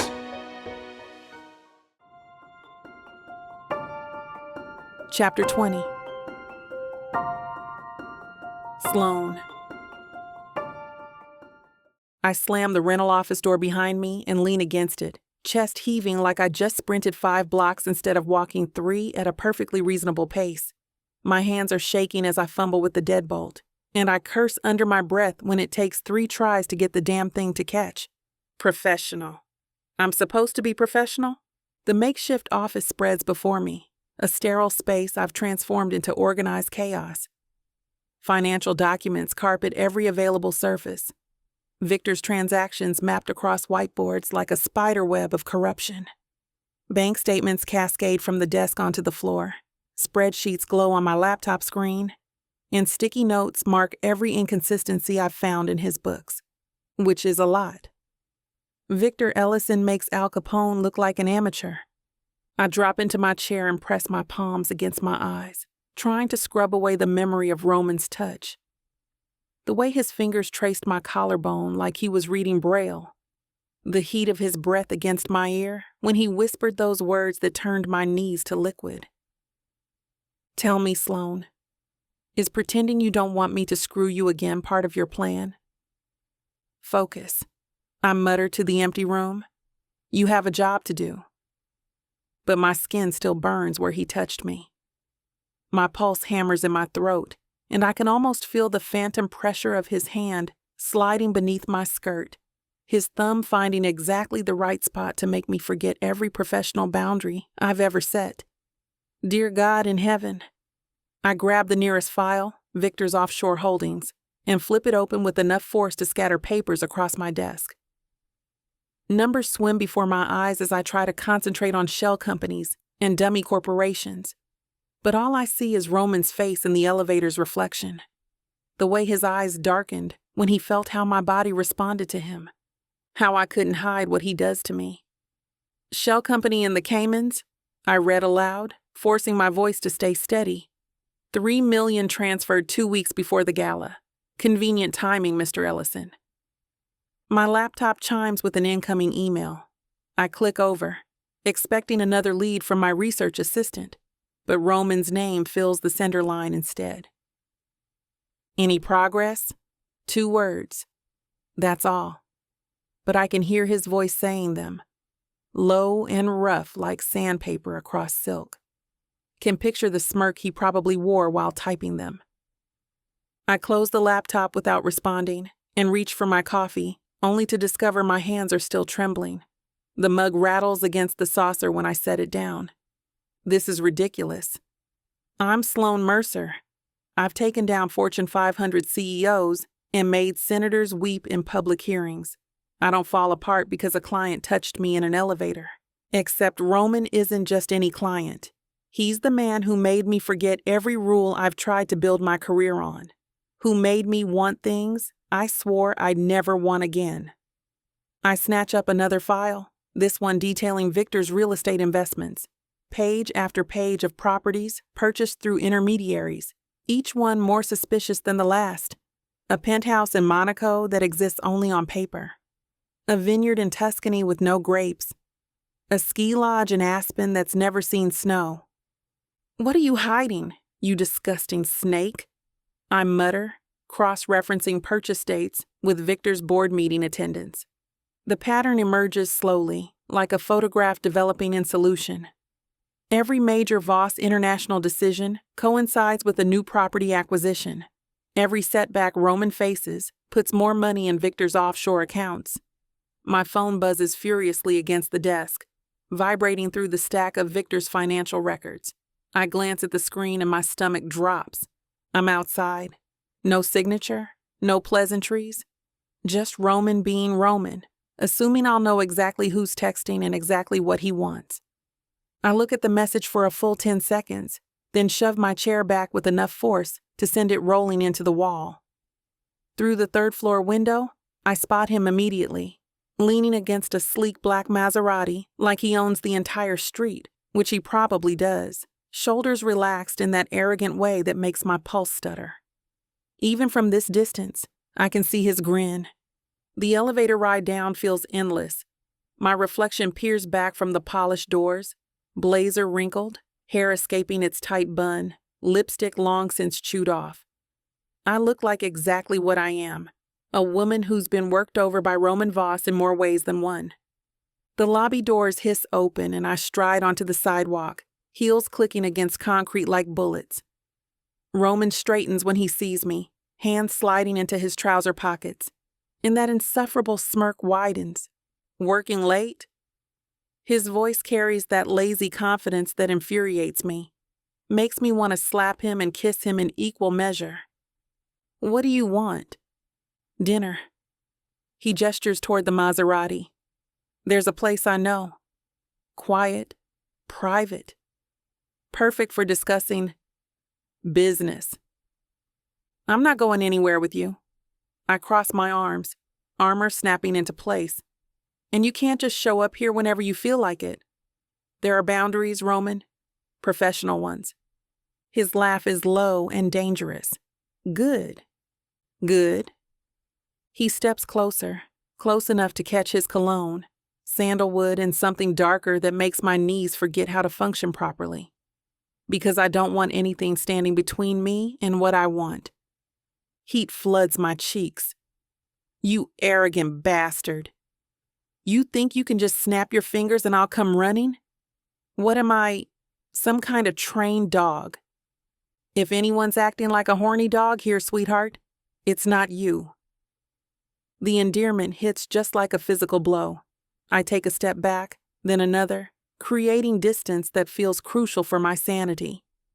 This is exactly what I'm talking about. You're my client. I'm your contractor. That's it. Is it? He follows my retreat, matching each step backward with one forward. Because 5 hours ago in that elevator, you felt like a lot more than just my contractor. That was a mistake. Was it? His voice drops to that register that turns my bones to liquid. Because the way you responded when I touched you didn't feel like a mistake. It felt like you've been thinking about it as much as I have.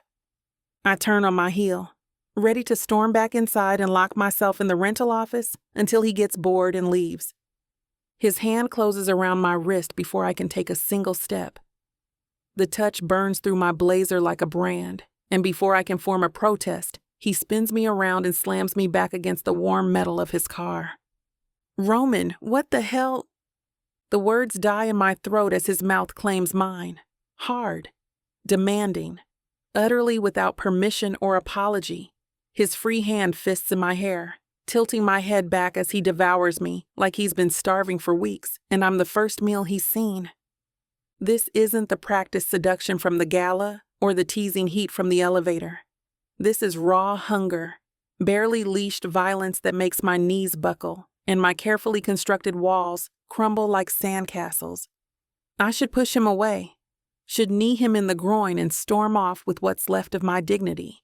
Instead, my traitorous hands find the lapels of his jacket and pull him closer, my mouth opening under his like I've been waiting my entire life for exactly this moment. When he breaks away, we're both breathing hard. His pupils are blown wide, jaw clenched like he's fighting for control that's already long gone. The late afternoon sun catches the 5 o'clock shadow that makes him look more pirate than CEO, and I want to trace it with my tongue. Get in the car, Sloan. His voice is gravel and smoke, rough enough to scrape skin. I stare up at him, chest heaving, lipstick smeared across both our mouths like evidence of a crime. Every rational thought in my head screams at me to say no, to walk away. To remember that this man is dangerous in ways that have nothing to do with his bank account and everything to do with how he makes me forget who I am. But my legs are already moving, carrying me to the passenger door like they've made a decision my brain hasn't caught up to yet. The leather seat cradles me as I slide inside, and the door clicks shut with the finality of a prison cell. Roman settles into the driver's seat, his massive frame filling the space completely. The engine purrs to life with a low growl that I feel in my bones, and I fix my gaze on the window, watching the city blur past as we pull into traffic. Stupid. So stupid. The words loop through my mind like a mantra, keeping time with my racing heartbeat. This is exactly how careers implode, how perfectly ordered lives spiral into chaos, how women like me end up as cautionary tales whispered in boardrooms and bar associations. I catch our reflection in the side mirror. Roman's hands steady on the wheel, jaw set in concentration, while I sit rigid as a statue, every muscle coiled with tension. We look like strangers, like two people who definitely haven't seen each other naked, who haven't shared breath and sweat and secrets in the dark. The lie burns worse. Chapter 21. Roman. The Maserati purrs to a stop outside Le Caprice, its glass facade glowing like a jewel box against the city's gray backdrop. I cut the engine and lean back, watching Sloane's reflection in the rearview mirror. Her jaw tightens as she takes in the scene. Valets in tailored jackets, women in couture dripping diamonds, the faint swell of a string quartet spilling through the open doors. Her glare is a blade aimed straight at me. I'm in a blazer and boots, Roman. I keep my expression neutral, but the corner of my mouth twitches. Reaching into the center console, I pull out a sleek black garment bag, the fabric whispering as I toss it into her lap. You're welcome. She stares at it like I've handed her a live grenade. Are you serious? Deadly. Her fingers twitch against the bag, but she doesn't open it. Instead, she lifts it between two fingers like it's contaminated. Do you keep dresses in your car for all your conquests? I meet her eyes, letting the silence stretch just long enough to make her squirm. Just the ones worth dressing up. Her lips part, but no words come out. Good. For once, I've rendered Sloane Mercer speechless. The dress isn't just a gamble, it's a statement. I bought it 2 days ago after she walked out of Voss HQ, her blazer clinging to shoulders too sharp to hide the tension beneath. She's always armor and angles, but this is a curve, a shadow, something designed to remind her she's more than her job title. She finally unzips the bag, and the dress spills out. Silk so dark it seems to drink the light, cut to hug every line and betray every secret. Her breath hitches, and I bite back a smirk. This is... She trails off, running her fingers over the fabric. You're unbelievable. I'll take that as a compliment. Her eyes narrow. It wasn't. It's a dress, Sloane, not a marriage proposal. Put it on. She doesn't move. The dress drapes across her lap like a shadow, and for a brief moment I think she's going to throw it back at me. Instead, she exhales sharply and unbuckles her seatbelt. Turn around. You're joking. I'm not changing in front of you. We've been naked together, Sloane. And yet here we are, she says, her voice clipped. Get out. I climb out of the Maserati, hands raised in mock surrender. Your chariot awaits, Princess. She glares at me through the window, already reaching for the blazer buttons. And stay out there. Wouldn't dream of peeking.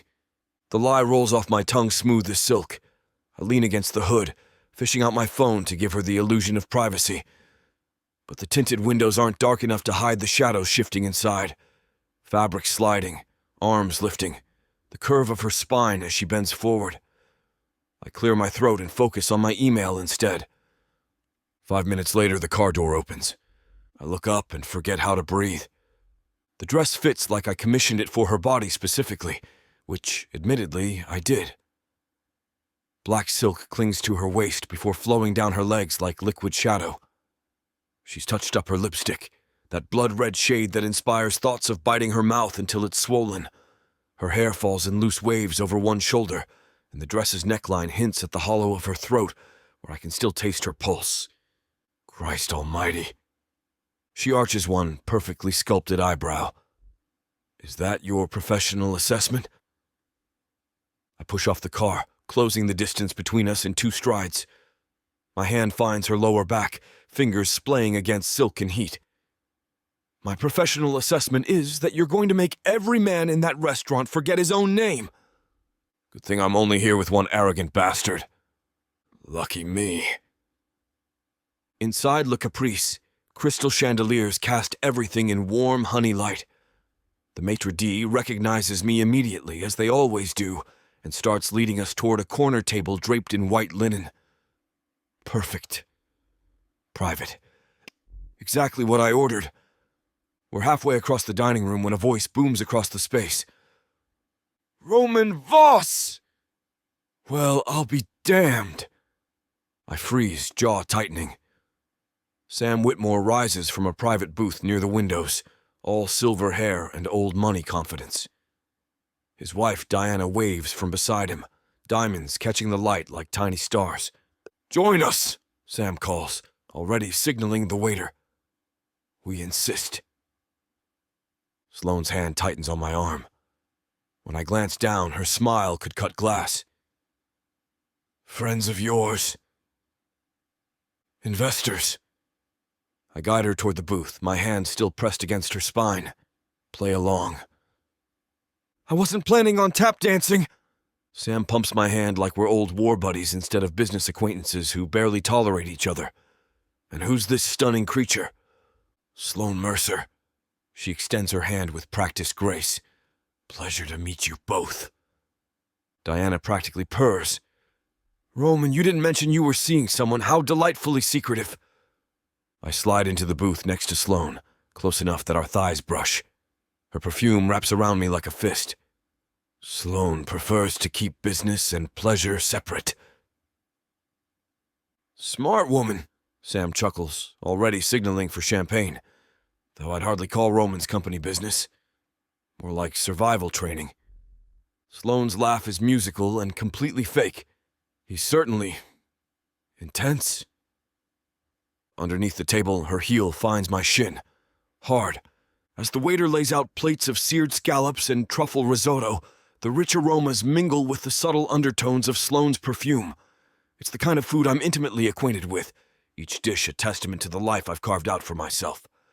Sam, with his silver hair and old money confidence, regales us with tales of his latest golfing escapade, his voice rising and falling with the rhythm of a practiced storyteller.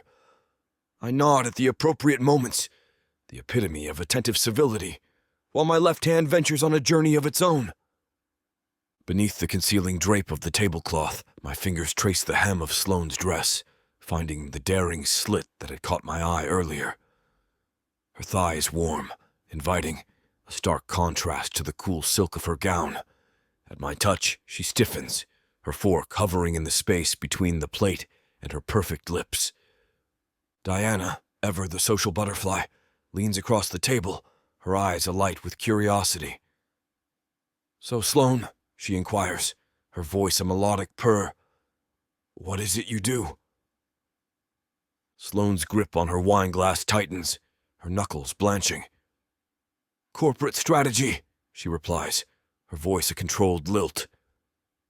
My palm flattens against her inner thigh, a silent claim in this public arena. Her response is immediate. Her fingers clamp around my wrist like a vice, her manicured nails biting into my skin. But I am unyielding, my hand remaining exactly where I want it to be. Sam's boisterous laughter fills the space. You two must have a lot to talk about then. Oh, we do, I confirm, my voice a low rumble. My thumb begins to draw slow, deliberate circles on her skin, each one a promise of things to come. Sloane's breath catches, a barely perceptible hitch that sends a jolt of satisfaction through me. She shifts in her seat, and for a fleeting moment I anticipate her rejection. But then, her legs part, granting me further access, a silent surrender that makes my smirk widen. I lean back, savoring the taste of my wine, while my fingers continue their exploration. They find the lace edge of her panties, the fabric damp with her arousal. The discovery is a victory, a secret shared between us in the midst of this charade. Diana, oblivious to the silent war being waged under the table, continues her probing.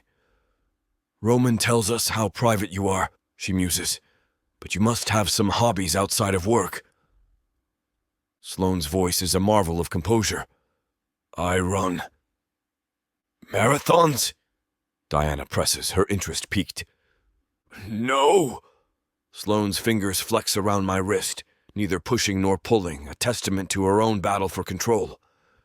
Just long distances. My fingertips graze the slick fabric of her panties, and I revel in the sharp intake of her breath, the way her body instinctively responds to my touch. You all right there, Sloane? You look a little flushed, Sam observes, his eyes twinkling with amusement. Perfectly fine, Sloane asserts, her nails scoring my skin in silent reprimand. I lean in, my lips brushing the shell of her ear. Liar, I whisper, the word a soft exhale that sends a shiver cascading down her spine. Her eyes meet mine, dark with fury and desire, a heady combination that makes my pulse quicken. The waiter's return with dessert menus is a timely interruption, and Sloane seizes the opportunity to extricate herself from my touch. "Excuse me," she says, her voice steady despite the heat in her gaze. "I need the ladies' room." Diana's knowing smile is a mere flicker as she grants Sloane permission to leave. I watch as Sloane navigates her way through the dining room, each step a deliberate display of grace and defiance. Sam claps me on the shoulder, his laughter a low rumble. "You've got your hands full with that one." I take a slow sip of my wine, the taste of victory mingling with the robust flavor on my tongue. "You have no idea," I reply, my eyes never leaving the retreating figure of Sloane Mercer. Chapter 22. Sloane. The bathroom mirror reflects a woman I barely recognize. My lipstick remains flawless, a small miracle considering how hard I bit my lower lip to keep from moaning at that table. The silk dress clings to my frame like a second skin, and I can still feel the phantom pressure of Roman's fingers against my thigh. I grip the marble countertop until my knuckles go white. My legs shake, not from standing too long, but from the memory of his touch, the way he'd found the exact spot that made my breath stutter. The bastard knew exactly what he was doing, sitting there with that smug expression while his hand wandered beneath expensive fabric. Fury and arousal war in my chest, each emotion feeding the other until I can't distinguish between them. I want to slap him. I want to drag him into the nearest supply closet and finish what he started. Both impulses feel equally valid and equally dangerous. "Get it together, Mercer," I whisper to my reflection. He's a client, nothing more. The lie tastes like vomit in my mouth. Roman Voss stopped being just a client the moment his mouth found mine in that elevator. Maybe even before that. Maybe the second I walked into his penthouse and let him strip away more than just my clothes. I splash cold water on my wrists, hoping to cool the fire burning under my skin. The water beads against the silk of the dress, and I remember the weight of the garment bag in my lap, the way he'd looked at me when I stepped out of that car, like he wanted to devour me whole. The bathroom door opens behind me. I freeze, meeting Roman's slate gray eyes in the mirror as he steps inside.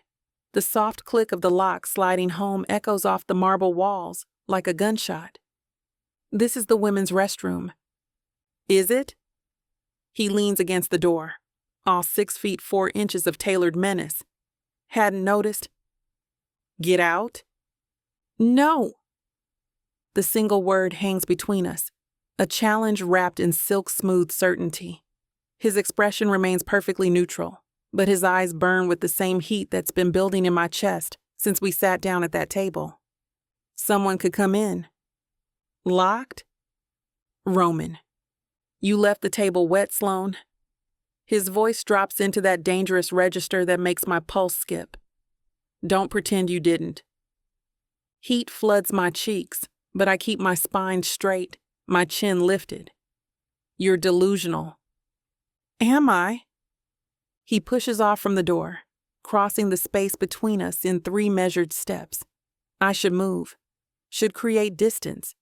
Instead, I watch him approach like prey watching a predator, paralyzed by the certainty of what comes next. Tell me you weren't thinking about my hot fingers inside you while Diana asked about your hobbies. My breath catches. You're unbelievable. Tell me you weren't imagining what would have happened if I'd pushed that lace aside and touched you properly. Stop. But the word lacks conviction, and we both know it. His hands brace on either side of the countertop, caging me against the marble. The heat of his body radiates through the expensive fabric of his suit, and I catch the scent of his cologne, something dark and woody that makes my knees weak. "Say it again," he murmurs, his mouth inches from my ear. "Tell me to stop, and I will." "You're not playing fair," I hiss, my fingers digging into the marble counter as his breath ghosts over my neck. "I'm not playing at all." The words vibrate against my skin, low and rough, and my traitorous body arches toward him before I can stop it. I should shove him away, should remind him this is a business arrangement, that I don't let men, especially not men like him, corner me in bathrooms like some conquest. But then his teeth graze my pulse point, and my brain short circuits. I open my mouth to tell him to leave, to stop. But my back hits the wall before the words form, his hands framing my hips, his mouth crashing into mine. It's not a kiss. It's a claim. Hungry, relentless, the kind of kiss that rewires your nervous system. I bite his lower lip, hard, and he growls, pressing me harder into the wall. "That's it," he murmurs against my mouth, one hand sliding up my thigh, bunching the silk of the dress. "Screw me." I twist my face away, gasping. We're in a restaurant. And his fingers pull at the edge of my lace underwear, deliberate, testing. "You like an audience, Sloane? Or is that just another lie you tell yourself?" I knee him in the thigh, not hard enough to incapacitate, just enough to make him grunt, and seize his wrist before his fingers can slip beneath the fabric. "You don't get to decide what I like." His laugh is dark, amused. "No?" He leans in, lips brushing my ear. "Then why are you shaking?" "I am. God damn it, I am." His free hand fists in my hair, tilting my head back, forcing me to meet his gaze. The hunger there isn't just sexual, it's personal. He wants me unsteady, wants me his. I hate to burst your bubble when things are just getting started, but this platform won't allow us to air the steamy content coming up in this chapter. If you want us to keep bringing you free audiobooks, we have to abide by their rules. Luckily for you, the unabridged version of every Vic Savon audiobook is available at VicSavonRomance.com.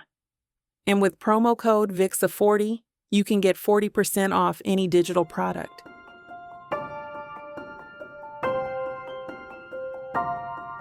Chapter 23. Roman. I lean back against the counter, my hand still trembling slightly as I watch Sloane fuss with her reflection in the mirror. Her lipstick is smudged, her hair a little wild from where my fingers had gripped it. She's trying to smooth it down, but her movements are hurried, unsteady. I step closer, my height looming over her, and reach for the small black handbag she'd left on the counter.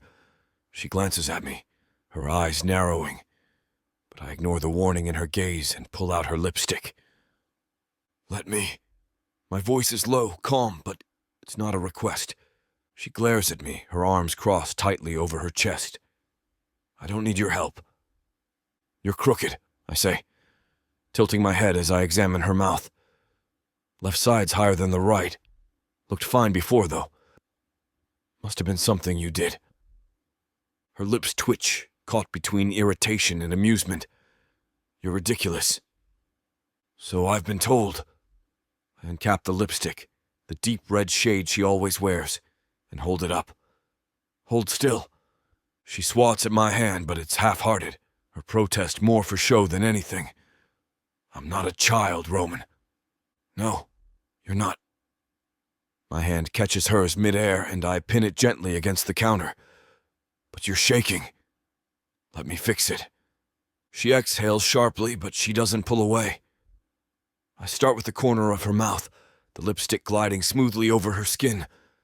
She's still glaring at me, but there's something softer in her eyes now. A flicker of vulnerability she's trying to hide.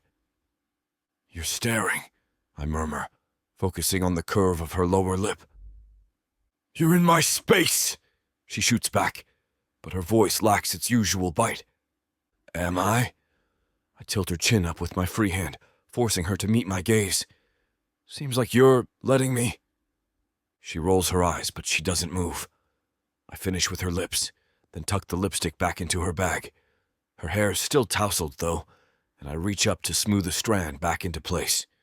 She swats at my hand again, but this time it's playful, her fingers brushing against mine. Enough, she says, but there's a smile tugging at the corner of her mouth. I step back, hands raised in mock surrender. Fine. You're flawless, again. She huffs a laugh, grabbing her bag and sliding off the counter. Let's get back before they send a search party. Back at the table, the conversation flows easily, though it's all surface-level politeness. Sloane's seated next to me, her posture perfect, her smile flawless. But I can see the tension in her shoulders, the way her fingers tap against her glass when she thinks no one's looking. Diana's telling some story about her latest trip to Italy, and I nod along, offering the occasional comment, but my attention keeps drifting back to Sloane. She's playing her part perfectly, laughing at the right moments, asking the right questions, but I catch the way her knee brushes against mine under the table, the way her foot hooks around my ankle like she's daring me to react. I relax in my chair, my arm casually draped over the back of hers, and sip my wine. She glances at me, her lips quirking in a faint smile, and I know she's thinking the same thing I am. This might look civilized, but the fire between us is anything but. I keep my hand steady on her thigh throughout the rest of dinner, my thumb drawing lazy circles against the silk of her dress. It's not entirely for her benefit. The contact grounds me, keeps me from doing something stupid like dragging her back into that bathroom. Again. When Diana launches into another story about her vineyard in Tuscany, I feel Sloane's muscles tense under my palm. She's had enough of the social performance, and, frankly, so have I. My hand slides higher, a subtle warning, and she settles back into her chair with the faintest exhale. Well, Sam says finally, checking his watch, we should probably call it a night. Early morning tomorrow. Of course. I stand, extending a hand to help Diana from the booth. Thank you for a wonderful evening. The pleasure was all ours. Diana beams at Sloane. It was lovely meeting you, dear. You must join us again soon. Sloane's smile is flawless, professional ice wrapped in velvet. I'd like that very much. We exchange the usual pleasantries while I settle the check, my hand never leaving Sloane's lower back. The warmth of her skin bleeds through the thin fabric, and I find myself pressing slightly harder, needing the contact more than I care to admit. Outside on the sidewalk, Sam and Diana disappear into their waiting Mercedes, leaving us alone under the amber glow of the streetlights. The night air carries the scent of rain and exhaust, the city humming around us with its usual restless energy. I'll walk back to my office, Sloane says, already turning toward the street corner. I catch her elbow, my grip firm but not harsh. It's past midnight, Sloane. I'm a big girl, Roman. I can handle a few blocks. Not happening. I guide her toward my car, where the driver waits with practiced patience. Get in. She plants her feet, that stubborn tilt to her chin that I'm beginning to recognize. I need my things from the office anyway. Just drop me there. Where are you going? That's not your concern. I step closer, close enough that she has to tilt her head back to meet my eyes. If you won't give me your address, then you're staying with me tonight. That's not professional. The laugh that escapes me is rough around the edges, more bark than humor. I think professionalism went out the window when I was buried inside you in the bathroom, sweetheart. Her cheeks flush, but she holds my gaze, defiant even in her embarrassment. For a moment, I think she's going to argue, to dig in her heels and make this into a battle of wills. Instead, she rolls her eyes with theatrical exasperation. You're insane, but not wrong. She doesn't fight when I open the car door for her, just slides into the leather seat with fluid grace. I follow, settling beside her as the driver pulls into traffic without needing directions. Back at my penthouse, Sloane stands in the middle of my living room like she's never seen marble floors before. She's still in that black dress, but her heels are off, dangling from one finger. I don't have anything to sleep in, she says, arms crossed. I shrug off my jacket, tossing it over the back of a chair. I have drawers full of shirts. Your ex-girlfriend's clothes. My shirts, Sloane. Unless you prefer sleeping naked. She rolls her eyes, but follows me toward the bedroom. I pull out a white button-down from my dresser, holding it up. This work for you, or do you need me to iron it first? Hilarious. She snatches it from my hands. Where's the bathroom? I gesture toward the ensuite. Try not to flood it. Try not to be a jerk for 5 minutes. The bathroom door clicks shut behind her, and I strip down to my boxers, hanging my suit in the walk-in closet. When she emerges, my shirt hangs to her mid-thigh, sleeves rolled up, and something in my chest tightens. She looks smaller like this, softer, though the sharp look in her eyes remains unchanged. Your bed's ostentatious, she says, eyeing the king-size mattress like it might bite her. I'm ostentatious. I pull back the covers. Problem? Just making an observation. She climbs in on the far side, keeping as much distance between us as the mattress allows. I slide in after her, and for a moment we both lie there, staring at the ceiling like teenagers at their first sleepover. This is weird, she says finally. What? Sleeping in a bed? Sleeping in a bed with you. Without. She waves her hand vaguely. Without me screwing you senseless? God, you're crude. I turn on my side to face her. You didn't seem to mind my crude mouth when it was between your... She smacks my chest with the back of her hand. Stop. Make me! She turns to glare at me, propping herself up on one elbow. You realize that just because I'm here doesn't mean anything's changed, right? I'm still working for you. This is still just business. Sure it is. I'm serious, Roman. So am I. I reach out, tucking a strand of hair behind her ear. Business partners screw each other in restaurant bathrooms all the time. She catches my wrist. That was a mistake. Which time? Her fingers tighten around my wrist, but she doesn't let go. Both times. Then why are you here? The question lingers between us, and for a moment I see something crack in her armor. Uncertainty. Want fear, maybe. Because you're paying me $10 million, she says finally, but her voice lacks conviction. Right. I settle back against the pillows. Just business. She releases my wrist and turns away, pulling the covers up to her chin. Just business. But as the minutes tick by and her breathing evens out, she shifts closer. First, just an inch, then another. Her hand finds my chest, palm flat against my ribs, and she doesn't pull away. I stare at the ceiling, hyper-aware of every point where her body touches mine. Her leg brushes against my thigh. Her breath warms my shoulder. And that hand... Christ, that hand resting over my heart like she's claiming something. I don't know when she became this pull in my chest, this need that goes deeper than wanting her body. She's supposed to be a tool, a means to an end.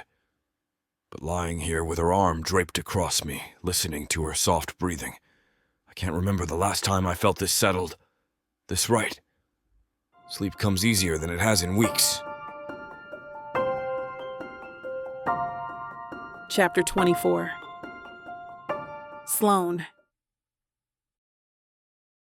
I curl my fingers around the ceramic mug, savoring the bitter bite of espresso as I stare at my laptop screen. My makeshift office feels smaller this morning, cluttered with the detritus of late-night research. Printouts scattered across the desk, sticky notes marking key financial discrepancies, and 3 empty coffee cups forming a defensive perimeter around my workspace.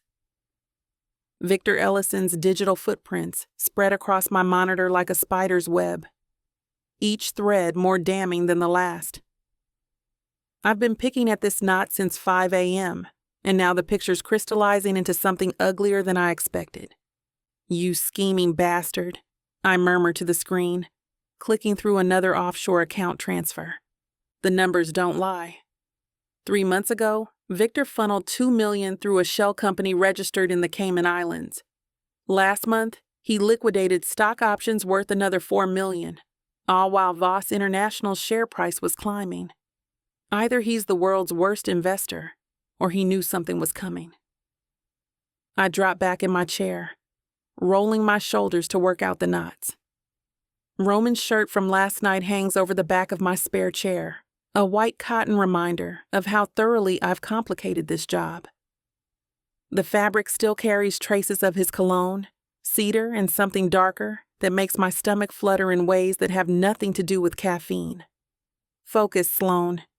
I click to the next tab, where Victor's calendar from the past 6 months sprawls across the screen. Lunch meetings with V. Chang, the same V. Chang whose venture capital firm just happens to specialize in hostile takeovers. Dinner reservations for 2 at restaurants where billion-dollar deals get handshaked over Wagyu beef. Got you. My phone pings against the desk. Roman's name lights up the screen, and I consider letting it go to voicemail. Talking to him right now, with his scent still clinging to borrowed fabric and the memory of his hands fresh on my skin, feels like walking into traffic blindfolded. I pick up my phone, thumb hovering over the screen. Roman's text stares back at me, each word a calculated strike at my composure. Stop running out while I'm sleeping. My jaw tightens. The audacity of this man, turning my strategic retreats into some kind of behavior analysis. I type back quickly, fingers sharp against the screen. I'm not running. I have work to do. The response comes so fast I know he was waiting for it, probably sitting in his penthouse with that smug expression that makes me want to either slap him or kiss him senseless. You're running. Admit it. Heat flares in my chest, part irritation, part something more dangerous. I hate that he sees through my carefully constructed professionalism like it's tissue paper. I hate that he's right. Because yes, I am running. I'm running from the way he looked at me when he thought I was asleep, like I was something valuable instead of a weapon he'd hired. I'm running from how his arm feels when it tightens around my waist in the middle of the night, anchoring me to something I can't afford to want. I'm running from the terrifying realization that somewhere between his elevator teasing and restaurant bathroom encounters, this stopped being just business. My fingers linger over the keyboard. A dozen sharp retorts cycle through my mind, each one designed to cut him down to size and reestablish the professional distance I need to function. Instead, I navigate to my phone settings and silence his notifications with more force than necessary. Arrogant bastard, I mutter to my empty office. The coffee grows cold in my hands while I glare at the blackened screen. Victor's financial crimes sprawl across my laptop, demanding attention, but my focus keeps fracturing. Roman's insight sits in my chest like a splinter, uncomfortable, irritating, and impossible to ignore. I force myself back to the spreadsheets, determined to prove that work comes first, always has, always will. But even as I dive into Victor's shell company transactions, I can feel myself building walls that weren't there 3 days ago. The worst part? Roman will probably call those walls running too. He'll be right about that as well. I slam my laptop shut harder than necessary and reach for my 4th cup of coffee, already cold and bitter as my mood. My email chimes with the hollow ping of incoming mail, cutting through the silence of the room. I expect another automated report or maybe a follow-up from one of Victor's former employees. Instead, the sender line makes my blood freeze. Unknown. Same encrypted routing as my original Voss contract. I click open the message, and the words arrange themselves on my screen like a death sentence written in corporate font. Subject: Enhanced services required. Miss Mercer. Our previous arrangement exceeded expectations, but Mr. Voss has proven more resilient than anticipated. His current trajectory suggests he will recover from recent setbacks within the coming weeks. We require a more permanent solution to ensure he cannot rebuild his influence. Your reputation for thorough problem resolution Makes you our preferred contractor for this enhanced engagement. Compensation, $500,000. Half up front, half on completion. Timeline, 2 weeks maximum.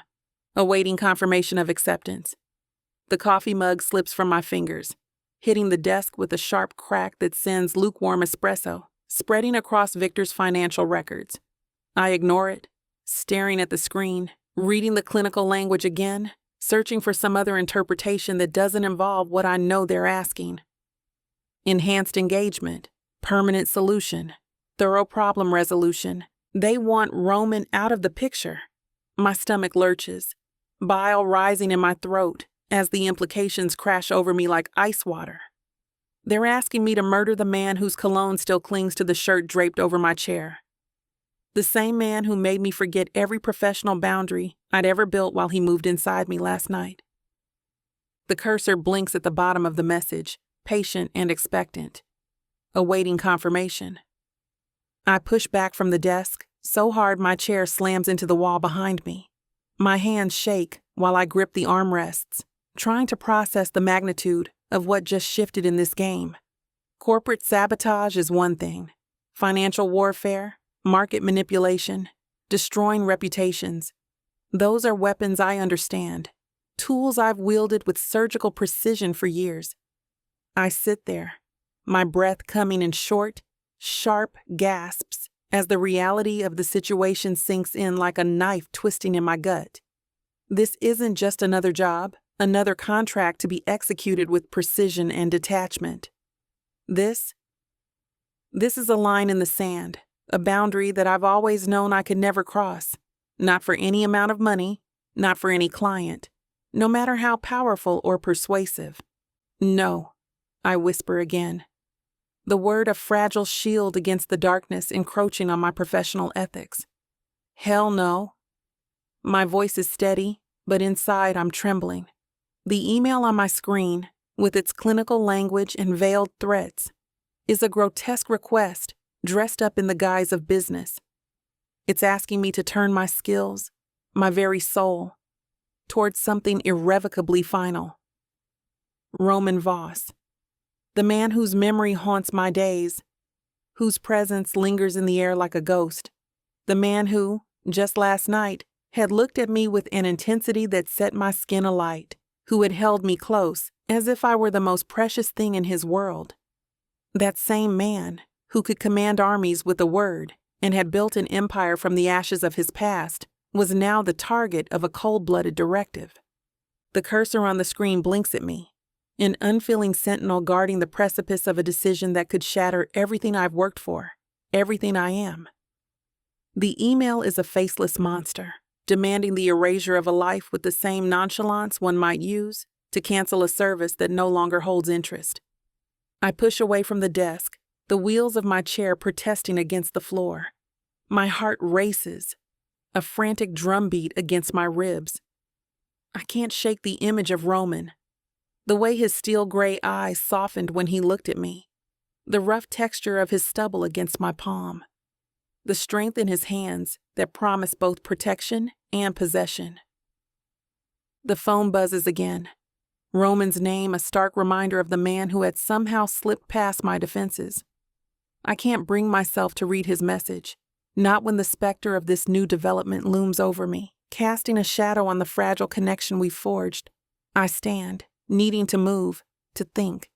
My office feels smaller, the walls closing in as the weight of the decision before me presses down like a physical force.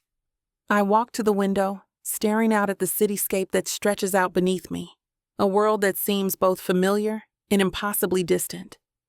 The skyline is a jagged line of steel and glass, a testament to the ambitions and dreams of those who dared to reach for more. And somewhere among those towering monoliths was Roman, a man who had clawed his way to the top and who had, for one fleeting moment, made me feel something beyond the thrill of the chase, beyond the intoxication of power. I turn away from the window, my gaze falling back on the blinking cursor. The email is still there, its corporate politeness a thin veneer over something vile. It's a test, I realize, not just of my skills, but of my soul. It's a challenge to the very core of who I am, a question wrapped in the guise of an offer. And as I stand there, torn between the life I've built and the man who has somehow become a part of it, I know that whatever decision I make in the coming moments will define me forever. My phone buzzes loudly against the desk. Roman's name lights up the screen again, probably another text about my strategic retreats or some insufferably confident observation about my inability to stay away from him. I can't look at it. Can't bear to see his words when someone just offered me $500,000 to ensure he never sends another message. The email cursor continues its relentless blinking, marking time until I respond to an offer that makes me feel sick to my core. Chapter 25. Roman. I notice the shift in Sloane immediately. It's in the way her texts go from paragraphs to single-word replies, the way she avoids my eyes when I catch her in the hallway like she's calculating the fastest escape route. She's pulling away, and I don't like it. Not one bit.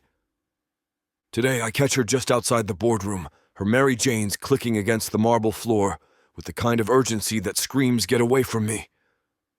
I step into her path, blocking her exit with my body. She nearly walks into me before stopping short, her mouth tightening into a thin line. "What do you have on Victor?" I demand, my voice low but sharp enough to cut through the silence of the hallway. She doesn't flinch, but her shoulders tense like she's bracing for impact.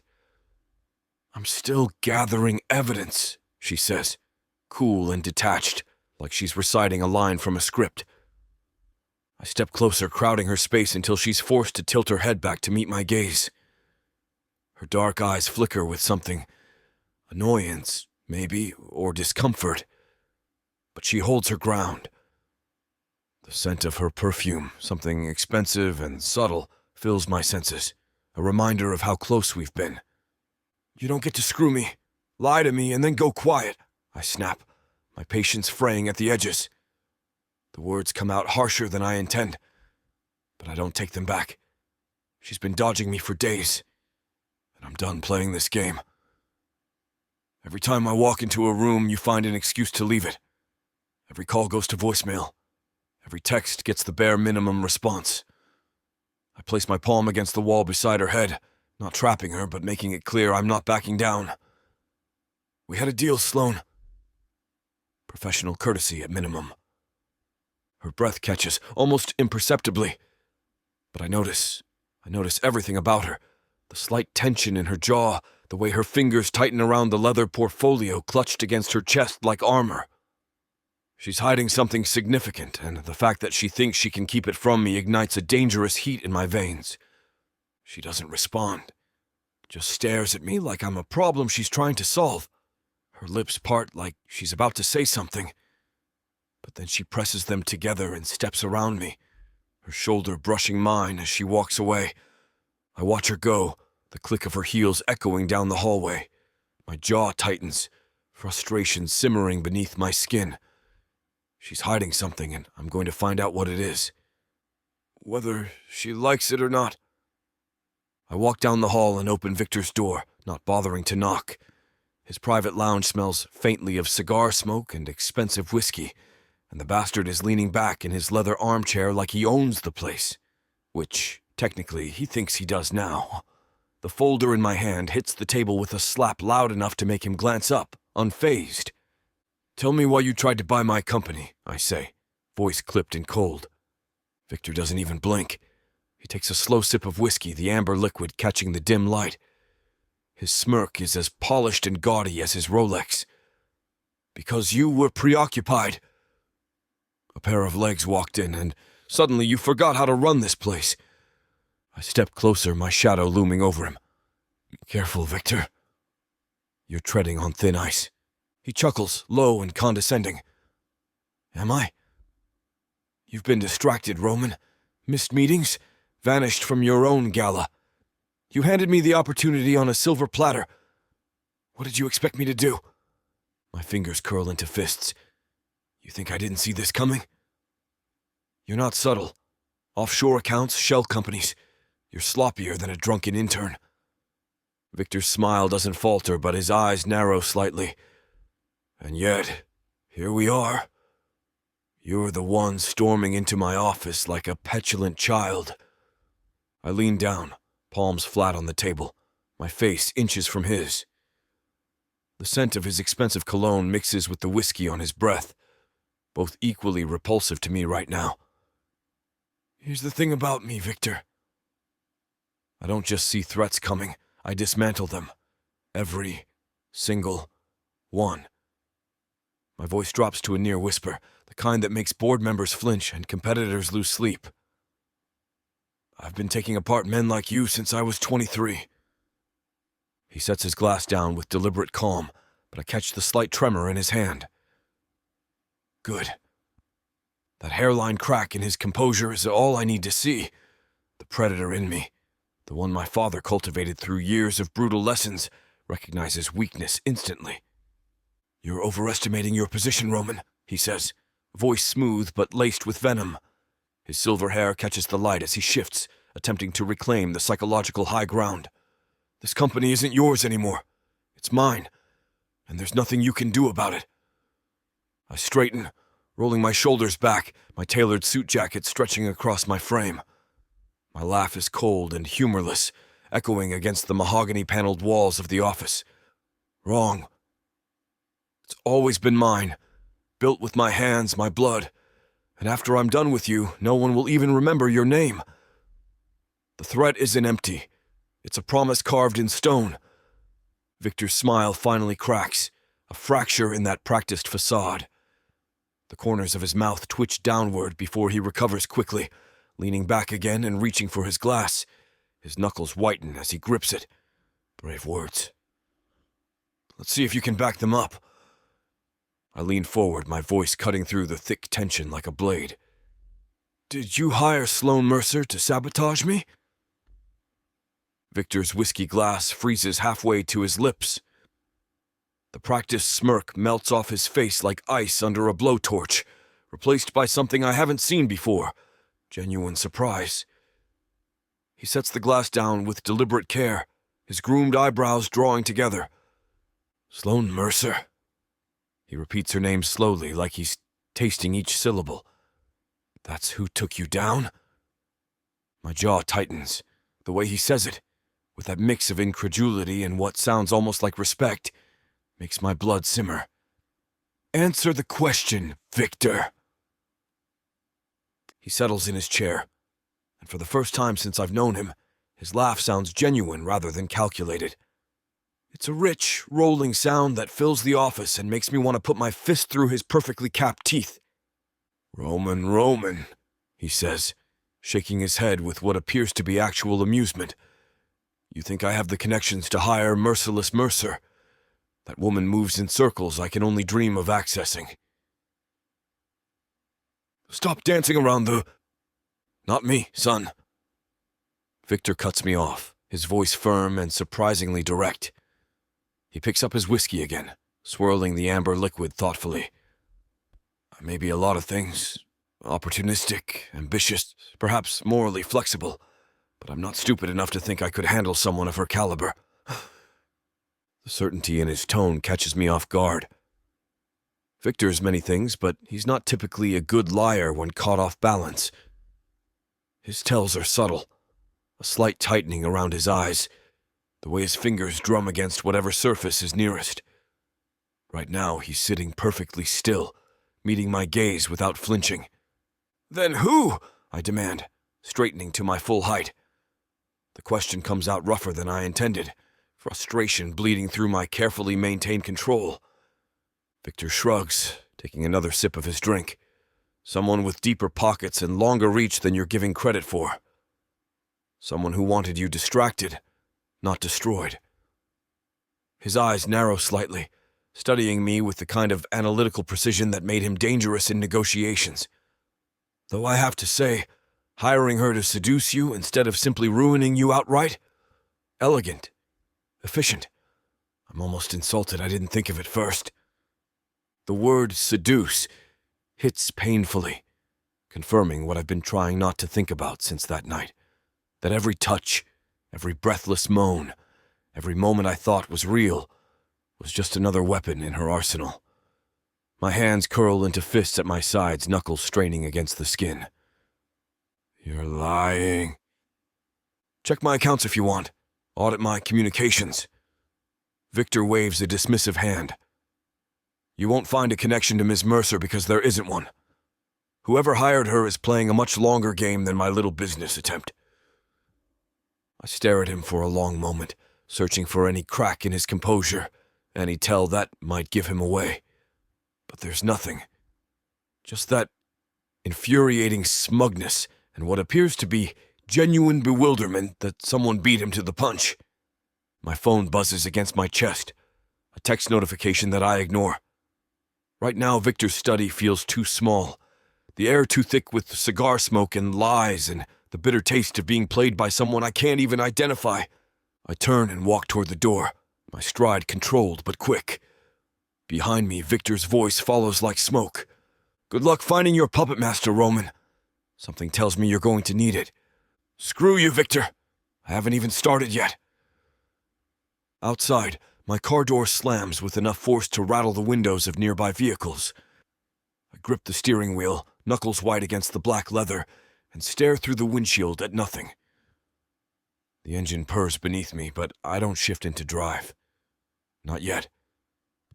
If not Victor, then who the hell? The question hangs in the air like thick smoke, acrid and burning. Victor's smug face replays behind my eyelids. The genuine surprise when I mentioned Sloane's name. The way his eyebrows had shot up like I'd told him the Pope was moonlighting as a stripper. He wasn't lying. 20 years of reading people in boardrooms and back alleys taught me to spot deception. And Victor was telling the truth about one thing. He didn't hire Sloane Mercer, which leaves me exactly nowhere. Chapter 26. Sloane. I spread Victor's financial records across my desk like tarot cards, each document a piece of a puzzle that refuses to make sense. The coffee has gone cold hours ago, but I keep sipping it anyway, the foul taste matching my mood. 3 monitors glow in the dim light of my rented office, displaying offshore accounts, shell company registrations, and transaction histories that paint Victor Ellison as exactly what I expected him to be, a greedy, manipulative snake. But not my snake. I mutter, dragging my fingers through my hair and destroying the careful styling I'd started the day with. Victor's guilty of embezzlement, tax evasion, and probably a dozen SEC violations. His financial footprint shows he's been siphoning money from Voss for years through cleverly disguised consulting fees and phantom board positions. The man's practically written a how-to guide on corporate fraud. But hiring me to seduce Roman Voss? There's no trace of it. No payments that match my fee structure. No communications through any of the encrypted channels I typically monitor. Victor's too old school for the kind of psychological warfare my original client employed. He's a hammer, not a scalpel. Which means I've been chasing the wrong target. I lean back, staring at the ceiling. The fluorescent light flickers occasionally, casting shifting shadows across the papers scattered around me. Roman's face flashes through my mind. The way he looked when he cornered me in the hallway, all barely contained fury and wounded pride. He thinks I'm pulling away because I'm hiding something about Victor. He's not wrong about the hiding part. I pull up the encrypted folder containing my original communications with the anonymous client. The burner number that started this whole mess stares back at me from the screen. Innocuous digits that changed everything. I've avoided looking at these messages since that final offer, the one that made my blood run cold. Time to see who's really pulling the strings, I whisper, cracking my knuckles before diving into the metadata. The first message bounced through 7 different proxy servers across 3 continents. Amateur hour, except for the pattern buried in the routing. I trace the signal path, noting timestamps, server locations, encryption protocols. The second message follows a similar route, but with subtle variations that suggest someone who knows enough to avoid detection but not enough to avoid leaving breadcrumbs for someone of my skill level. By the fourth message, I spot it. A nearly imperceptible signature in the way the proxies cascade. It's like a digital fingerprint, a tiny quirk in the routing algorithm that appears every 3 messages.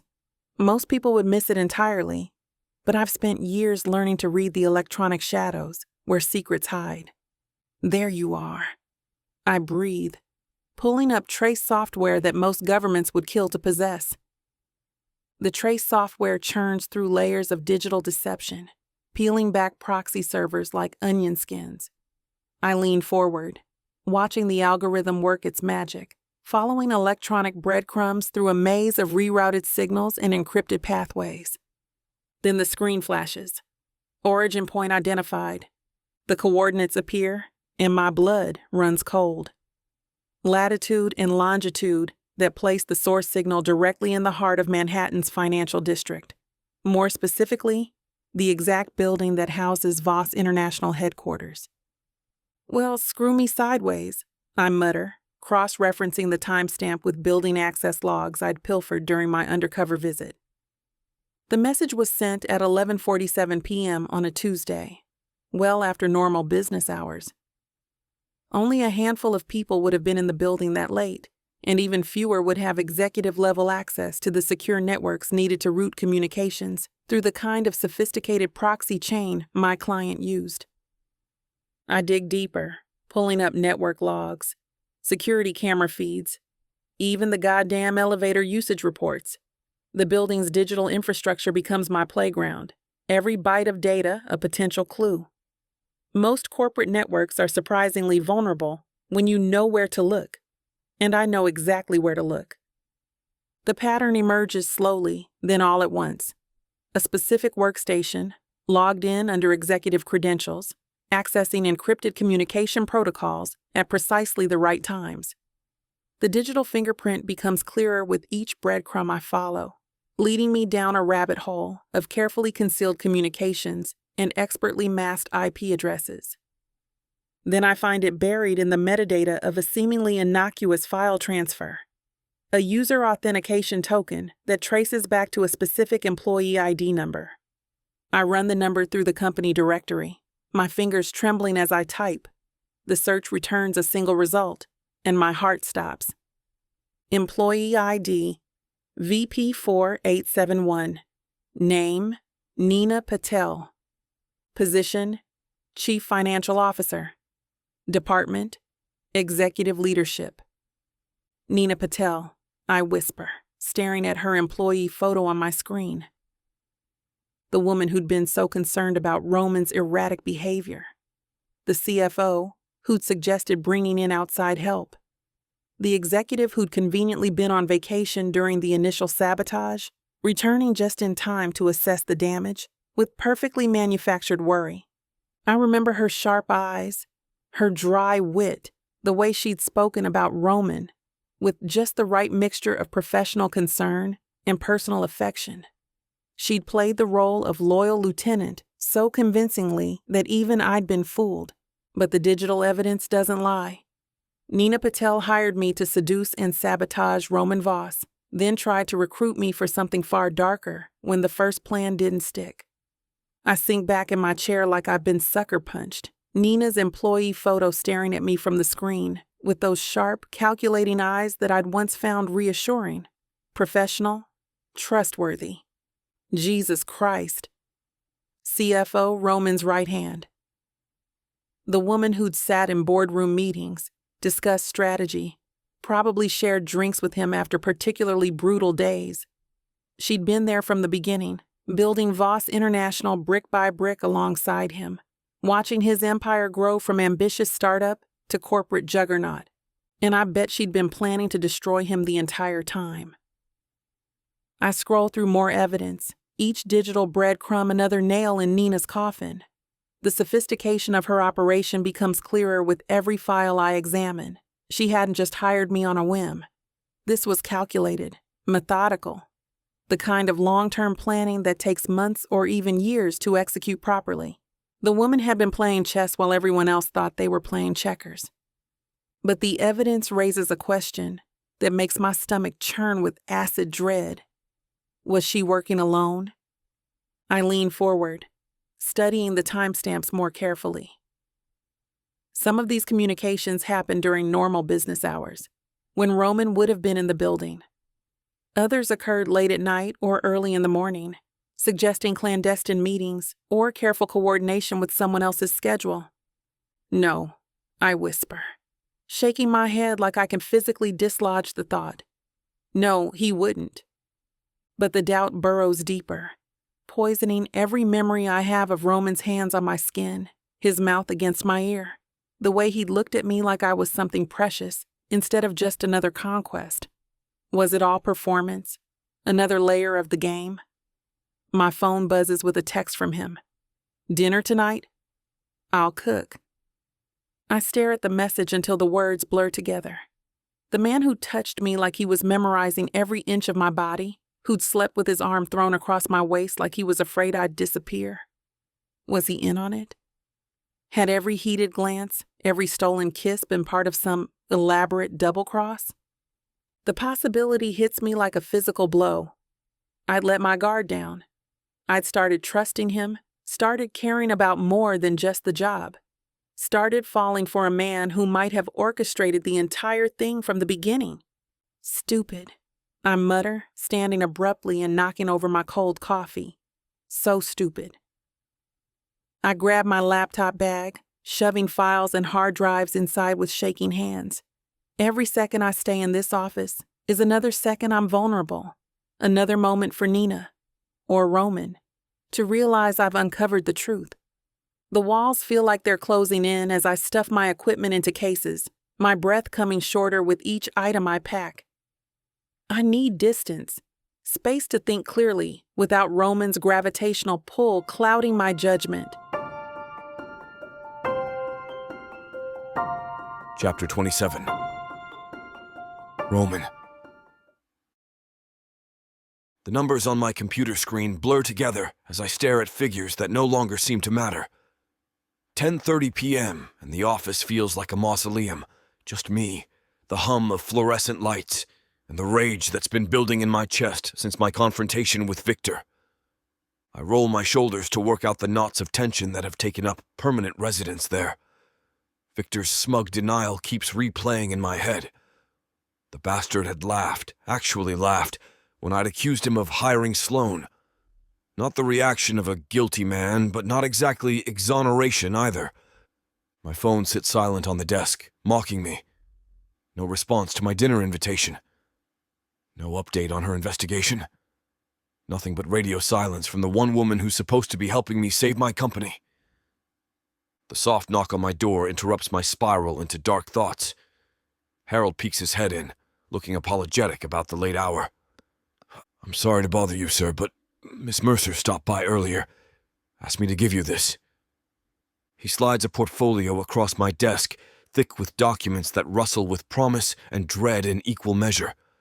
"She left?" The words come out sharper than I intend, but Harold doesn't flinch. Man's been working for me long enough to weather my moods. "About 2 hours ago. Seemed urgent." I dismiss him with a nod and crack open the folder. The first page hits me like a slap across the face. Bank statements, transaction records, offshore account numbers that trace financial breadcrumbs through a maze of shell companies and dummy corporations. "What the hell?" I mutter, flipping to the next page. More evidence unfolds like a roadmap of betrayal. Wire transfers in amounts that make my stomach clench. Consulting fees paid to non-existent companies. Board resolutions that I never signed but somehow bear my digital signature. Every page reveals another layer of the conspiracy that's been eating my company from the inside out. But this time it's not Victor's name attached to these accounts. It's Nina's. My jaw tightens as I read her signature on document after document, each one another nail in the coffin of trust I'd built around her over the years.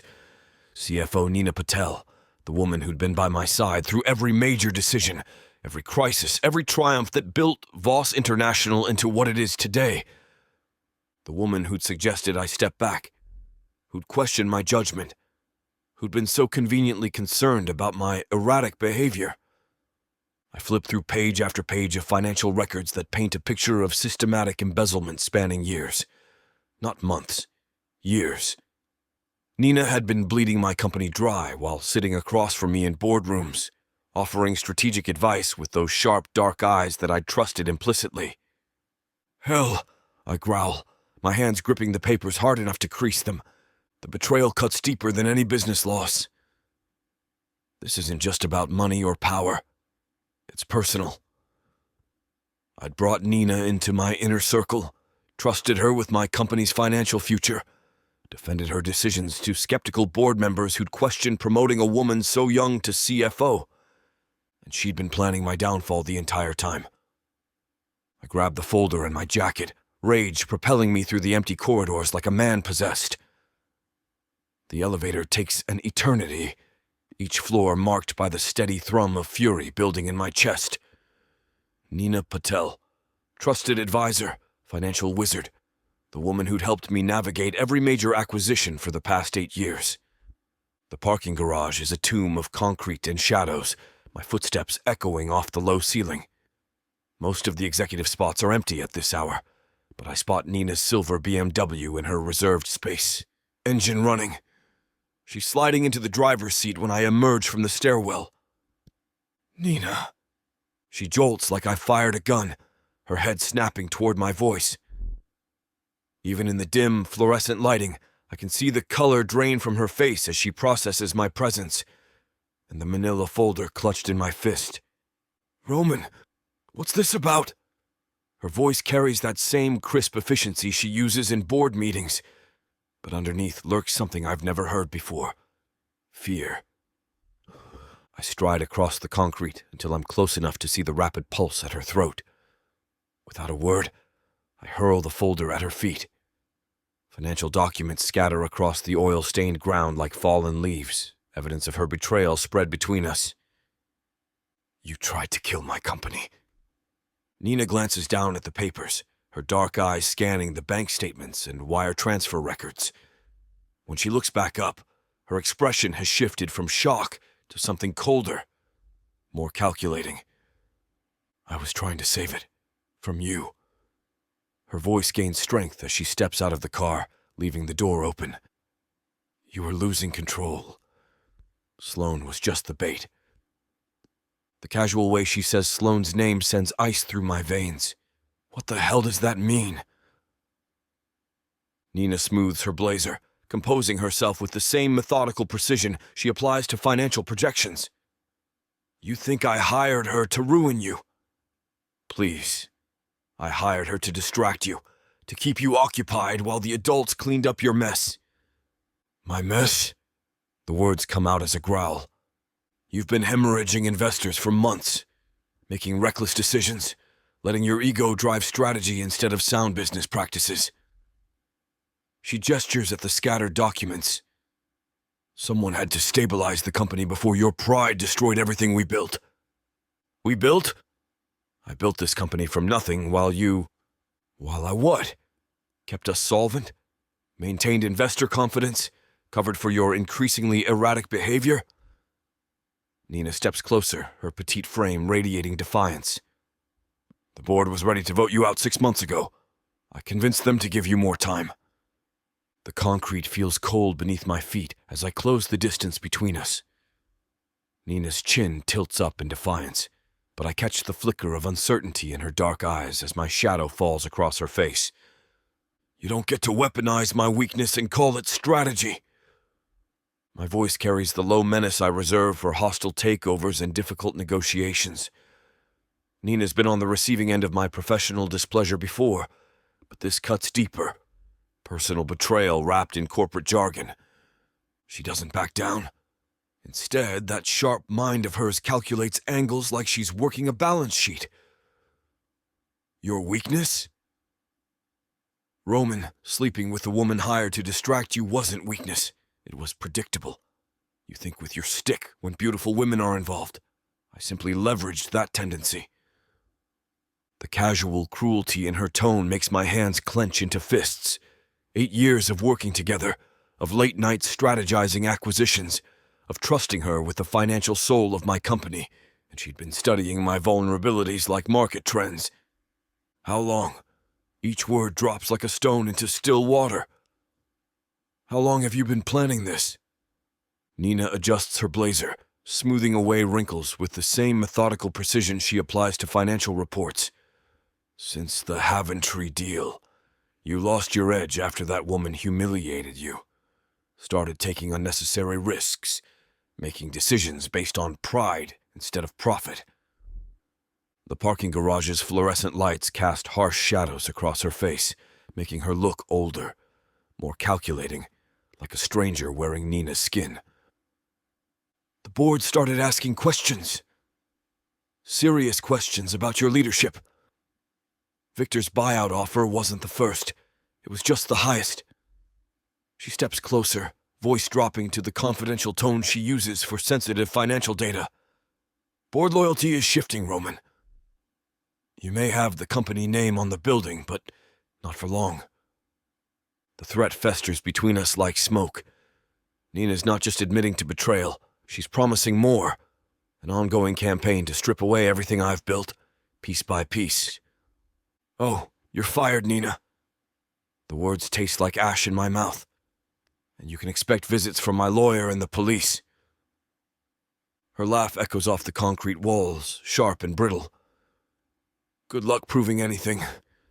Those accounts, consulting fees approved by board resolution. Everything documented and legal. She slides back into her BMW, engine still purring. I learned from the best, Roman. You taught me never to leave evidence. The silver sedan pulls away with deliberate calm, taillights bleeding red across oil-stained concrete. I watch her disappear up the parking ramp, my chest tight with rage and something that feels uncomfortably like loss. My phone weighs heavy in my pocket as I walk toward my car. Sloane's number appears on the screen before I consciously decide to dial it. The phone rings once, twice, 3 times. Voicemail. Her voice sounds professional, distant. Nothing like the breathless way she'd whispered my name. Sloane, where the hell are you? Got 30 minutes? Then, baby, you've got just enough time to fall in love. Get your heart broken, and maybe have a toe-curling moment or two. Introducing the Lunchtime Listens Romance Audiobook Bundle. Enemies to lovers, hot hookups, bad boys who don't knock. They kick the damn door in. Short, spicy, addictive. Perfect for your commute, your lunch break. And you already know, we don't do full price around here. Get 85% off 28 full-length audiobooks right now with extra steamy and extra savings. Because lunch breaks are temporary, but book boyfriends are forever. Vixa Vaughn Romance.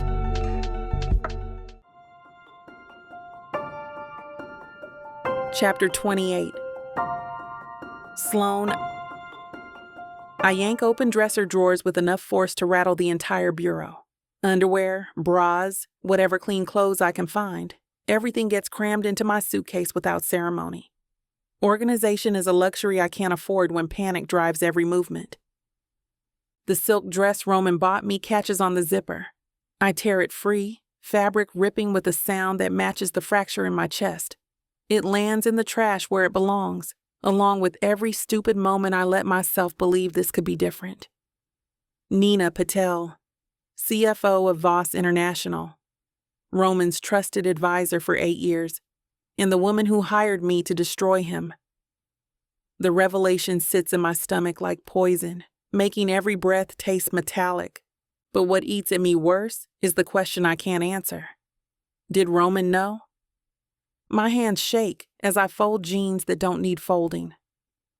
The contract Nina sent after our first job, the one about eliminating Roman permanently, burns in my memory like a brand.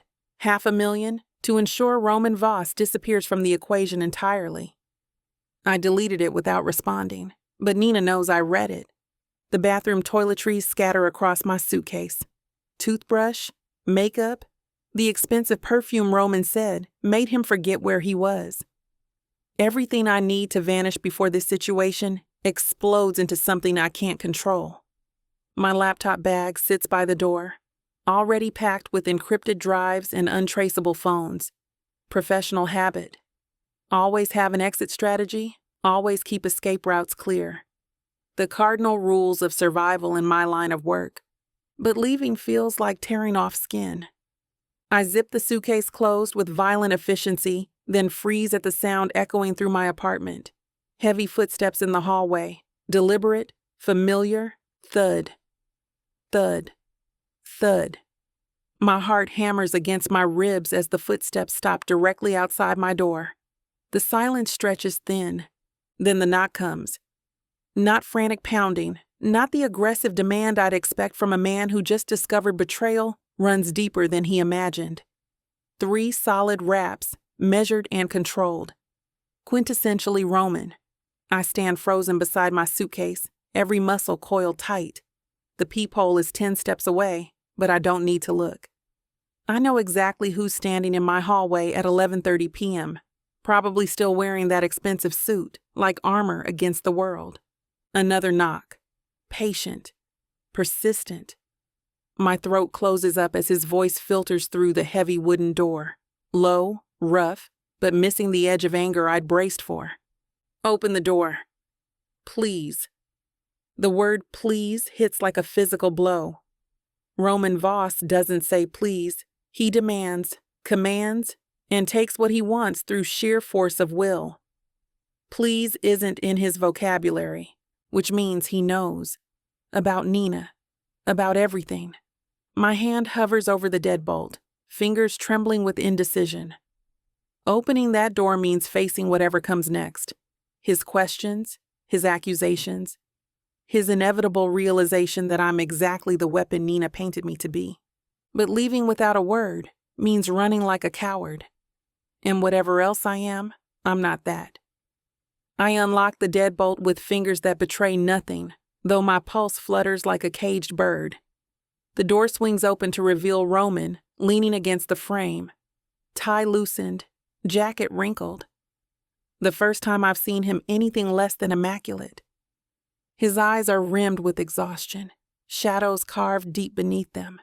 He looks like a man who's been running on fury and caffeine for days, finally hitting the wall where adrenaline can't carry him anymore. Why didn't you tell me about Nina? No preamble, no accusation.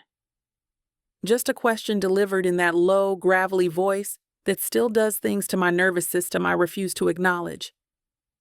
I step back, arms crossed over my chest like armor. Because I didn't know if you were part of it. Roman flinches, a micro-expression that flickers across his features so fast, I almost miss it. But I've built my career on reading tells, and this one cuts deeper than any physical blow could manage. The hurt that flashes through his eyes is raw, unguarded, completely at odds with the controlled predator I know him to be. You thought... He stops, jaw working silently. You thought I hired you to sabotage myself? Stranger things have happened in corporate warfare. Sometimes the best defense is a controlled offense. Create the crisis, manage the narrative, eliminate competition by looking like the victim. My explanation sounds clinical, rational. Everything this situation isn't. Roman's hands curl into fists at his sides, the only outward sign of whatever storm is brewing beneath that carefully controlled exterior. I've spent 12 years building that company from nothing. Every deal, every contract, every goddamn decision has my fingerprints on it. His voice drops to something dangerous. You think I'd burn it down for what? Sport? I think you'd do whatever it takes to win. Same as me. The words hang in the air between us like a challenge. Roman steps into my apartment without invitation, close enough that I catch the scent of his cologne mixed with something sharper. Stress, maybe. Fear. Tell me how you found her.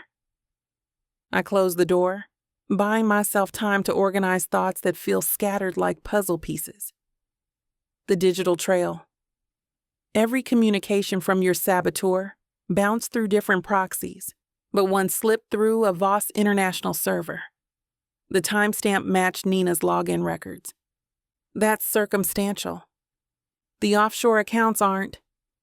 She's been moving money for months, setting up shell companies, creating paper trails that all lead back to a hostile takeover bid. I moved to my laptop bag, extracting a flash drive. It's all here. Bank statements, communication logs, the whole lot. I can't believe it was Nina this whole time. His voice carries a hollow quality I've never heard before. Not anger, not even surprise. Just the bone-deep weariness of a man who's discovered his foundation was built on quicksand. I don't know what else to say. I find myself studying the hardwood floor between my feet. Professional distance. Keep it clean. Finish the job. Where's the rest of my payment? The words come out barely above a whisper, but they land with the force of a gavel. Contract complete. Transaction finished. Time to disappear into whatever city will have me next. Roman goes still in that predatory way of his, every muscle coiled like he's calculating the precise angle of attack. But when I force myself to meet his eyes, there's no calculation there. Just something that looks dangerously close to understanding. He crosses the space between us with deliberate steps, each one making my pulse spike higher. When his hands frame my face, palms warm against my cheekbones, I should step back, should maintain distance, should remember that client relationships end with payment and a clean exit. Instead, I lean into the touch like a woman starved. You're going to disappear when I give it to you, aren't you? It's not a question. Roman sees right through my professional mask to the flight risk underneath, the woman who's built her entire life around never staying long enough to get hurt. The words I should say, of course, this was always temporary, stick in my throat like broken glass. What comes out instead is a sound I don't recognize, something raw and desperate that cracks my composure wide open.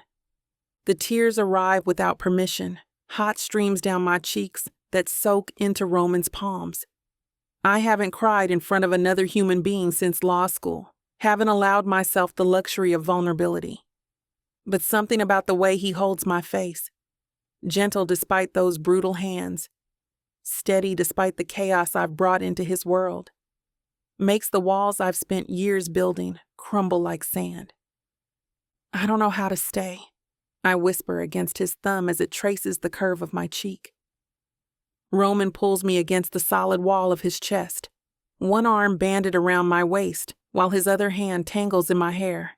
He smells like expensive cologne and something darker, the scent of a man who's been through hell and chosen to fight his way out. I need you. When his mouth finds mine, it's nothing like the desperate encounters we've had before.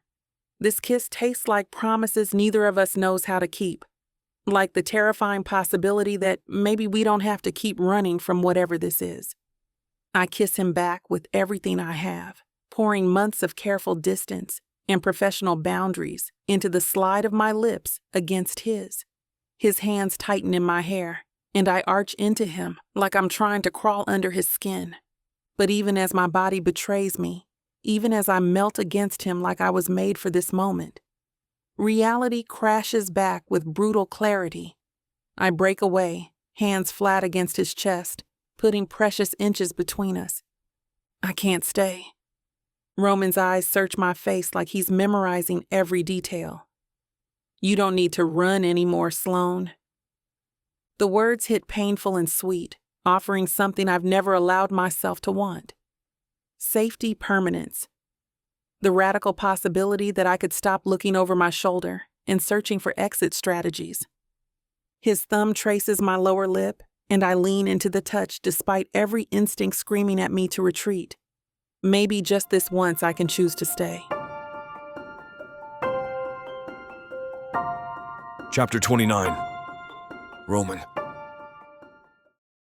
The elevator doors slide open and I guide Sloane into the penthouse with a hand at the small of her back. Her skin is warm through her silk blouse and I can feel the faint trembling in her frame. She's trying to hide it, of course, but I've spent enough time cataloging her tells to know when she's barely holding herself together. The door clicks shut behind us, and the silence of the penthouse wraps around us like a blanket. She turns to face me, her eyes searching mine for something. Reassurance, maybe, or permission. I don't give her either.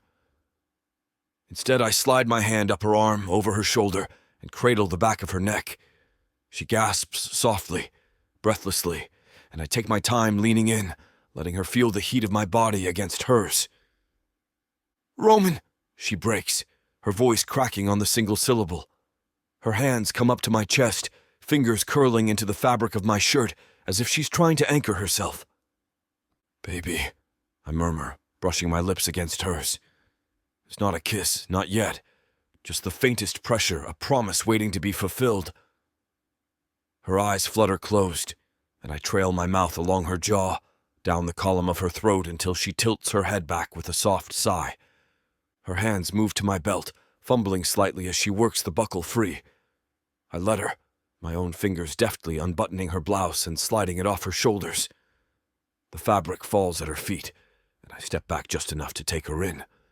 The smooth expanse of her mahogany skin, the way her chest rises and falls with each shallow breath.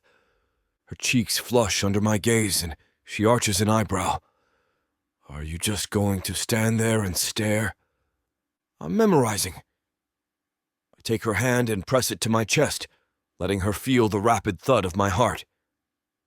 "Because I'm pretty sure this is the moment I want to remember." She laughs softly, the sound catching in her throat as I pull her closer. "Oh, we'll remember, I'm sure." Our lips meet again, slower this time, deeper. Her fingers thread through my hair, holding me there as if she's afraid I'll pull away. I won't. Not this time. My hands roam over her curves, tracing the dip of her waist, the swell of her hips, the curve of her backside until she shivers against me. If you want to know where this naughty scene is headed, you'll have to get it from BWWM. This platform has rules and guidelines that we have to follow in order to keep these free stories coming. Find any Vixa audiobook on our website and use code VIXA40 for a 40% discount to make up for these interruptions. Let's return to the story. She looks at me, her eyes searching mine for something. Reassurance, maybe, or permission. I kiss her softly, my hands cradling her face like she's something precious. And maybe she is. She always has been. I trace my fingers through her hair, the strands soft and tangled from hours of my hands in them. Her head rests on my chest, her breathing finally steady, her body limp against mine. The room is quiet, save for the faint hum of the city outside. I stare at the ceiling, my thoughts a jumble of her, of Nina, of everything I've built, and everything I could lose. "What happens now?" I ask, my voice low, almost swallowed by the stillness. She shifts slightly, her fingers tracing idle patterns on my chest. I can feel her smirk against my skin before she even speaks. "Now we figure it out." I chuckle, though there's no humor in it. "Figure what out?" "My company? Nina? The mess she's made?" My hand tightens in her hair, not enough to hurt, just enough to ground myself. "I'll handle it!" "I'll handle Nina. Restore the company. Make sure she can't touch you." Her fingers pause their tracing, and she lifts her head just enough to meet my eyes. "I don't want you fixing things for me, Roman."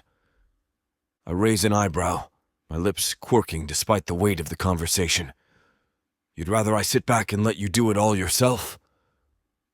Her grin is sharp, but there's a softness in her eyes that wasn't there before.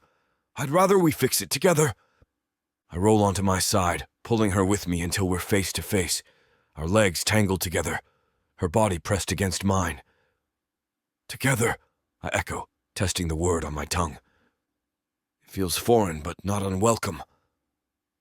Her hand finds mine, our fingers lacing together like it's the most natural thing in the world.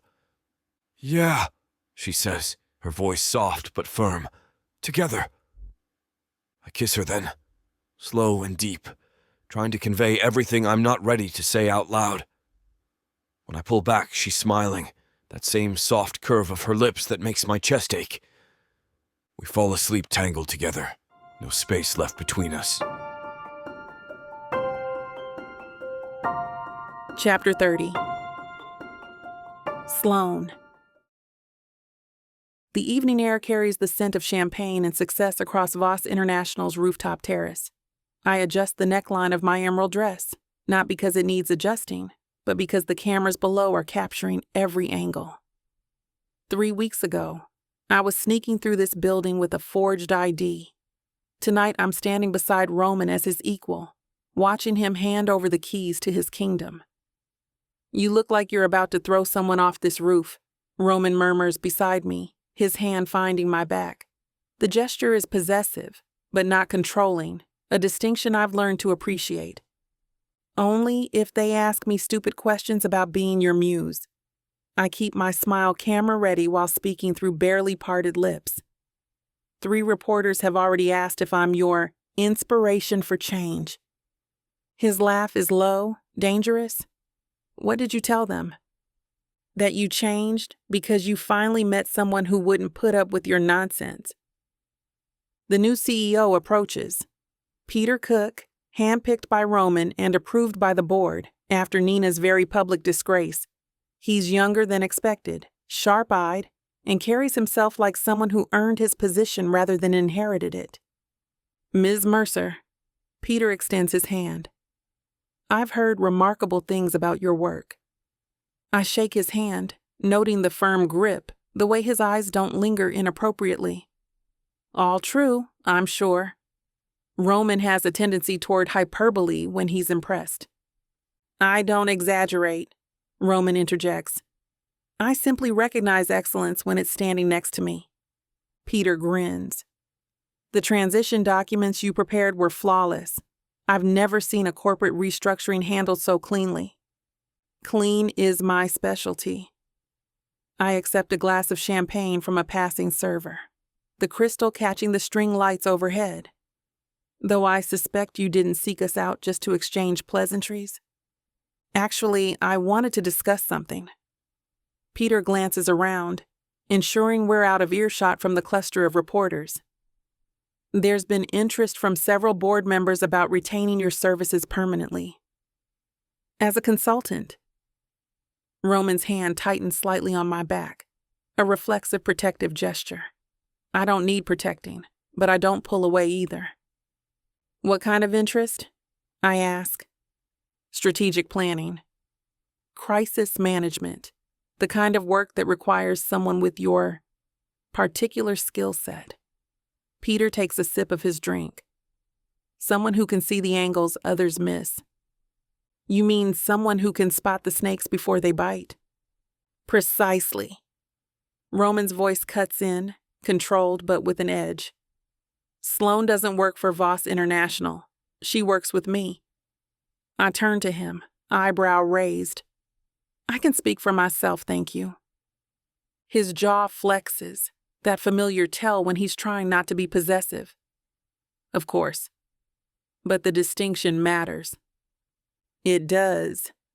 I face Peter again, studying his carefully neutral expression. Roman's right.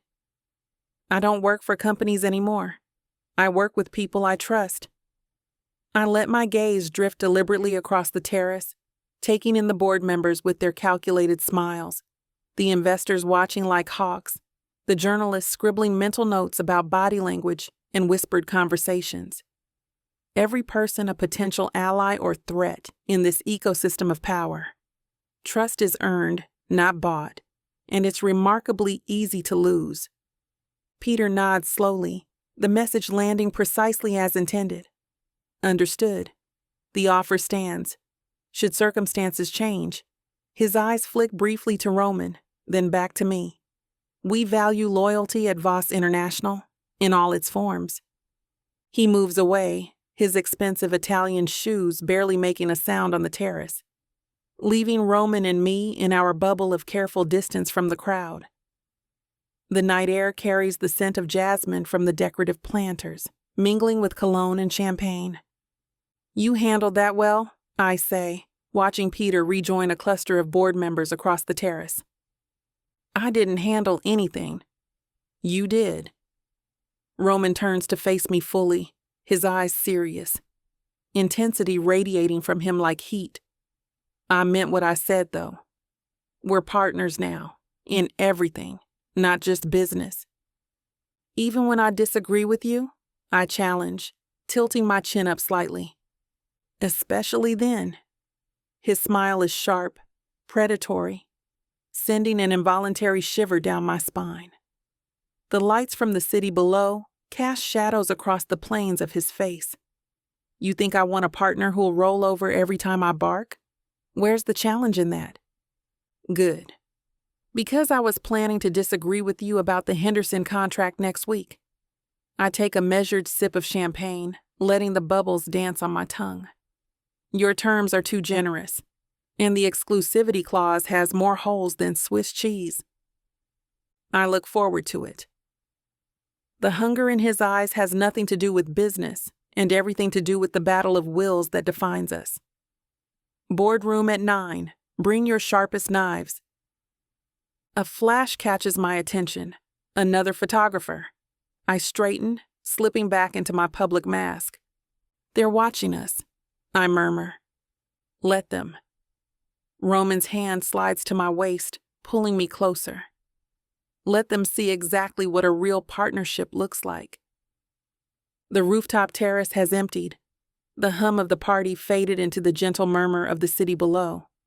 I lean against the railing, letting the night air cool the champagne flush in my cheeks.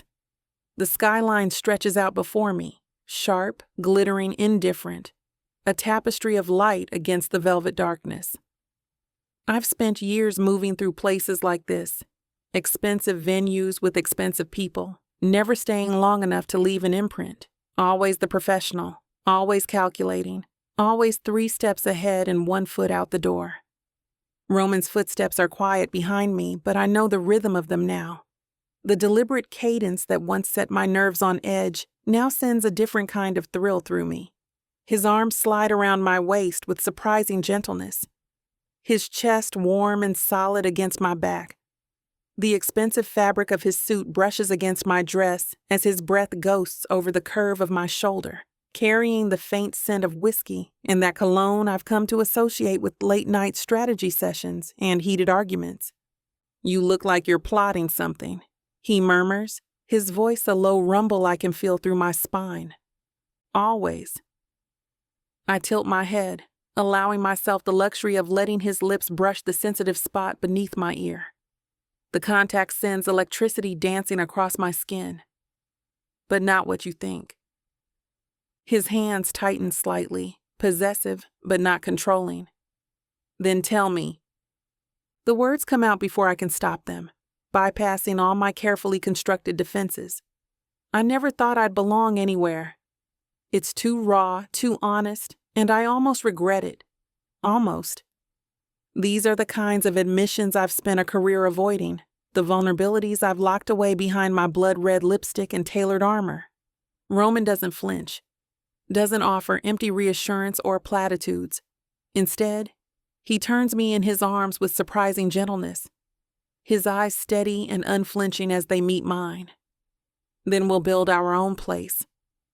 I study him, the stubborn set of his jaw, the shadows playing across his face, the way his thumb traces idle circles on my arm. This man, who once would have burned the world to the ground just to prove a point, who held grudges like precious heirlooms, now stands here offering to build something with me. The irony isn't lost on me. Merciless Mercer, and the man she was hired to bring down, now standing on the precipice of something neither of us planned for. I kiss him, slow and sure. His mouth is familiar territory now, but the way he sighs into it isn't. It's a sound of surrender, of relief, like he's been waiting for this, for me, for longer than either of us knew or would admit. His hand finds the small of my back, drawing me closer as if afraid I might disappear. When I pull back, his eyes are dark, unreadable pools that reflect the city lights. What was that for? I press my forehead to his, allowing myself this moment of connection. For proving me wrong. The wind catches my hair, tangling it between us like a physical manifestation of how intertwined we've become. Roman tucks a strand behind my ear, his fingers lingering against my skin with a tenderness few would believe him capable of. I was hired to break him. Instead, we built something no one else could destroy.